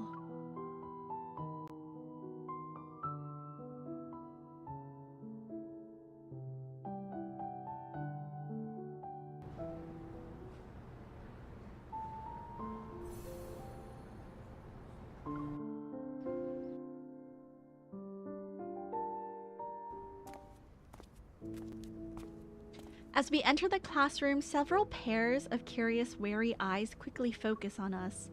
I clear my throat and offer a genuinely friendly smile. Hi, I'm a broadcast journalism major and a member of the campus television station. This is my partner. Xavier steps forward but doesn't speak, which prompts me to continue. He's the one who will handle the microphone and camera. He's an astronomy major. Our simple introduction doesn't achieve the effect we wanted. Perhaps the Wanderer did give them quite a scare. They scrutinize us warily, but no one responds. Hi, A bag full of drinks appear from behind the door. The person holding it hesitates, struggling to gesture a couple of times. I take the bag. The vice president shyly smiles, then silently moves to sit by the classroom's back door. He's definitely an introvert. Cooperating with us on the university's behalf must be tough for him. When I distribute the drinks with Xavier, the classroom's tense atmosphere begins to soften. As I try to come up with an appropriate icebreaker, Xavier nudges my elbow. Oh, right. Didn't we meet up downstairs this morning? Huh? I'm confused, so I manage only a grunt in response. I think I forgot to check in for my morning class. You're an astronomy major. Aren't you taking Dr. Ulysses' course? It takes me a moment to realize that Xavier's somber tone doesn't match his hopeful eyes. As I move the chair, I lean in close to Xavier's ear. Did you do your research ahead of time? I just threw out a question and didn't expect it to go anywhere. Ash, welcome in. How are you? Happy Sunday. Straightening his posture, Xavier smiles and looks at the student who responds to his question earlier. Yeah, his classes are really tough. The student relaxes as the conversation begins to flow more naturally. I knew it. When it comes to the strictest professor at Prestara University, no one can beat Dr. Ulysses. I'm good. I slept in. How are you? You just woke up. Good morning. I'm doing great. We have learned a lot more about the boys, and they're all very interesting. But it's not that bad. While he's strict in class, he's pretty chill on the basketball court when classes are over. Actually, I missed one of Dr. Ulysses' meetings because of that Wanderer incident. Thanks for reminding me. I need to catch up with him later. You're welcome. Who you marrying, Princess? ZAYNE. Xavier adjusts his position and gives me a knowing look.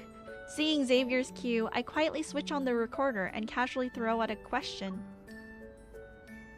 Besides missing out on that meeting, can you tell us a bit more about what happened after that attack? You can say whatever you want, don't worry. We won't disclose any personal information. The students exchange looks. They seem resolved to speak. I'll go first then.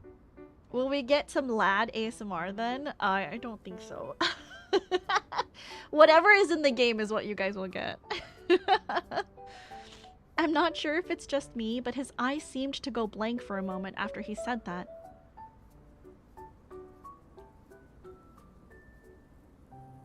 This is what we call a white hole. Day 2 lecture hall. Region of space-time. If we reverse what all are you the doing? symbols in the equation, Shh, we're not actually here for the lecture, but we might as well look the part. I slide the open textbook to the center of the desk, line up my notebook and pens, and place a water bottle to the side. Your desk is so neat, it's only a matter of time before the professor notices. According to a student's account, the incident occurred outside the classroom. He was heading to a meeting with the professor. I decided to talk to this professor to see if we could gather any new clues. So, I dragged Xavier with me the next day and we snuck into his class. Yeah, it's a perfect disguise. The way you quickly claimed a seat in the back was nice and clean, too. The back row is the VVVIP section. It has a great view and ambience, perfect for relaxing, entertainment, and even spotting two students in the back row secretly holding hands under their desk. I casually changed the subject. Where did you prefer to sit when you were in school? I didn't have a particular preference, but I usually sat in the back too. The sunlight was nice, and the breeze was refreshing. How comfortable were the desks and chairs? They were okay.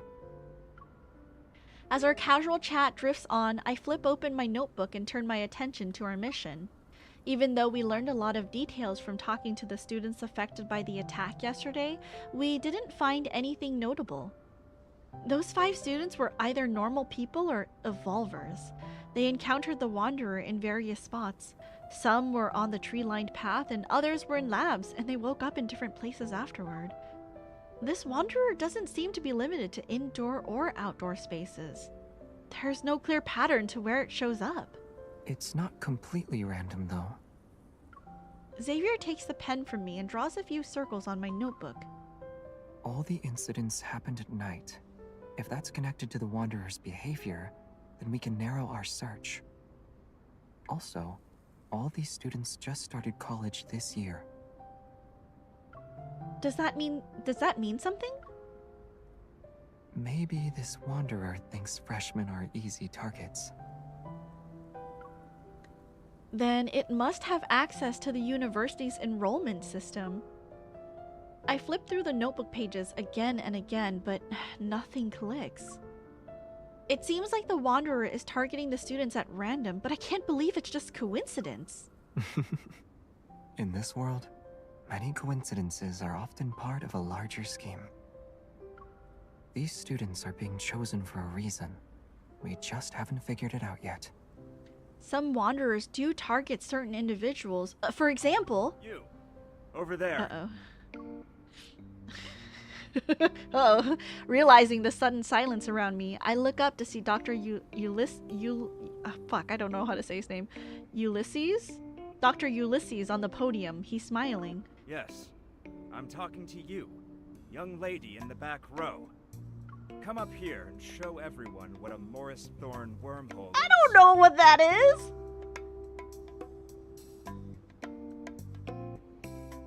Uh-oh.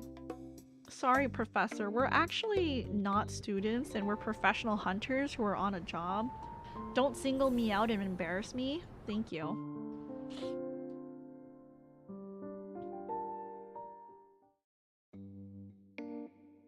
I never thought I'd get caught talking in class. For a moment, I'm stunned and don't know how to respond.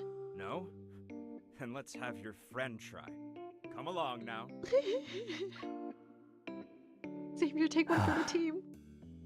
I tug at Xavier's clothes and quickly whisper, "Let me do it. If I mess up, I'll just apologize." Xavier reassuringly squeezes my hand, stands up, and confidently walks to the podium. Does he know? Surely. The classroom lights dim and a holographic projection appears from his fingers. It forms the image of the universe. Surely because he's from outer space, right? Mr. Alien Xavier? In theory, the Morris Thorn wormhole is a traversable wormhole. It is spherically symmetrical and features a throat that bridges 2 black holes. The throat is a finite spherical region containing negative energy density matter to counteract gravitational forces inside the wormhole. My brain don't work. That was just a whole bunch of gobbledygook that I didn't understand. As Xavier speaks in a measured tone, the stars shift under his touch to gradually form a wormhole model. The lights from distant planets flicker between us, and his silhouette seemingly stretches across light years. For a moment, I wonder, was Xavier like this back in college? Correct. The negative energy's repulsive gravitational properties keep the wormhole's throat open, allowing matter or signals to pass through. Time travel becomes possible with this model. Time travel? For example, the deep space tunnel above us Oh. might very well be a giant wormhole. The mysterious deep space signals could then make their way to our I distant Earth. see. Perhaps certain materials, or even other forms of life, can find us through these cosmic channels. What are you thinking about? How smart you are. I snap back to reality. Xavier has crossed the starry expanse and now stands before me. He's within arm's reach once more. I'm curious. Were you really an astronomy graduate? Who knows? I have too many diplomas at home. I need to check first.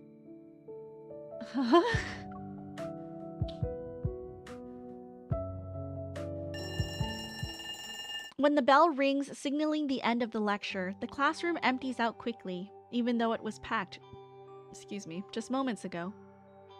As the professor starts to pack, I approach him. I'm about to ask about the students who were attacked. Xavier, have you been a deep space hunter for so long that you want to relive your college days? Oh.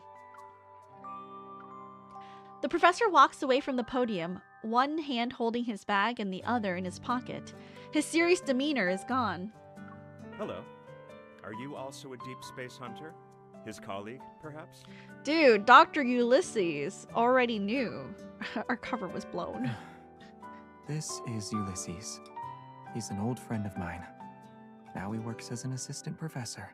I was promoted to associate professor 2 years ago. Congratulations. Thank you. First, there was Jeremiah, a mysterious florist. Now it's a university physics professor. I'm once again shocked by how unpredictable Xavier's social circle is. Let's get back to business. You're not the type of person to visit without a reason. Did something happen at the university? Literally, have you not heard about the students disappearing? Hello? I'm on a mission. Well, if you're involved, it can't be just any mission. Should I be expecting a major incident to take place? Looks like I'm not the only one who has a certain impression about Xavier. But this gives me a perfect opening to ask him about the Wanderer. Dr. Ulysses, we heard one of your students was attacked by a Wanderer and went missing for a few days. Were you in the area when this happened? Ulysses is only there to get that bag and leave. It's true. Do your work and leave. Ulysses pauses for a moment before nodding. I was in the lab preparing for a meeting when I heard a scream outside the room, but I didn't find anything even after looking around. I later learned that a student had been attacked by a Wanderer. Fortunately, he wasn't seriously injured. It looks like Ulysses didn't see the Wanderer. I'm a little disappointed. Did the lab's flux stabilizer show any reaction? No. I immediately get what Xavier is hinting at. If the flux stabilizer didn't react, then the Wanderer's metaflux fluctuation level must be below 50. There are only a few Wanderers capable of such stealth. Our search is narrowed considerably. It's also possible we're dealing with a modified Wanderer. As if reading my mind, Xavier reveals another observation. I nod. Got it. I'll ask Andrew to compare the protocurve data with the possible Wanderer profiles. Wait, I just remembered something. The flux stabilizer can't detect that level of metaflux. However, the research center's RMFMA might. Ooh. RMFMA? But the research center isn't even near here. It was moved to the campus earlier this year, so it's not that far away now. How convenient. It should have captured the metaflux fluctuation and its dynamic range when the Wanderer appeared. Then, can we use that device for a bit? RMFMA. It stands for Reflective Metaflux Field Monitor and Analyzer. A flicker of doubt crosses my mind, but I push it aside for now. I wait for Ulysses to respond. Sure. As long as you have the clearance to operate it and access the system, you can use it. But we don't quite fit those requirements. Let's go. Huh? Xavier picks up my backpack and turns to Ulysses. Aren't you going to lead the way?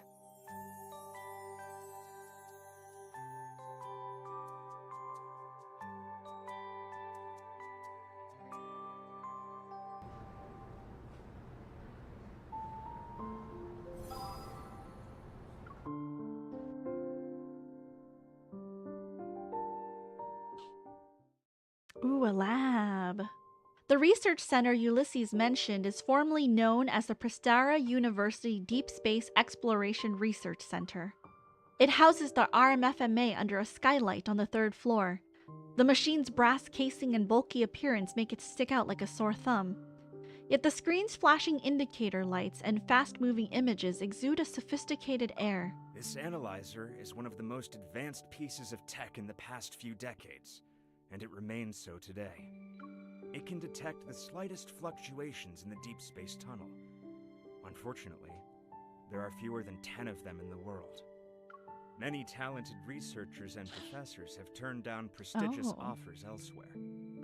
Also, they could work with the RMFMA at our research center. Do Xavier and I need to apply for access first to retrieve its data? Where's Xavier? All the data related to the Wanderer is corrupted. Xavier appears from behind the RMFMA. He removes his safety goggles and takes off his disposable lab coat. How did you... Aside from how did you operate that machine and you know how to use it, I focus on the most important one. What do you mean by corrupted? Did it capture even a trace of the Wanderer? Yes. It showed that a Wanderer appeared on the university's campus in the past 2 weeks. Oh. But all the data has been tampered with. The generated spectrum also has many errors. It can't be used as a clue. The hem and cuffs of his lab coat somehow got tangled together. Xavier frowns and pulls harder, but they're still stuck. Raise your hand a little more.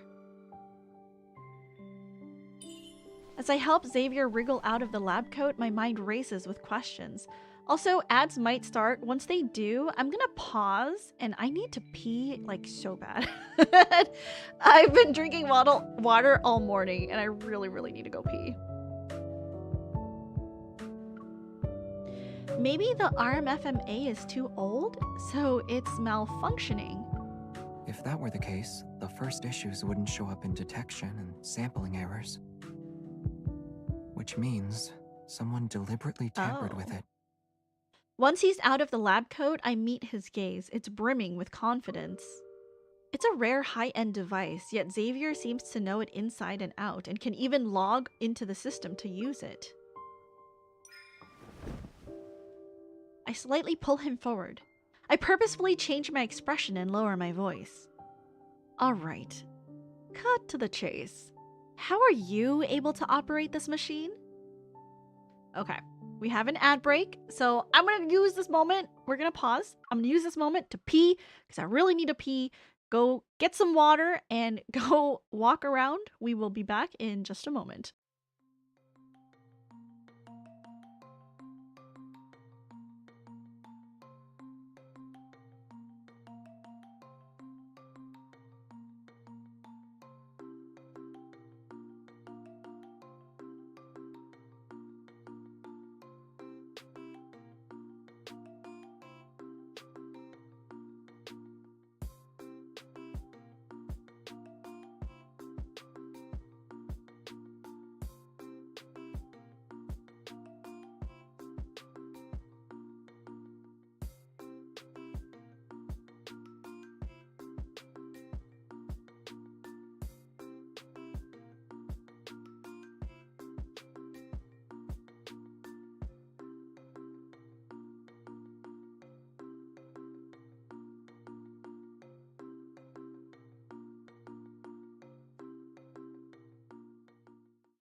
Alright, I have made it back just in time for ad break to end. It's perfect. Alright, so let's continue with the story.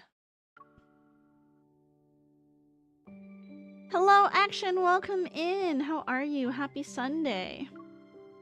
It might look complex, but it's actually easy to use. You know that's not what I meant. You're not really going to interrogate me right now, are you? As Ulysses returns from examining the data, I let go of Xavier. I step back to make room. The data is corrupted, and just as you suggested, someone probably tampered with it. Mysterious. However, the research center is a secure, newly built facility that few people can access. If we include me, only a handful of researchers. Look at the names! The last system login was recorded to be over a month ago. Has anyone else been in here the past 2 weeks? Ulysses thinks long and hard before finally giving a hesitant reply. Yes, but it's not anything suspicious. Was it you? There was a study event here for new students. Oh, I see. Part of the event included a tour of our facilities. That was when we introduced them to this analyzer. The new students who started this year, could it be? Those 5 students who were attacked all enrolled this year. Xavier voices my thoughts. I take out my phone, check the school's official website, and quickly find the article about the study event. 5 students were selected. They are... Here. Xavier points to the 5 names displayed on the screen. All the students who encountered the Wanderer are listed. The study event, the tampered device, the elusive Wanderer, everything starts to connect. This isn't a coincidence, Xavier. Something's off about the study event. The Wanderer is targeting its participants. Indeed. He agrees but keeps his finger on the screen. I look again. Group leader, Soren. Vice president of the student council. Oh. Hello. I'm the student council's vice president. So, I was told you guys were hunters. It's the same guy who helped us on behalf of the university, and the only one who wasn't attacked. He's definitely suspicious. There's only one way to find out. I'm contacting him right now. Xavier is the first to head out. After saying goodbye to Ulysses, I'm about to leave, but a glance at the wall makes me stop in my tracks. Instead of a certificate, there's an old framed group photo at the top. It's yellowed with age, and the faces in the photo are all a bit blurry. Yet the person who's on the edge, oh my god, is this Xavier? I look closer, and that indistinct figure suddenly comes into focus. It's Xavier. Is he immortal? Does he never age? How old is he? I know in his profile, it's like question mark, so we don't actually know how old he is.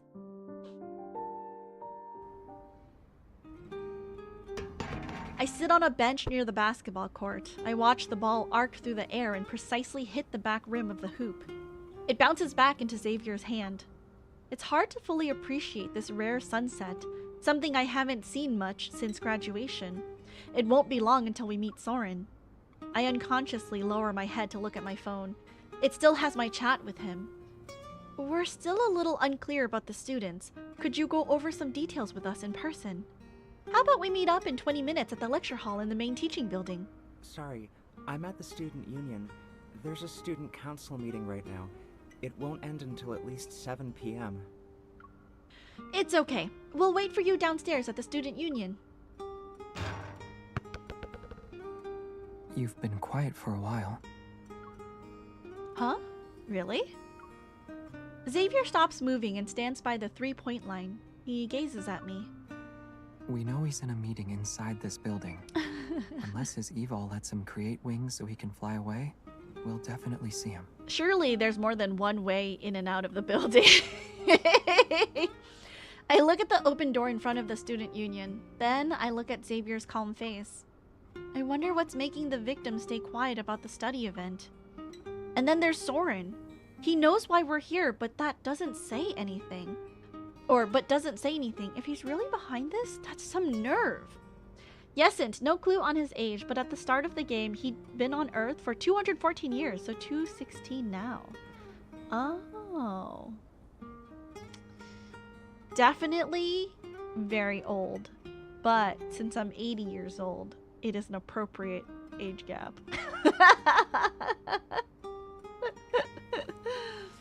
Maybe he doesn't want to get caught up in any trouble. Either way, we'll be able to ask him soon. And if he still refuses to talk, we can investigate. He keeps gazing at me. His eyes are firm and steady. I nod. Then he offers me the basketball. Want to try? I know his invitation is actually his way of offering me a break from the mission. I can't bring myself to refuse, so I stand up. Sure.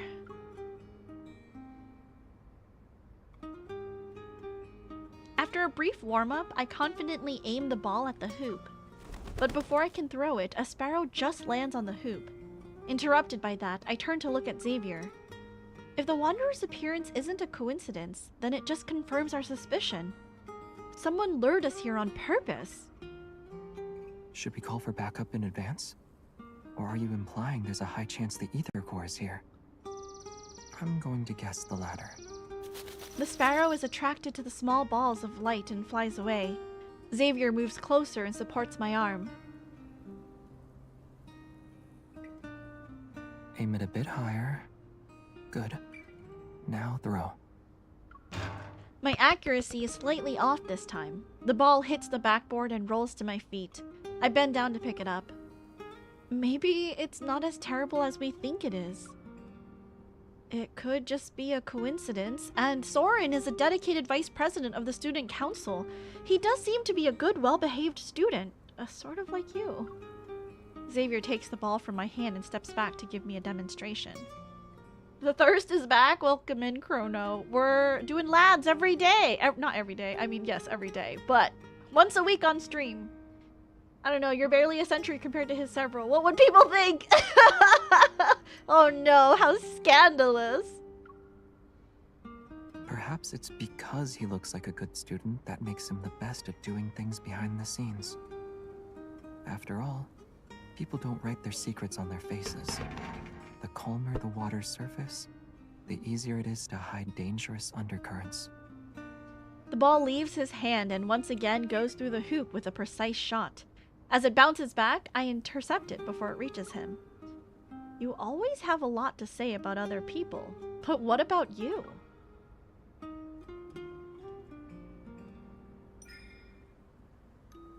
Recalling the blurry, yellowish photo from the research center, I move closer to Xavier. Maybe it's the backlight that causes flickering spots to appear in my vision. My consciousness falters for a moment. Xavier, when I first saw him. Xavier in the no-hunt zone. Xavier in the research center, and Xavier playing basketball at sunset. They appear in front of me all at once. They line up gracefully and blend into the figure of the person before me. Me? What secrets are you hiding behind your calm face? From the distant past to the present, who are you, really? Even though I'm so close to you, experienced all these life and death situations with you, I still cannot seem to fully understand you. Huh? Xavier's puzzled gaze lingers on my face and suppresses the questions in my heart. The only thing I eventually say is, I was going to ask if you're truly a good student, or do you have some secrets? After thinking for a moment, he speaks in a calm tone. I'd say I'm a good student. I paid attention in class and always kept my eyes on the front of the classroom. That's how I kept ending up making eye contact with a classmate who frequently turned around during class. He looks at me with a knowing gaze. I look back into his eyes and feel as if everything sounds familiar. Maybe your classmate just wanted to check the clock at the back of the classroom, see how much time was left before class was over. Oh, You're asking if I have a hidden side to me like Soren? He responds with a question. Now it's my turn to think about an answer. Fortunately, Xavier doesn't seem to expect one from me. Instead, he slightly lowers his head as if he's talking to himself. But the parts of me you think you know, and the parts you think you don't know, they make up who I am. All of me. Right here in front of you. We no longer pay attention to the basketball. The sound of it bouncing on the ground echoes in my ears. It isn't until I see Xavier's hand wave in front of me that I realize the lingering sound is my heartbeat. I think we have a new lead. Spontaneous male pregnancy. Thank you for the head pat. Pupper! Yes! It's my baby boy. I compose myself and look in the direction that Xavier is pointing in. Look at him. He's so sweet. How are you? Welcome in. Happy Sunday. Hope you've been having a good weekend. I catch sight of the enthusiastic student from yesterday's interview. He's walking out of the student union. Hermes, did you hear that? They're calling you an angel. Yes, you're my baby boy. Look at you. My little angel. My angel. Yes, are you sleepy? You're kind of sleepy, baby. Oh, my baby boy. Yes, baby.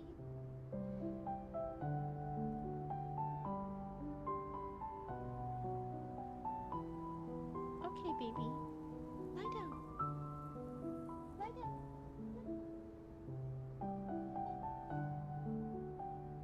Once I start, it's hard to stop.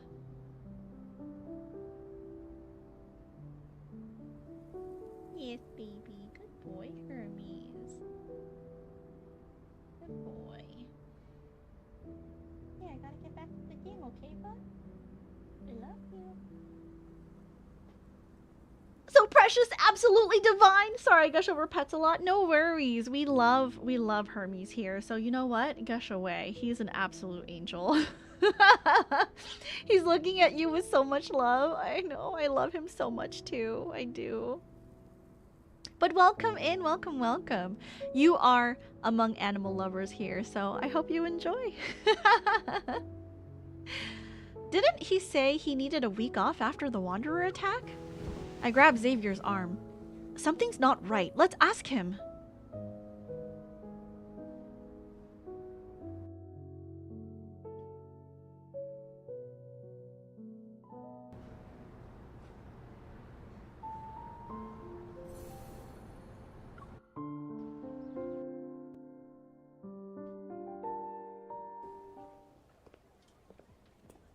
Before we get close, that student immediately recognizes me and Xavier. He excitedly waves at us. What a coincidence. Why are you here? Didn't you say you were going to take a week's leave at home? What brings you back? With no time to lose, I get straight to the point, but the student looks confused. Huh? Did I say that yesterday? I don't remember at all. Uh-oh. After the attack, my friend said my memory had gotten worse. I thought I was getting better over the past couple of days. In any case, I wanted to stop by really quick before my training. I hope your playthrough goes well. Thank you. I really appreciate it. I hope you have a good day at training. We're definitely having fun exploring all the different stories. So, have a good one. Thank you for stopping by. I really appreciate it. I don't like where this is going. I exchange a glance with Xavier, my eyes saying something's wrong. What do you remember then? Do you recall attending a study event around 2 weeks ago? Did anything strange happen at that time? A study event? He frowns, thinking hard for a long time, and then suddenly something dawns on him. It wasn't weird, but we did come across something intriguing. When we visited the Deep Space Exploration Research Center, there was this unique piece of equipment on the 3rd floor. For a short while, I felt like I walked straight into a haunted house. He dramatically gestures, still looking a bit shaken. It looked exactly like that haunted house I'm always terrified of. I almost screamed. After the tour, others said they had the same feeling. That for a moment, They fell into a really scary place. Wait, you're saying you all had a hallucination? Who else was there? It was just the 5 of us, and the vice president. The guy had to step out for a bit, so we were on our own. Vice president? Mysterious. It's not a hallucination. This is something the RMFMA can also do. You mean... To make a long story short, it's like recreating a plane of existence and overlapping it with our reality. Oh. But only a few people know about this. We surely underestimated Soren. Xavier grabs my wrist with one hand and supports my back with the other. Hold on. Wait, you know where he is? The research center. He'll get there before us.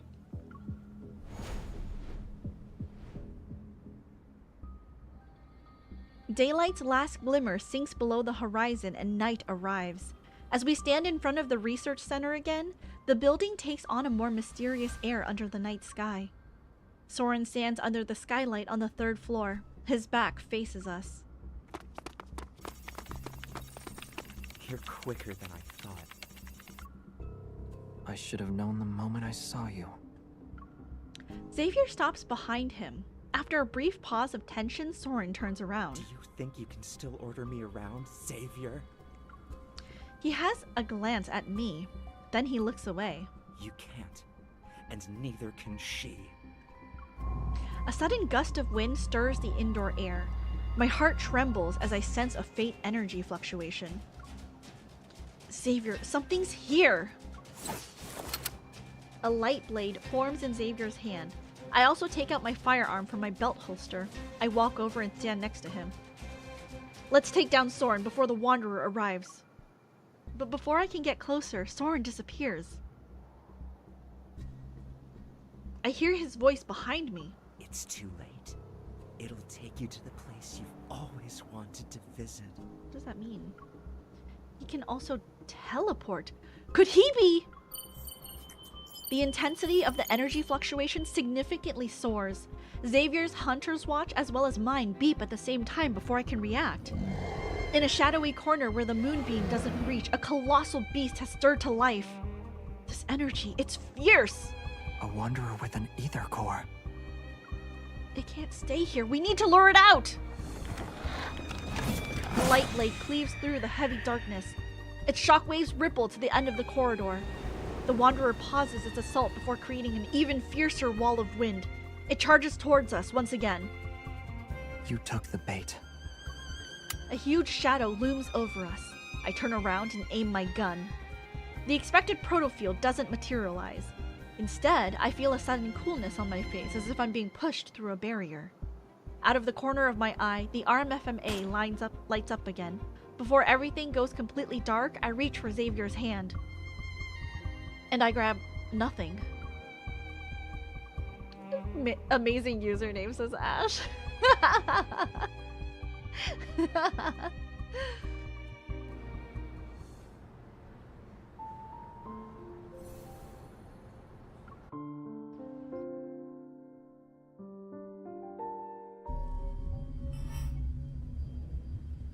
Nebulae tranquilly hang in the air. No, sorry. Nebulae tranquilly hang in the sky, as if they're the eyes of the universe.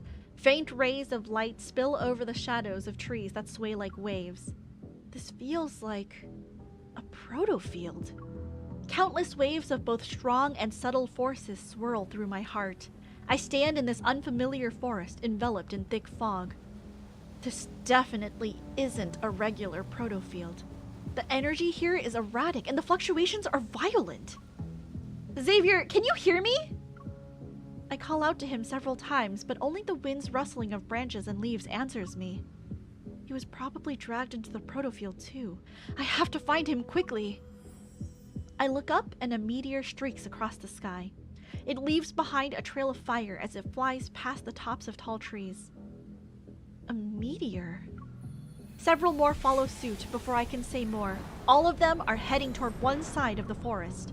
I can't help but follow them. In an instant, the night sky is ablaze with countless rays of light. Meteors pour down like rain. They disperse the fog and darkness which plague the forest as they fall in the same direction. Are they guiding me? I walk faster, gradually quickening my pace until I break into a sprint. Like me, the meteors fall even more intensely and rapidly. It's as if they're urging me to run with all my might. Is that you? This voice, Xavier! Answer me. Where are you? Even though I can clearly hear Xavier's voice, I don't know where it's coming from. Is it in front of me? Or is it echoing from the depths of my heart? Brilliant arcs of light flash before me as the wind's whistle resounds in my ears. My heart surges, overwhelmed by the surrounding chaotic energy. I have a bad feeling. Please stay safe, Xavier. I hope nothing bad happened to you.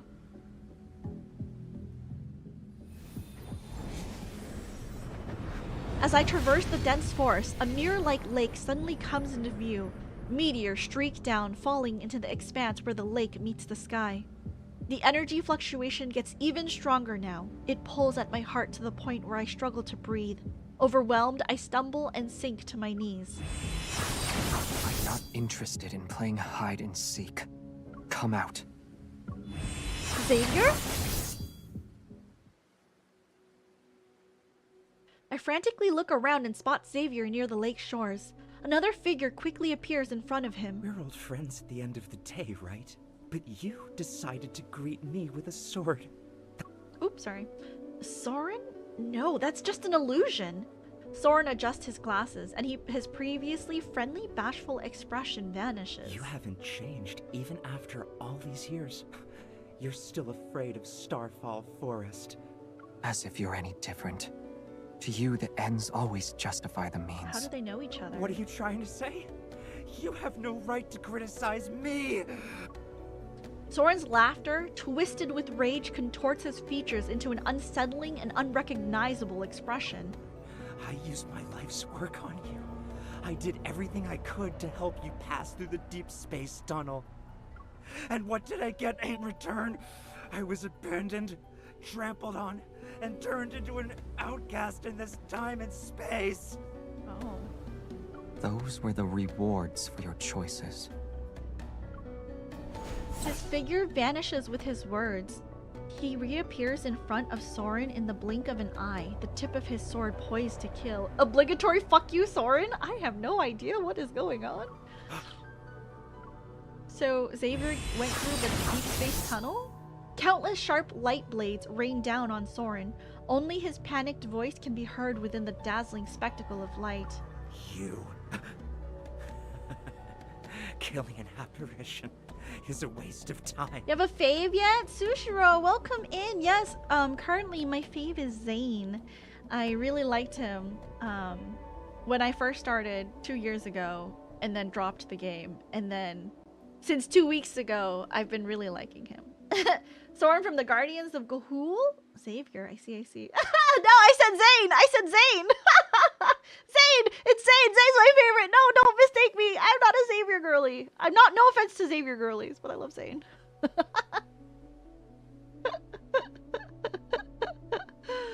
Then why did you dodge? I need to up my volume, sorry. No worries. I mean, are you a Xavier girly? Whose girly are you? Or do you like multiple men? That's okay too. A beam of light descends, and the apparition is sliced in half. It's not just an illusion. Somehow it and his actual body are connected. Struggling, I rush to help Xavier, but I fall again. The energy in the surrounding area has changed. Wait, Xavier's eval is... Xavier's flurry of attacks continues, and there's no room for counterattacks. Nothing is out of the ordinary in terms of his appearance, yet... His usually serene sparks of light scatter and fly chaotically around him, as if they've lost control, agitated or consumed by something. Soren Bullcut rip! It's time to put an end to this charade. Wait! You can kill me. But what about her? A meteor falls into the center of the lake. It awakens a sparkling light that twirls into a vague illusion. I was thinking, damn, I might have missed stream today. She starts at 10. Looked at schedule. Oh, it's Lads today. It'll still be going. Hello, Ever. Welcome in. Yes, Lads is still happening. The silhouette wears a hunter's uniform. It's hard to make out, yet it's unmistakably familiar. It's me? My head, it hurts, but why? Yet it's at that moment I realize something. Soren created this illusion to distract Xavier. He's using the lapse in judgment to attack Xavier's mind with this evil. In any other situation, Xavier would have no difficulty dealing with this type of evil, but with how chaotic the proto-field is, along with his power... Xavier falters, but he slowly regains his footing. When he raises his head, his unfocused eyes resemble a frozen lake. They're cold and empty. It can't be her. She's not a sacrifice. I will put an end to everything. Oh. Xavier, I'm right here! That's an illusion! Perhaps weakened by Xavier's attacks, the bullet makes the apparition stagger. With a reluctant, sullen expression, the apparition dissipates. The energy fluctuation also calms down. Even though the apparition on the water's surface is gone, Xavier continues to head toward the center of the lake. His expression is cold and his movements are stiff. It's as though an invisible force is pulling him along. This isn't good. The evil is still controlling Xavier. I rush out to stop him. Xavier!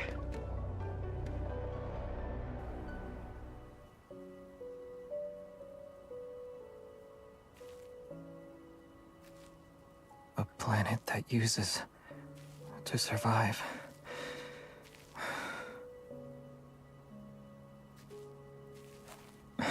Well, it goes so fast. Xavier! Doesn't deserve to be saved. Come back to reality, Xavier! Don't lose yourself in the illusion!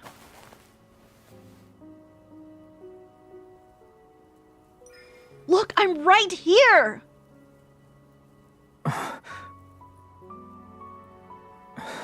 You are...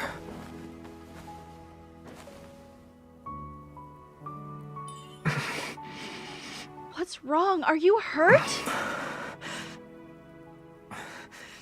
You can't stay here. Run. Otherwise, you'll...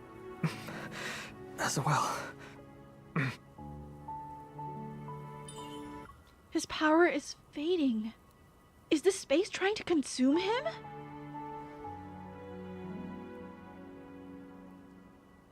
Resonate.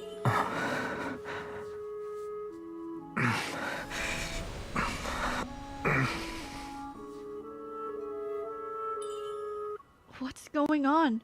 Why can't I control your evil?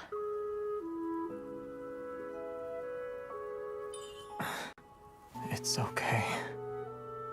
Starfall Forest will stop once it has enough power. It will. Is it stealing his power?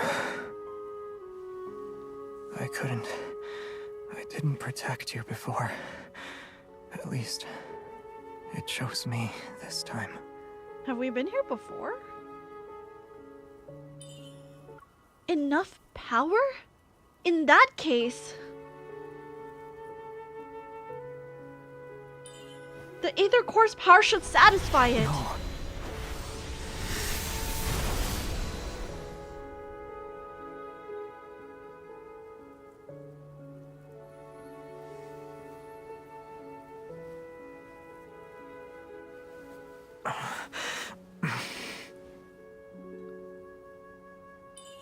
Xavier? You really are reckless. Mid-context. So many things I don't have context to.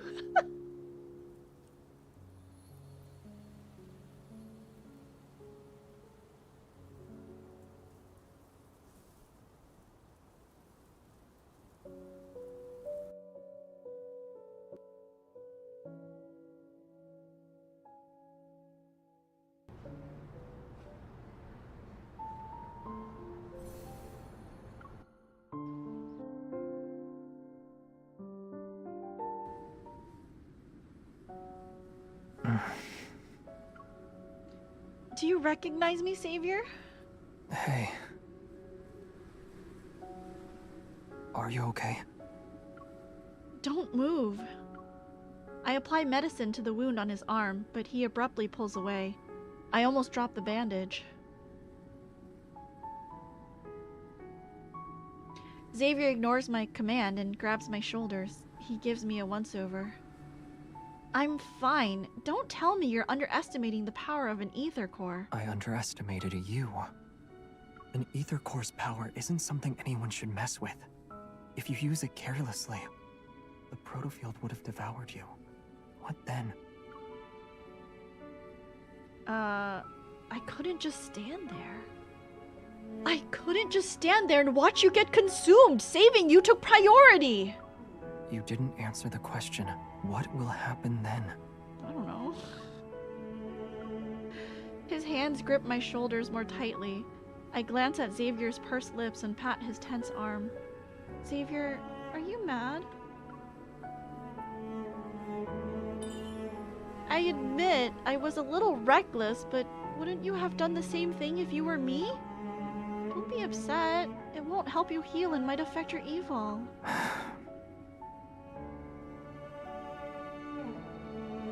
You always have so many reasons, but you never listen to me.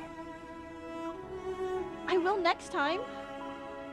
I poke his face again and again until he reveals a helpless smile. He takes the bandage beside him, quickly wraps it around his arm a couple times, and then stands up.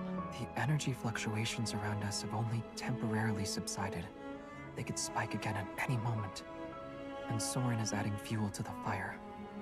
We need to get out of here before he makes his next move. While you were still unconscious, I used my eval to scout the area. This protofield does more than just devour power. I can't find its boundaries at all. It's like a space where if you shout, there won't be an echo. Don't worry. After getting his bearings, Xavier leads me deeper into the forest.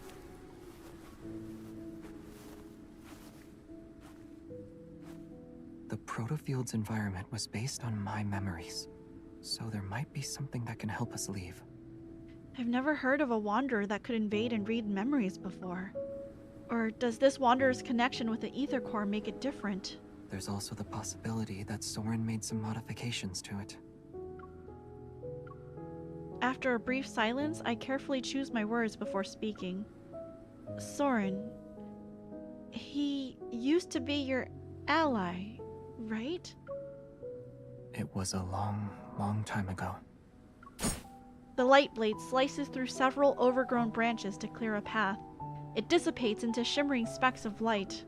He changed his appearance and hid his evil. He needs to hide his secrets and also be in a position to strike me down if needed. I immediately remember the perilous moments I faced with Xavier. When we first met at the abandoned research base with the Luminivores and the robots watching us at Azure Square. He sent them?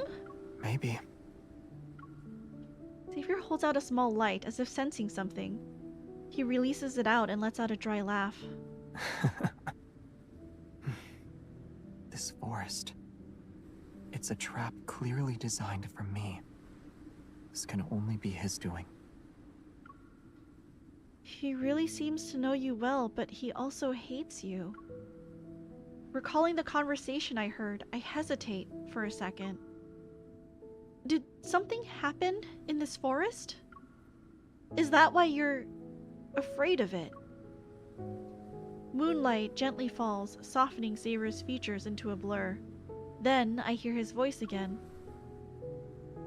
Rather than what's already happened, I'm more afraid of what might come in the future. But right now, you terrify me the most. You used the power of the ether core this time. I'm worried about what you'll do next. What I've done can't be compared to your actions. Why don't you tell me what you did in the past?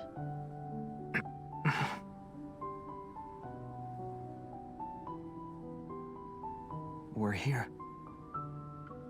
And he avoids the question again.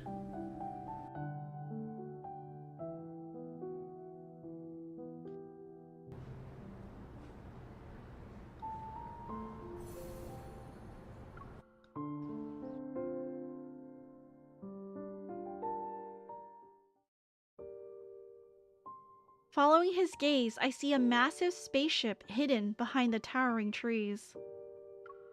Unlike the wreckage I saw in No Hunt Zone number 42, this one is more intact with far more sophisticated engineering. Inside are various unfamiliar devices that are set up to form a makeshift command center. It's surrounded by papers lying scattered all over the place. Girl, he bad news? You really are here. You're not planning to use this spaceship to take us out of this protofield, right? It can break through even the most chaotic gravitational energy flux. A protofield might not stand a chance against it. Let's just try it and see. He flips several switches, one by one.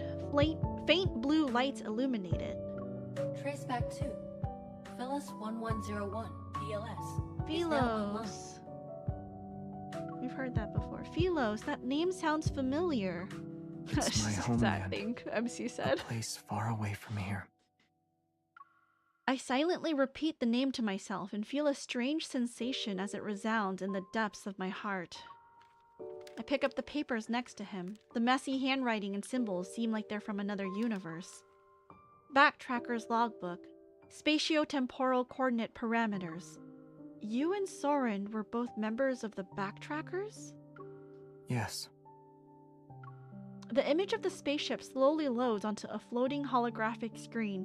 He scans the complex data line by line. Even though we called it a small group, there were quite a lot of us at one point. But after all this time, only a few of us remain. Basic spaceship inspection complete. Please enter your password and verify your identity.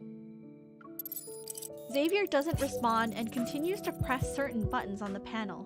Then he places his hand on one side of the screen. Your identity has been verified. It's been a long time, Captain. Captain?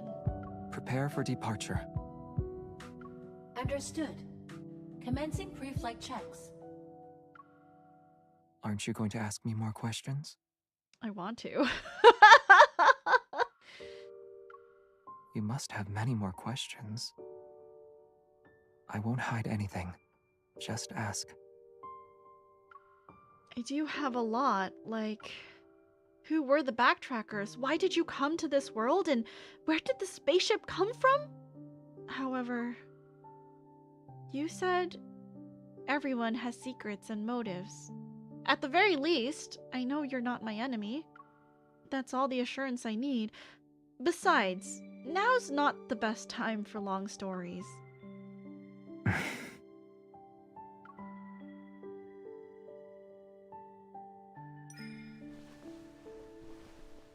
But let me say this first. This doesn't mean I won't ask more questions later. Once we're out of this mess, you're going to tell me everything. Slowly. And in great detail. I'm okay with that. Satisfied, I nod. When I step back, my hand accidentally flips a switch. Huh? Celestial body of mine, slumbering adrift in darkness. What's this? This voice. Xavier? Which never heeds the whispers of life. Xavier, that's you, isn't it? A pair of hands covers my ears before the words can finish. It's not me. You're such a liar. Really? No. Then why can't I listen to it? Seeing his ears turn red, I can't help but chuckle. I pat the arm resting across my face. Alright, it's someone else, or maybe the spaceship misses its captain so much that it's imitating your voice for fun. Yes, I agree. It's something like that. During the brief silence, Xavier releases me and quickly shuts off the recording. I'm about to tease again when an alarm makes us tense. Protocore energy is low. Unable to start. Please refill the protocore energy cells to ensure a successful journey. While the red warning lights flash, a sharp pang shoots through my chest. Xavier, the protofield is acting up again. I know. There's no doubt that Soren is manipulating the Wanderers hidden within this proto-field. He's trying to trap us again. Prepare for launch.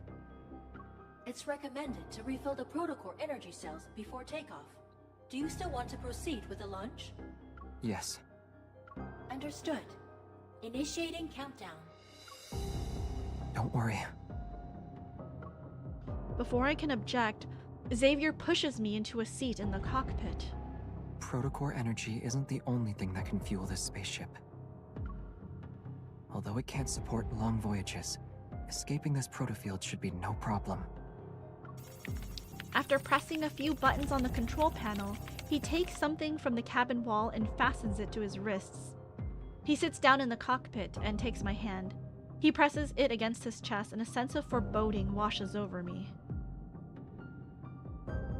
He wants us to resonate to power the ship? I need you. You're going to use your evil as fuel? No! Try to pull my hand away, but he tightly holds onto it. Don't even think about it. The protofield already drained your energy. You're not allowed to use your evil right now. It's very obvious that fueling this spaceship will be too much for him. It's not a big deal. Stop smiling at me like that. We're in danger. Using evol as emergency fuel is actually one of this spaceship's unique features. In the past, evol came to our rescue during several crises. It enabled us to make safe emergency landings. Besides, I've got you here with me. You're aware of the changes an ether core can bring. With your current strength, you can resonate and enhance my evil, right? But... Only you have the power to help us safely leave the protofield.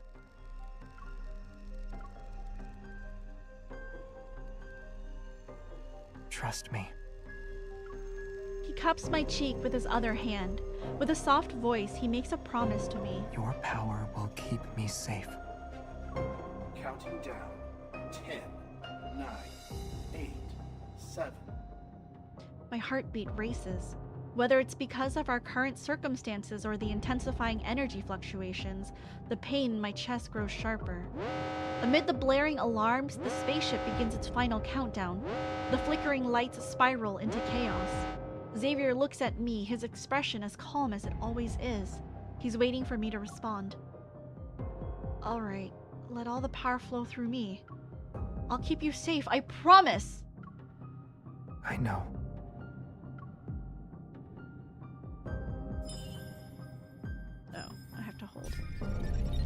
Oh. Violent tremors and a sense of weightlessness engulf us. After countless voyages through the boundaries of space, the spaceship plunges into the unknown once more. Chaotic energy crashes into the spaceship. The air currents instantly tear apart the scenery outside the porthole. I hear a high-pitched whistle. As chaos envelops my vision, only one warm force stays tightly connected with me. It flows steadily from my hand and gradually covers the world in a dazzling light. It overwhelms my senses. But then, 20 minutes later, I had Ever's exact thought too. Hi, Beetle Ian, welcome in. Weird, it feels like something is suppressing Xavier's evil, preventing a complete resonance. Keep going. Xavier tightly presses my hand against his chest. Even in the blinding light, his gaze stays calm and gentle. I grit my teeth and forge that power into a sharp blade. Slowly but surely, it cuts through the invisible barrier along with the spaceship. Space itself is ripped open, which creates tremendous energy fluctuations and tremors. In the distance, a massive shadow looms. At last, we forced it to show its true form. Get ready. It's time to deal the finishing blow.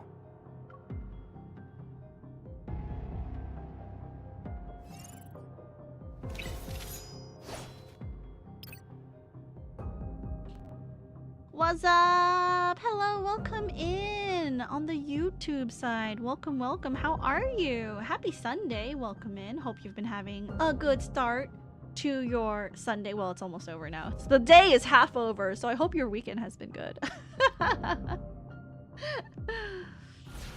Alright, let's do this battle. Let's bring it down together. Let's make this How quick. long are the Bond stories, The enemy's actually? over. Now's our chance. Step back. Keep up the momentum. Because I do need to leave in about half an hour. So it's time. If the Bond story, we might be able to do one Bond story, but if it takes too long, I think we might need to save that for next stream. Here I come.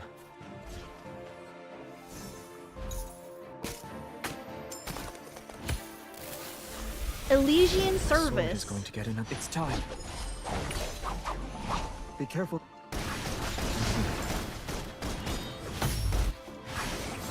Nice. I'll forge a new sword with your prototype. Do you remember the techniques? The enemies are weak. Now's our chance.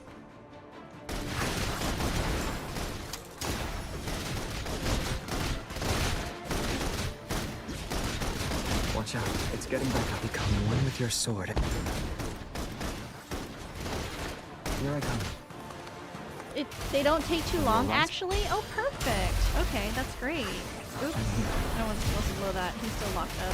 Do you remember My dog is also curled up next to me. It's nice. Yeah. Baby hummy. Perfect. Then we'll have time to go through the bonds.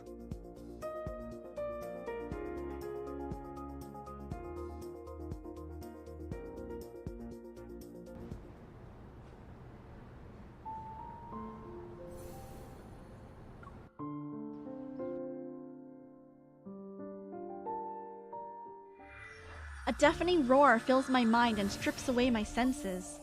Suddenly, it's as if a rift splits the space. It ushers us into a burst of gentle light and fresh air. After several long seconds, the discomfort fades. I slowly open my eyes. 7 minutes? Perfect. Okay. Everything comes into focus, and there it is, the ARM FMA, standing serenely just a couple of meters away. We're back in the research center. My senses return to my body. I scramble to my feet and frantically search for Xavier. You're struggling to find me, huh? A familiar voice calls out from behind. I turn and see Xavier leaning against a nearby wall. A bright red light at his neck flickers a few times before settling down under my worried gaze. That light is flashing and you still want to crack a joke? I'm fine. Just a little tired. He opens his palm and hands me the ether core fragment. It glows a soft green. For its sake, sit with me for a bit.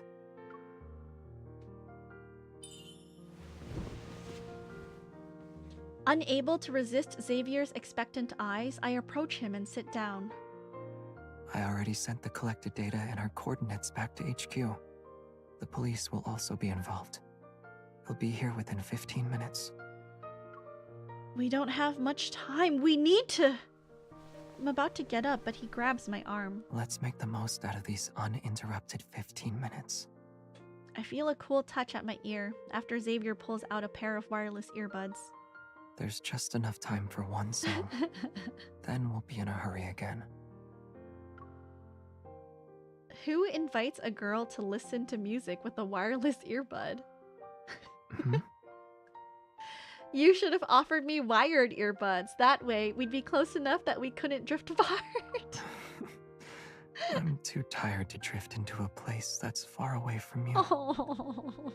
And I wouldn't, even if I could. Outside, the skylight, another morning dawns. How romantic. The quintessential sharing wired earbud situation. As Xavier expected, updating the intel and what happened on campus is as tough as tracking down the Wanderer. After leaving Prestara University, Xavier unsurprisingly retreats to his bedroom. Meanwhile, I return to the association with the ether core fragment. After a brief mission report, Captain Jenna warns me about our recklessness, but also commends us for successfully completing the mission. With the order to return home and rest, I time my visit to line up with Xavier's recharging period. I bring supplies to the 6th floor. After several rings, Xavier finally opens the door, his hair all tousled. You're finally back. You look like you just woke up. Why are you speaking as if you've been waiting for a while? Well, you just saw me. How can you tell I haven't been waiting long? He effortlessly reaches behind me and takes the plastic bag. It felt like forever.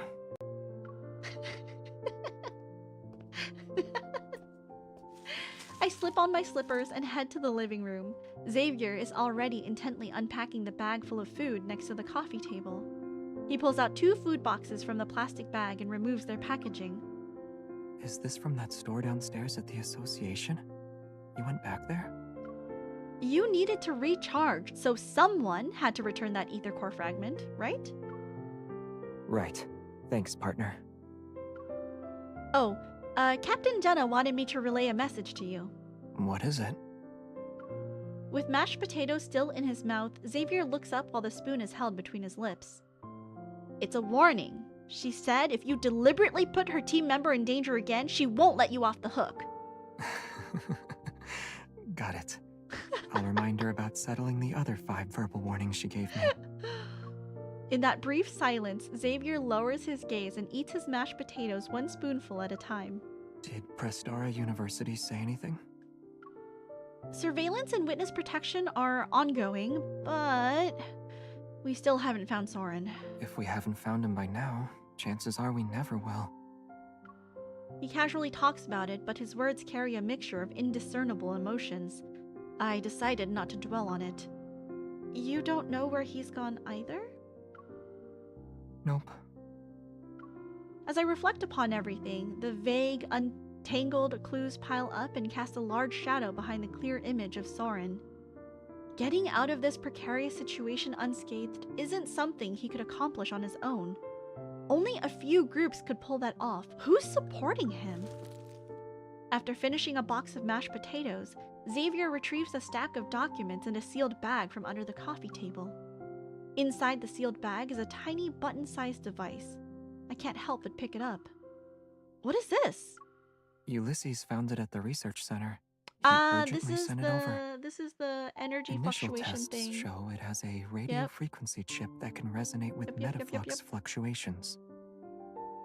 So this little thing is the culprit behind the RMFMA's malfunction and even the tools Soren used to learn the Wanderer. Yes.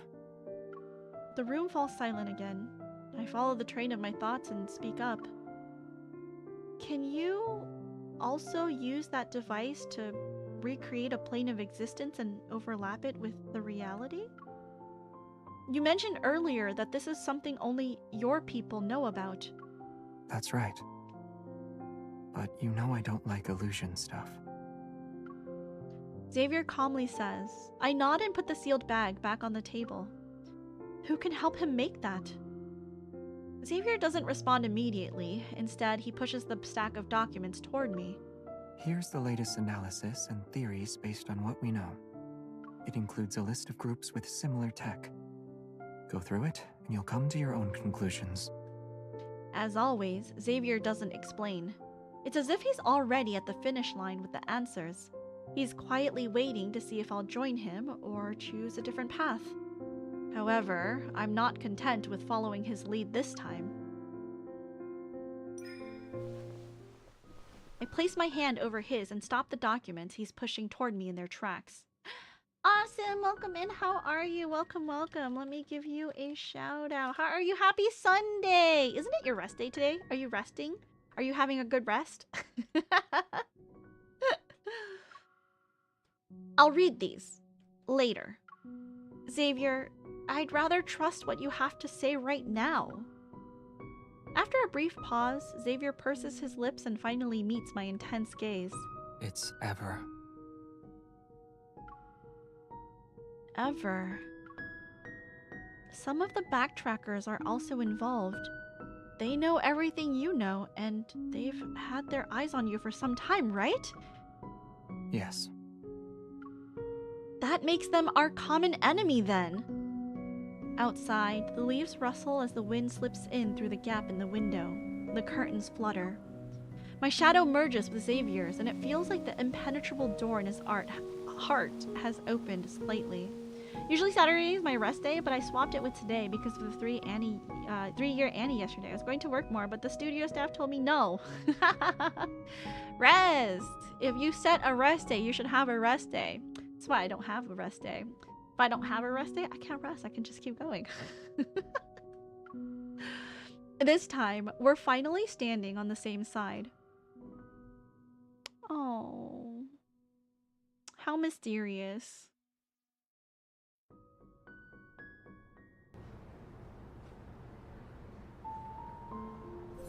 Alright, well that's all the stories for the branch.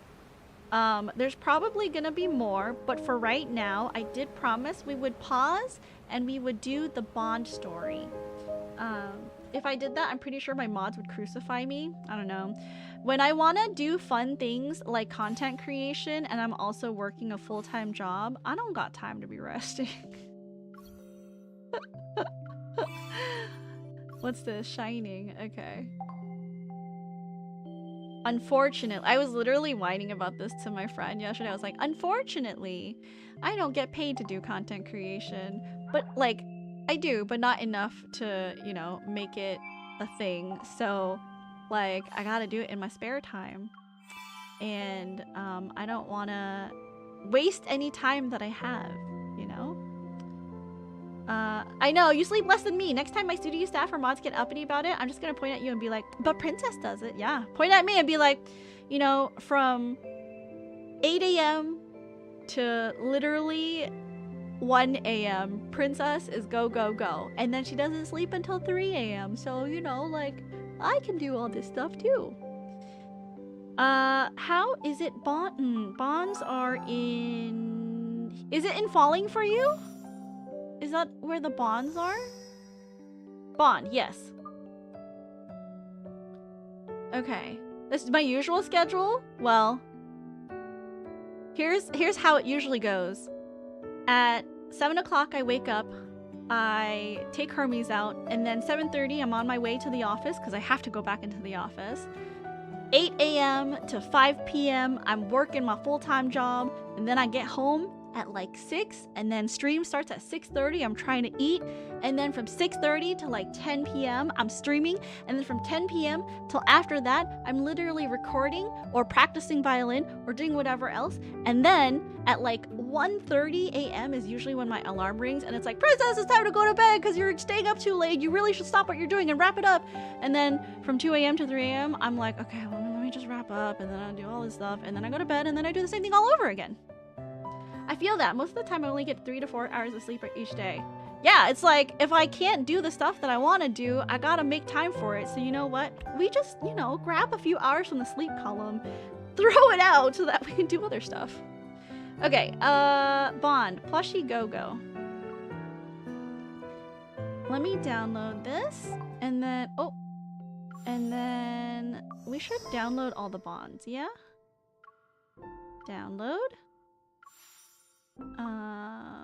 Bond. Download. And this one.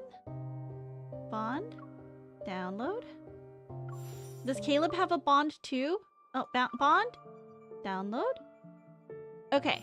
Let's do these 4 guys if we have enough time.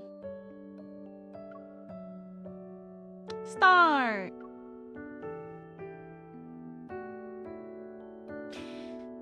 All the bonds, finally. Will I have some context? Sorry, I forgot I had to go shopping with my mom. Have fun. I'll see you later for boba tea. Terrible phone screen.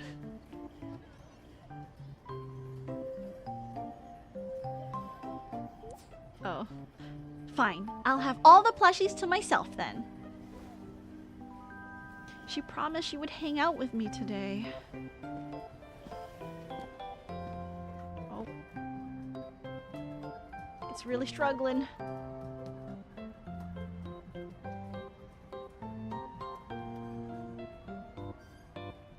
Xavier?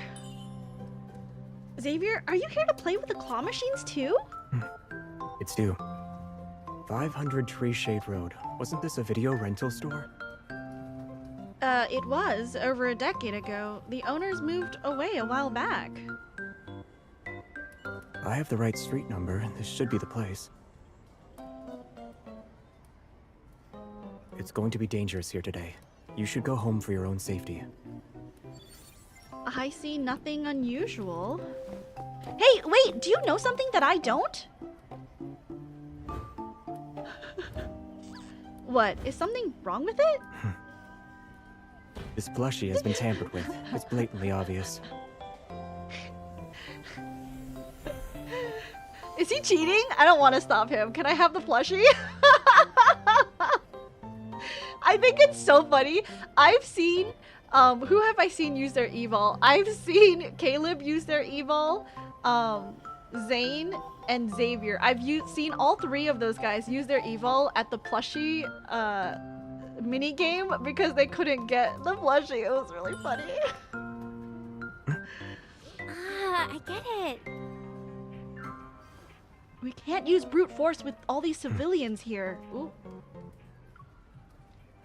Let me ask an employee. Maybe they're all too busy since it's their opening day. Should we wait? I'll take care of it. Wait for me here.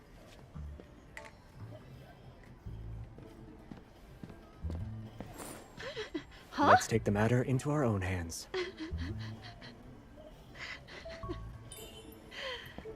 Good idea, but don't you think this many coins is unnecessary Better for the safe job? than sorry. Other customers can have the leftover coins.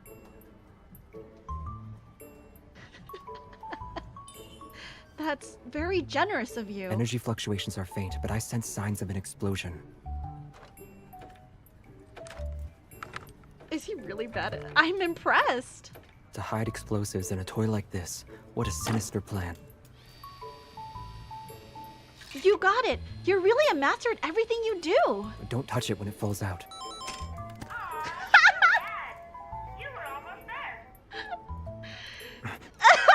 I'll try again. I have done research on these claw machines. It only takes the right techniques to win. 3 hours later. Again. One more time.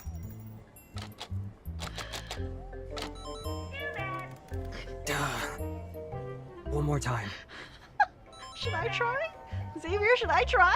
I will get it next Wait, time. Xavier, can I step in? I'm really good at the claw machine.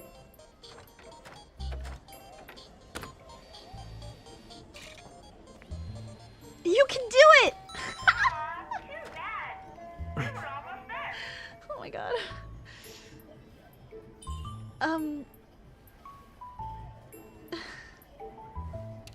Two coins left! I'm sorry, all I can do is laugh. This is so funny. He's such a loser. I love that in a man. Princess loves the struggle. Look at the heart rate. I mean, what a shame. I would have believed you if your smile wasn't so big. I see the book Claw Machines from Beginner to Master only covered the basics. To actually secure the plushie, I should utilize all my skills. And use my power to the fullest. Your power?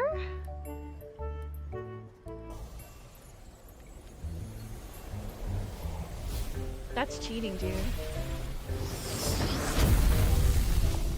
Oh, no, don't do that. Inside the crane arcade, the arcade. He's gonna blow this place up! Xavier, I've played the claw machine before. Maybe I can give it a try? You sure? Yeah! All right then. But do be careful though. It can be ferocious. Hey, no, he's just bad at claw machines. And one other thing. Oh, whew, he was about to destroy the world. It only took you one try. Here you go. Let's see what's wrong with it.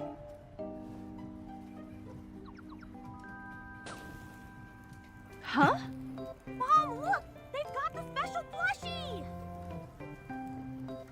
Is this the tampered thing you were talking about? It's definitely ferocious.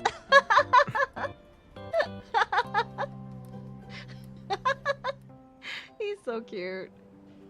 I can't believe we spent 3 whole hours in the arcade for this. Now I understand the charm of claw machines. It was fun. Thank you for your help. You're welcome. I wanted to protect other people too. Well, now I can tell how you became such a good hunter. You're really determined. After slaying over 70,000 wanderers, anyone can become good. 70,000? But how? Even if you fought 10 wanderers per day, there's only 365 days in a year. So you started hunting when you were 3? Oh, I mean, I started practicing swordsmanship when I was 3. Wow, I bet you were barely as tall as your sword back then. It was boring at first. Then my master took in another apprentice. I found training more fun after that. Maybe you also need a partner to practice the claw machine.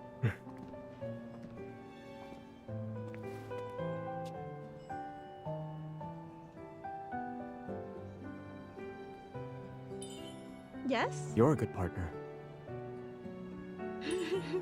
Oh, really, me? You were able to get the plushie in one attempt.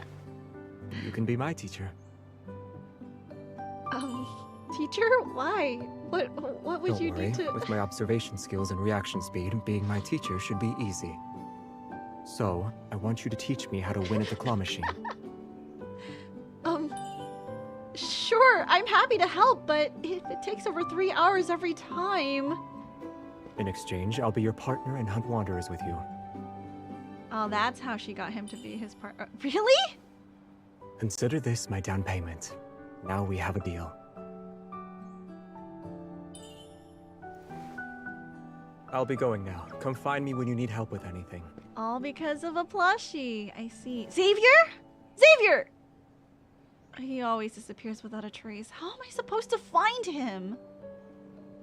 Although, I did just get a super strong hunting partner. Not bad.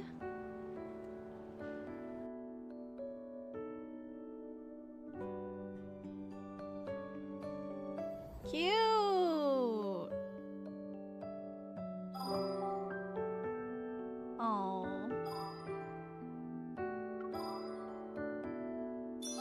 Oh, there's options. Okay. I'll probably finish the other options in a later, not on the stream, but like probably on my own time. I have done this bond. The one with the seal. We went to the restaurant and ate a thing with ZAYNE. Since we already did that one on stream, let's switch over to Rafayel, just because I've already done that one. I got a phone call from Rafayel. He said he was injured and is currently at the hospital. It was already midnight when I finished my mission. I hurried to the hospital to check on Rafayel, but...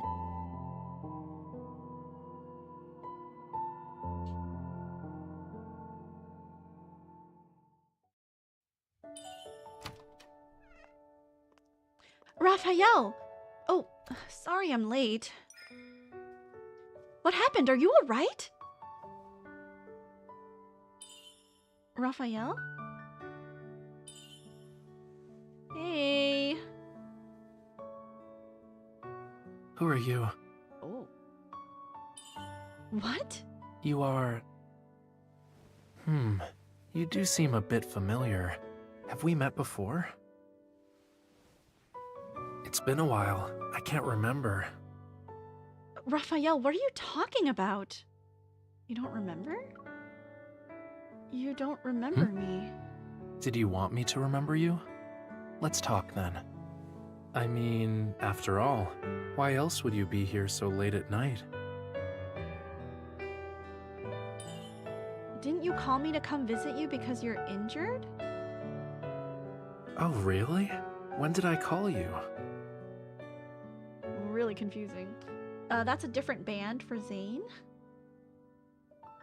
Yes, we will do, like, the second one, if I have time.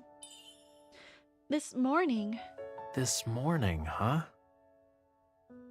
So you do remember. Do you know what time it is? It's been 800 years. What? Jellyfishes are walking naked. Sea turtles climb trees. Sharks are eating grass for free. And finally you remembered me. Any later and I would have been discharged from the hospital already. There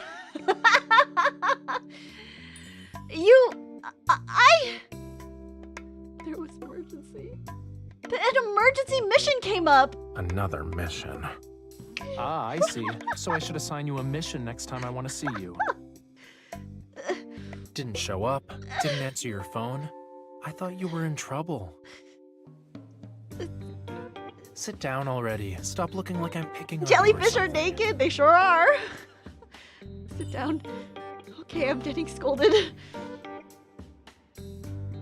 You haven't answered my first question. Why are you in the hospital? Because I'm injured, of course. I'm gravely ill. Okay, where are you injured? I don't believe you. He looks super energetic, though. Right, I brought you some fruit. Oh, that's so sweet of you. I mean... Is that all you have? An apple? It's already late and there was only one fruit stall still open. This is the last apple. Fine. I've been craving an apple all day. You know me so well. His heart is injured. Knife's over there. Feed me? Feed me! Oh, I cannot believe I'm indulging this. Is it good? If it's from you, yeah. Where exactly are you hurt again? It's in a cast.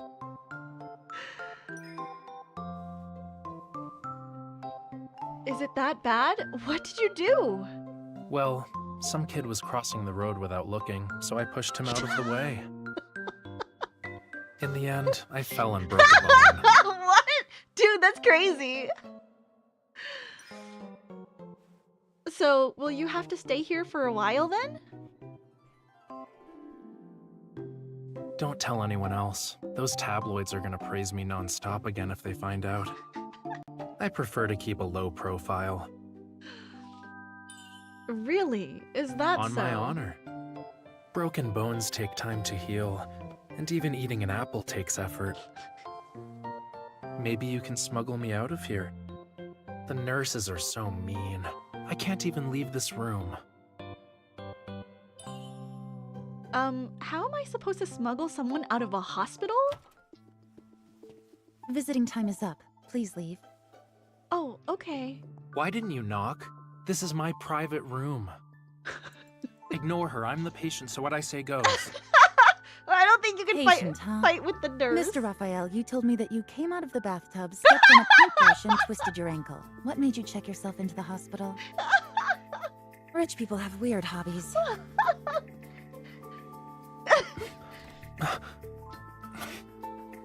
That's nonsense. You don't believe her, do you? I don't want to hear a word about this. I don't even want to hear you speak.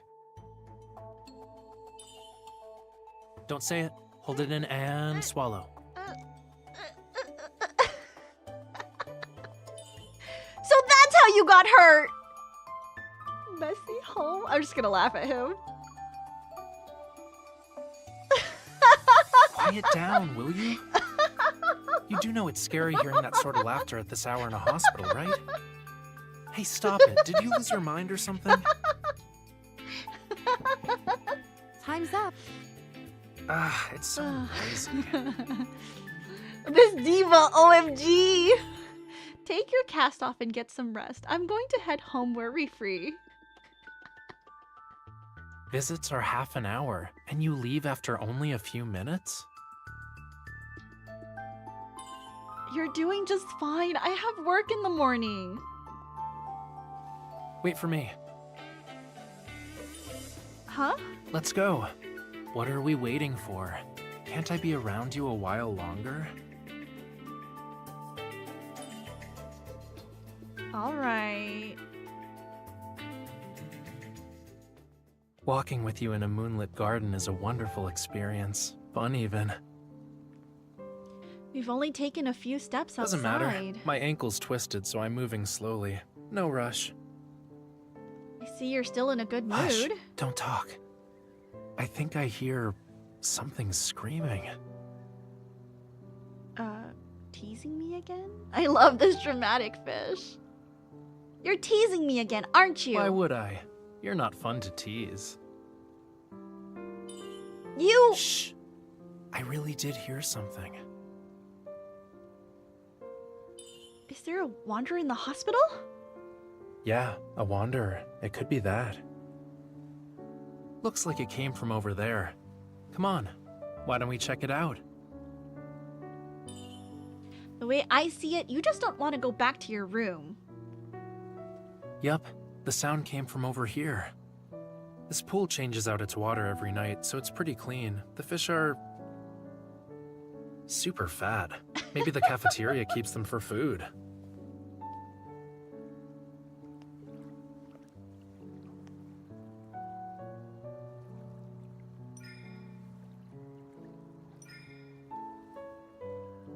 Look, a fish is stuck over there. Oh, the noise was just a clogged pipe. Tail's caught. Help the fish.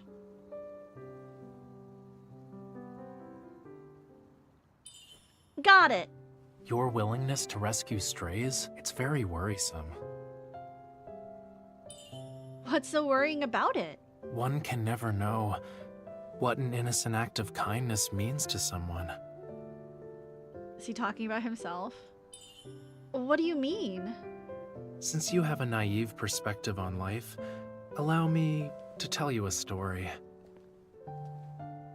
Listen closely, then decide whether or not to spread kindness wherever you go. A long, long time ago, I mean, a friend of mine. You have friends? Why wouldn't I? Don't interrupt me again. This friend of mine lives in the deep sea. And down there isn't very much, you know? Even the fish are ugly. After a while, he wanted to go to the surface and look around. One day, he did just that. But then, he found the surface to be as equally boring as the sea, so he went back home. I'm feeling a little bored myself. A little patience, please. I'm not even at the good part yet. So, anyway, on the way back, he got stranded on a beach. Stranded? Just like the fish from earlier. No way out, no hope, and waiting to die. And then? He met someone who did things without asking, like you, and she rescued him. Of course, the only reason she rescued him was because of his dashingly good looks. He was still very handsome, even when he was half dead. Unwittingly, the girl was drawn to him. Actually, we can say his otherworldly charm did him a few favors. But your friend was rescued. Isn't that a good thing? Rescued? It was the beginning of a tragedy. After that, the girl forgot all about him in the blink of an eye. What a fish brain. But for him, from that moment forward, the deep sea became a prison. Because? Because he fell in love with the girl who saved him? Love? Yeah. Love. Now do you understand how dangerous the world is? This friend is you, isn't it? Well, what if it is me? I waited for her for a long, long time, and she never appeared again. And like I said, I hate waiting. You made me wait an entire day. Ugh, I actually made him wait for a really long time, didn't I? Oh, I'm sorry. An apology. Promise me that you won't make me wait for you again. Sorry, I can't promise you that. But for me, work always comes first. I'm not asking you to show up on the dot. Just wherever you are, whatever you get into, you tell me as soon as you can. Don't just disappear ever again, okay? That was from the past story? Yeah. Alright, I understand. Swear. I swear it. No, your human vows are never reliable. We do it my way.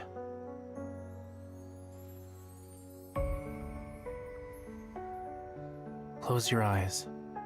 Repeat after me. Hello, Mira. Welcome in. Hello. I will never make Rafayel wait for me.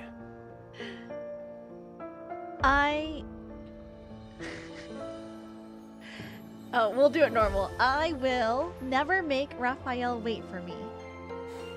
Good.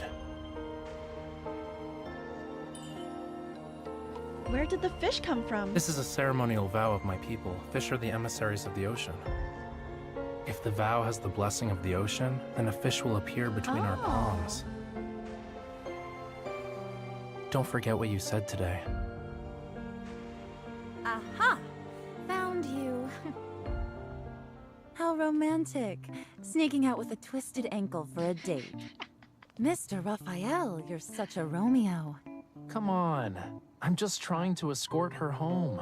Yes, I'm sure you are. It's getting late. You should probably head back. I get out in 2 days. Pick me up.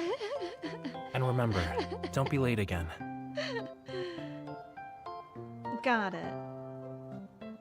Also, stop disappearing on me.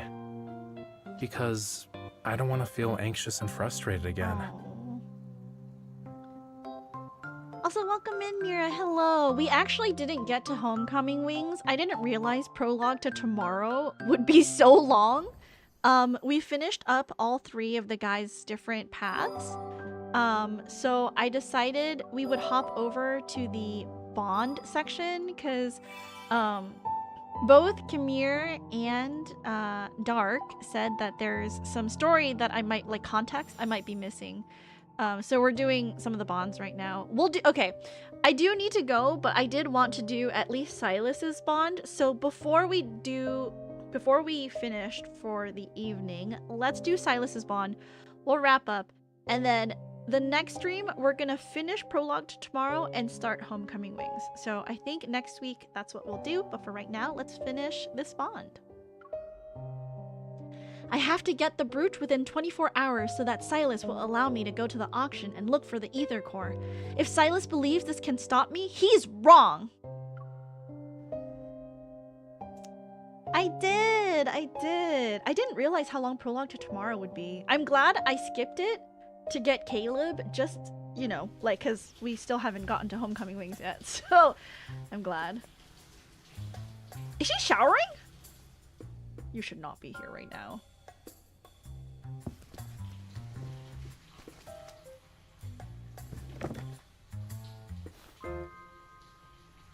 Huh? Don't tell me. Not in this pocket, or in this one either. Death and Rebirth is great too. It's not here or there, it's gone! He searched every nook and cranny, where else could it be? Did he take it into the bathroom?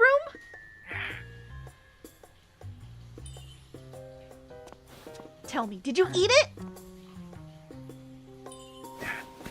Yes or no? I need to hide.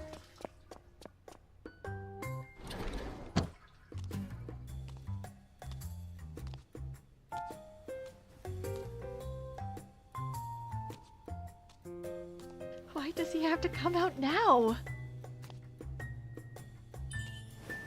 Now's my chance to escape. Dude, we're gonna get caught. Oh no! Mr. Sylus, we found a list of all the attendees from that night at the Nest. About that night. No, we should be there. My man Sylus. That night at the Nest, does it involve me?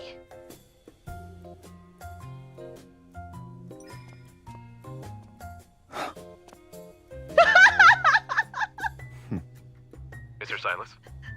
It's nothing. Just a stray cat who happened to barge in. Don't look at me, don't look at me, don't look at me, don't look at me, don't look at me. You didn't need to do that, Al! I'll leave you alone now.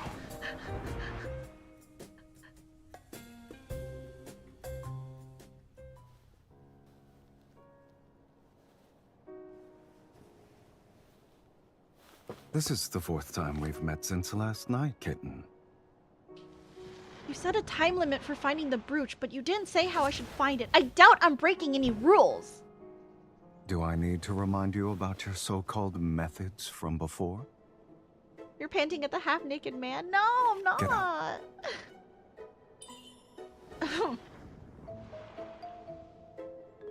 Leave. I was caught again. This time for sure, I'll...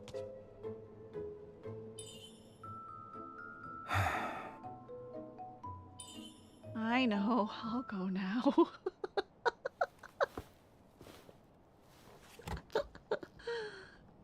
Have I underestimated your determination or overestimated your intellect? You're the one who suggested a deal, but here you are making things difficult. You'll have to work harder. Like, go! What are you doing? Leave. I'm going to bed. You... You too. I love how the guy on the phone just noped out of that immediately. He's like, okay, I'm gonna leave, Mr. Sylus. Bastard, now I get it. He never intended to make a deal with me in the first place! You're pulling your hair out so over funny. this, huh? If you want to do something, maybe we can help you. What do you mean? If you want to conquer our boss's heart, you'll have to use a different approach. For some people, they get bored once they have everything. So only those who dare to challenge their authority can catch their interest.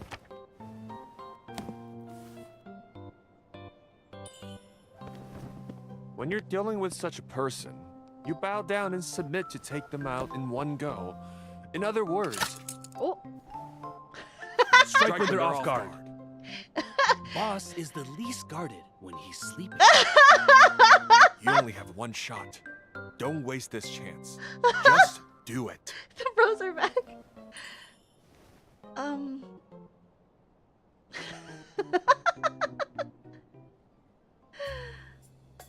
3 hours later.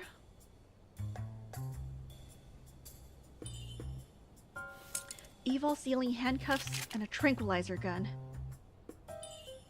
This is a terrible idea. I'm gonna get killed the moment I try it. I don't have much time left, and it's not like I plan to sit around doing nothing, so I might as well try. All or nothing.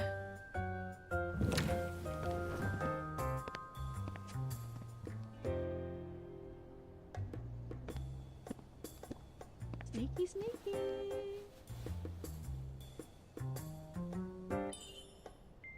Sylus? Sylus? Dude, just shut up and do the thing. Handcuff him.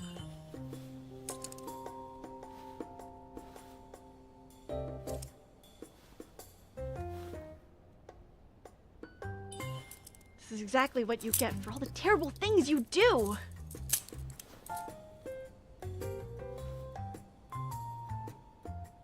Find the brooch. On him? Oh my goodness. There's gun?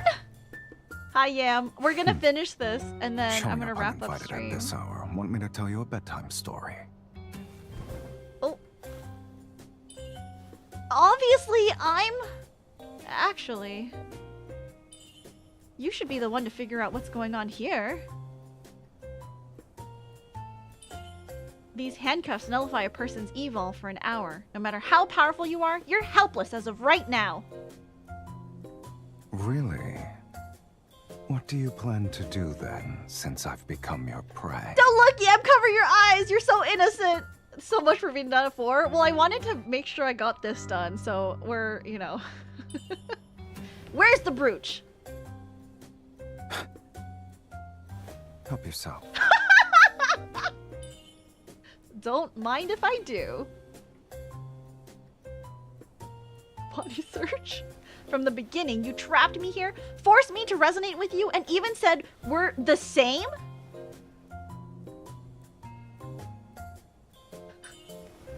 One wouldn't treat a stranger like that, so... Do you like me? Do you hate me? Do you hate me? No. It's obvious he doesn't hate me. Do you like me? Don't tell me you like me. Is this also you can get my attention? Clearly, you've read too many fairy tales.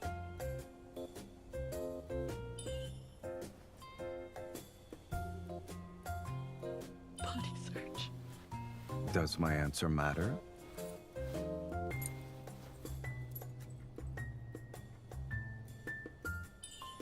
No, it's not important at all. I won!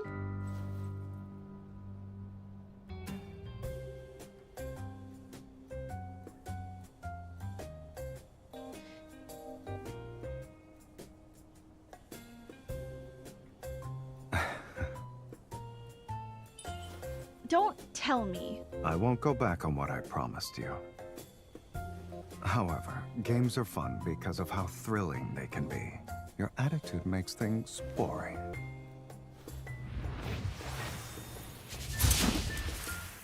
You...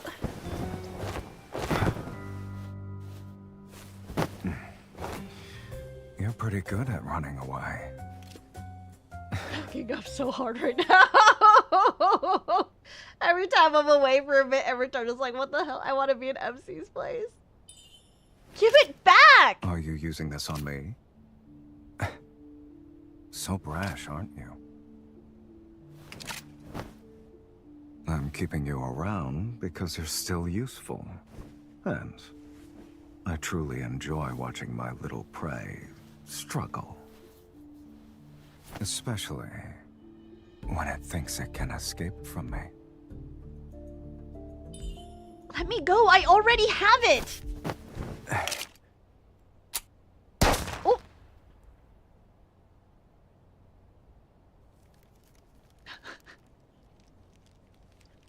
Was there not a tranquilizer dart in that? Love! You're so gullible, kitten. Those two, they obviously... Don't move.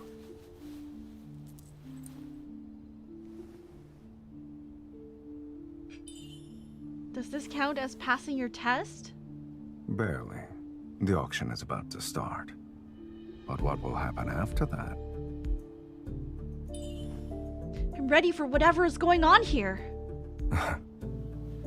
Deal.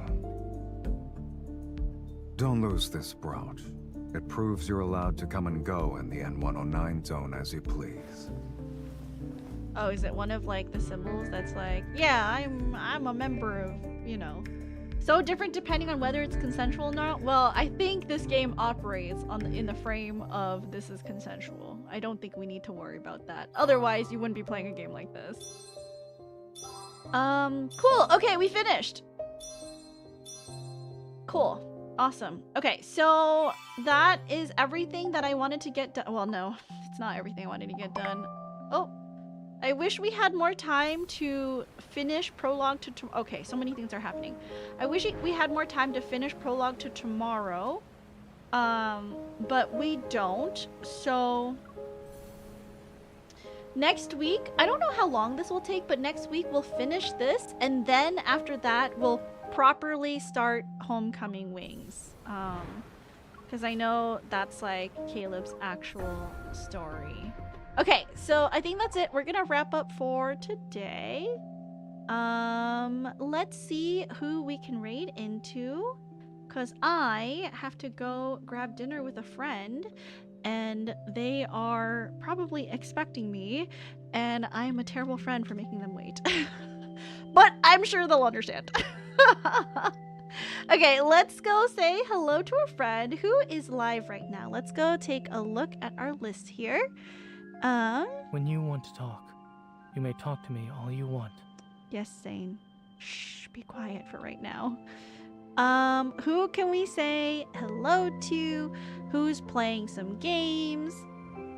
Good stream, you got through a lot. Thank you, Dark, and thank you so much for all of the kind of like advice. I've really been enjoying the way that you've been telling me to approach it by letting me kind of be like, yeah, she'll figure it out eventually. Oh my gosh, Charvana is live. Let's go hang out with Charvana. It's nice to spend some quiet time with each other. Charvana.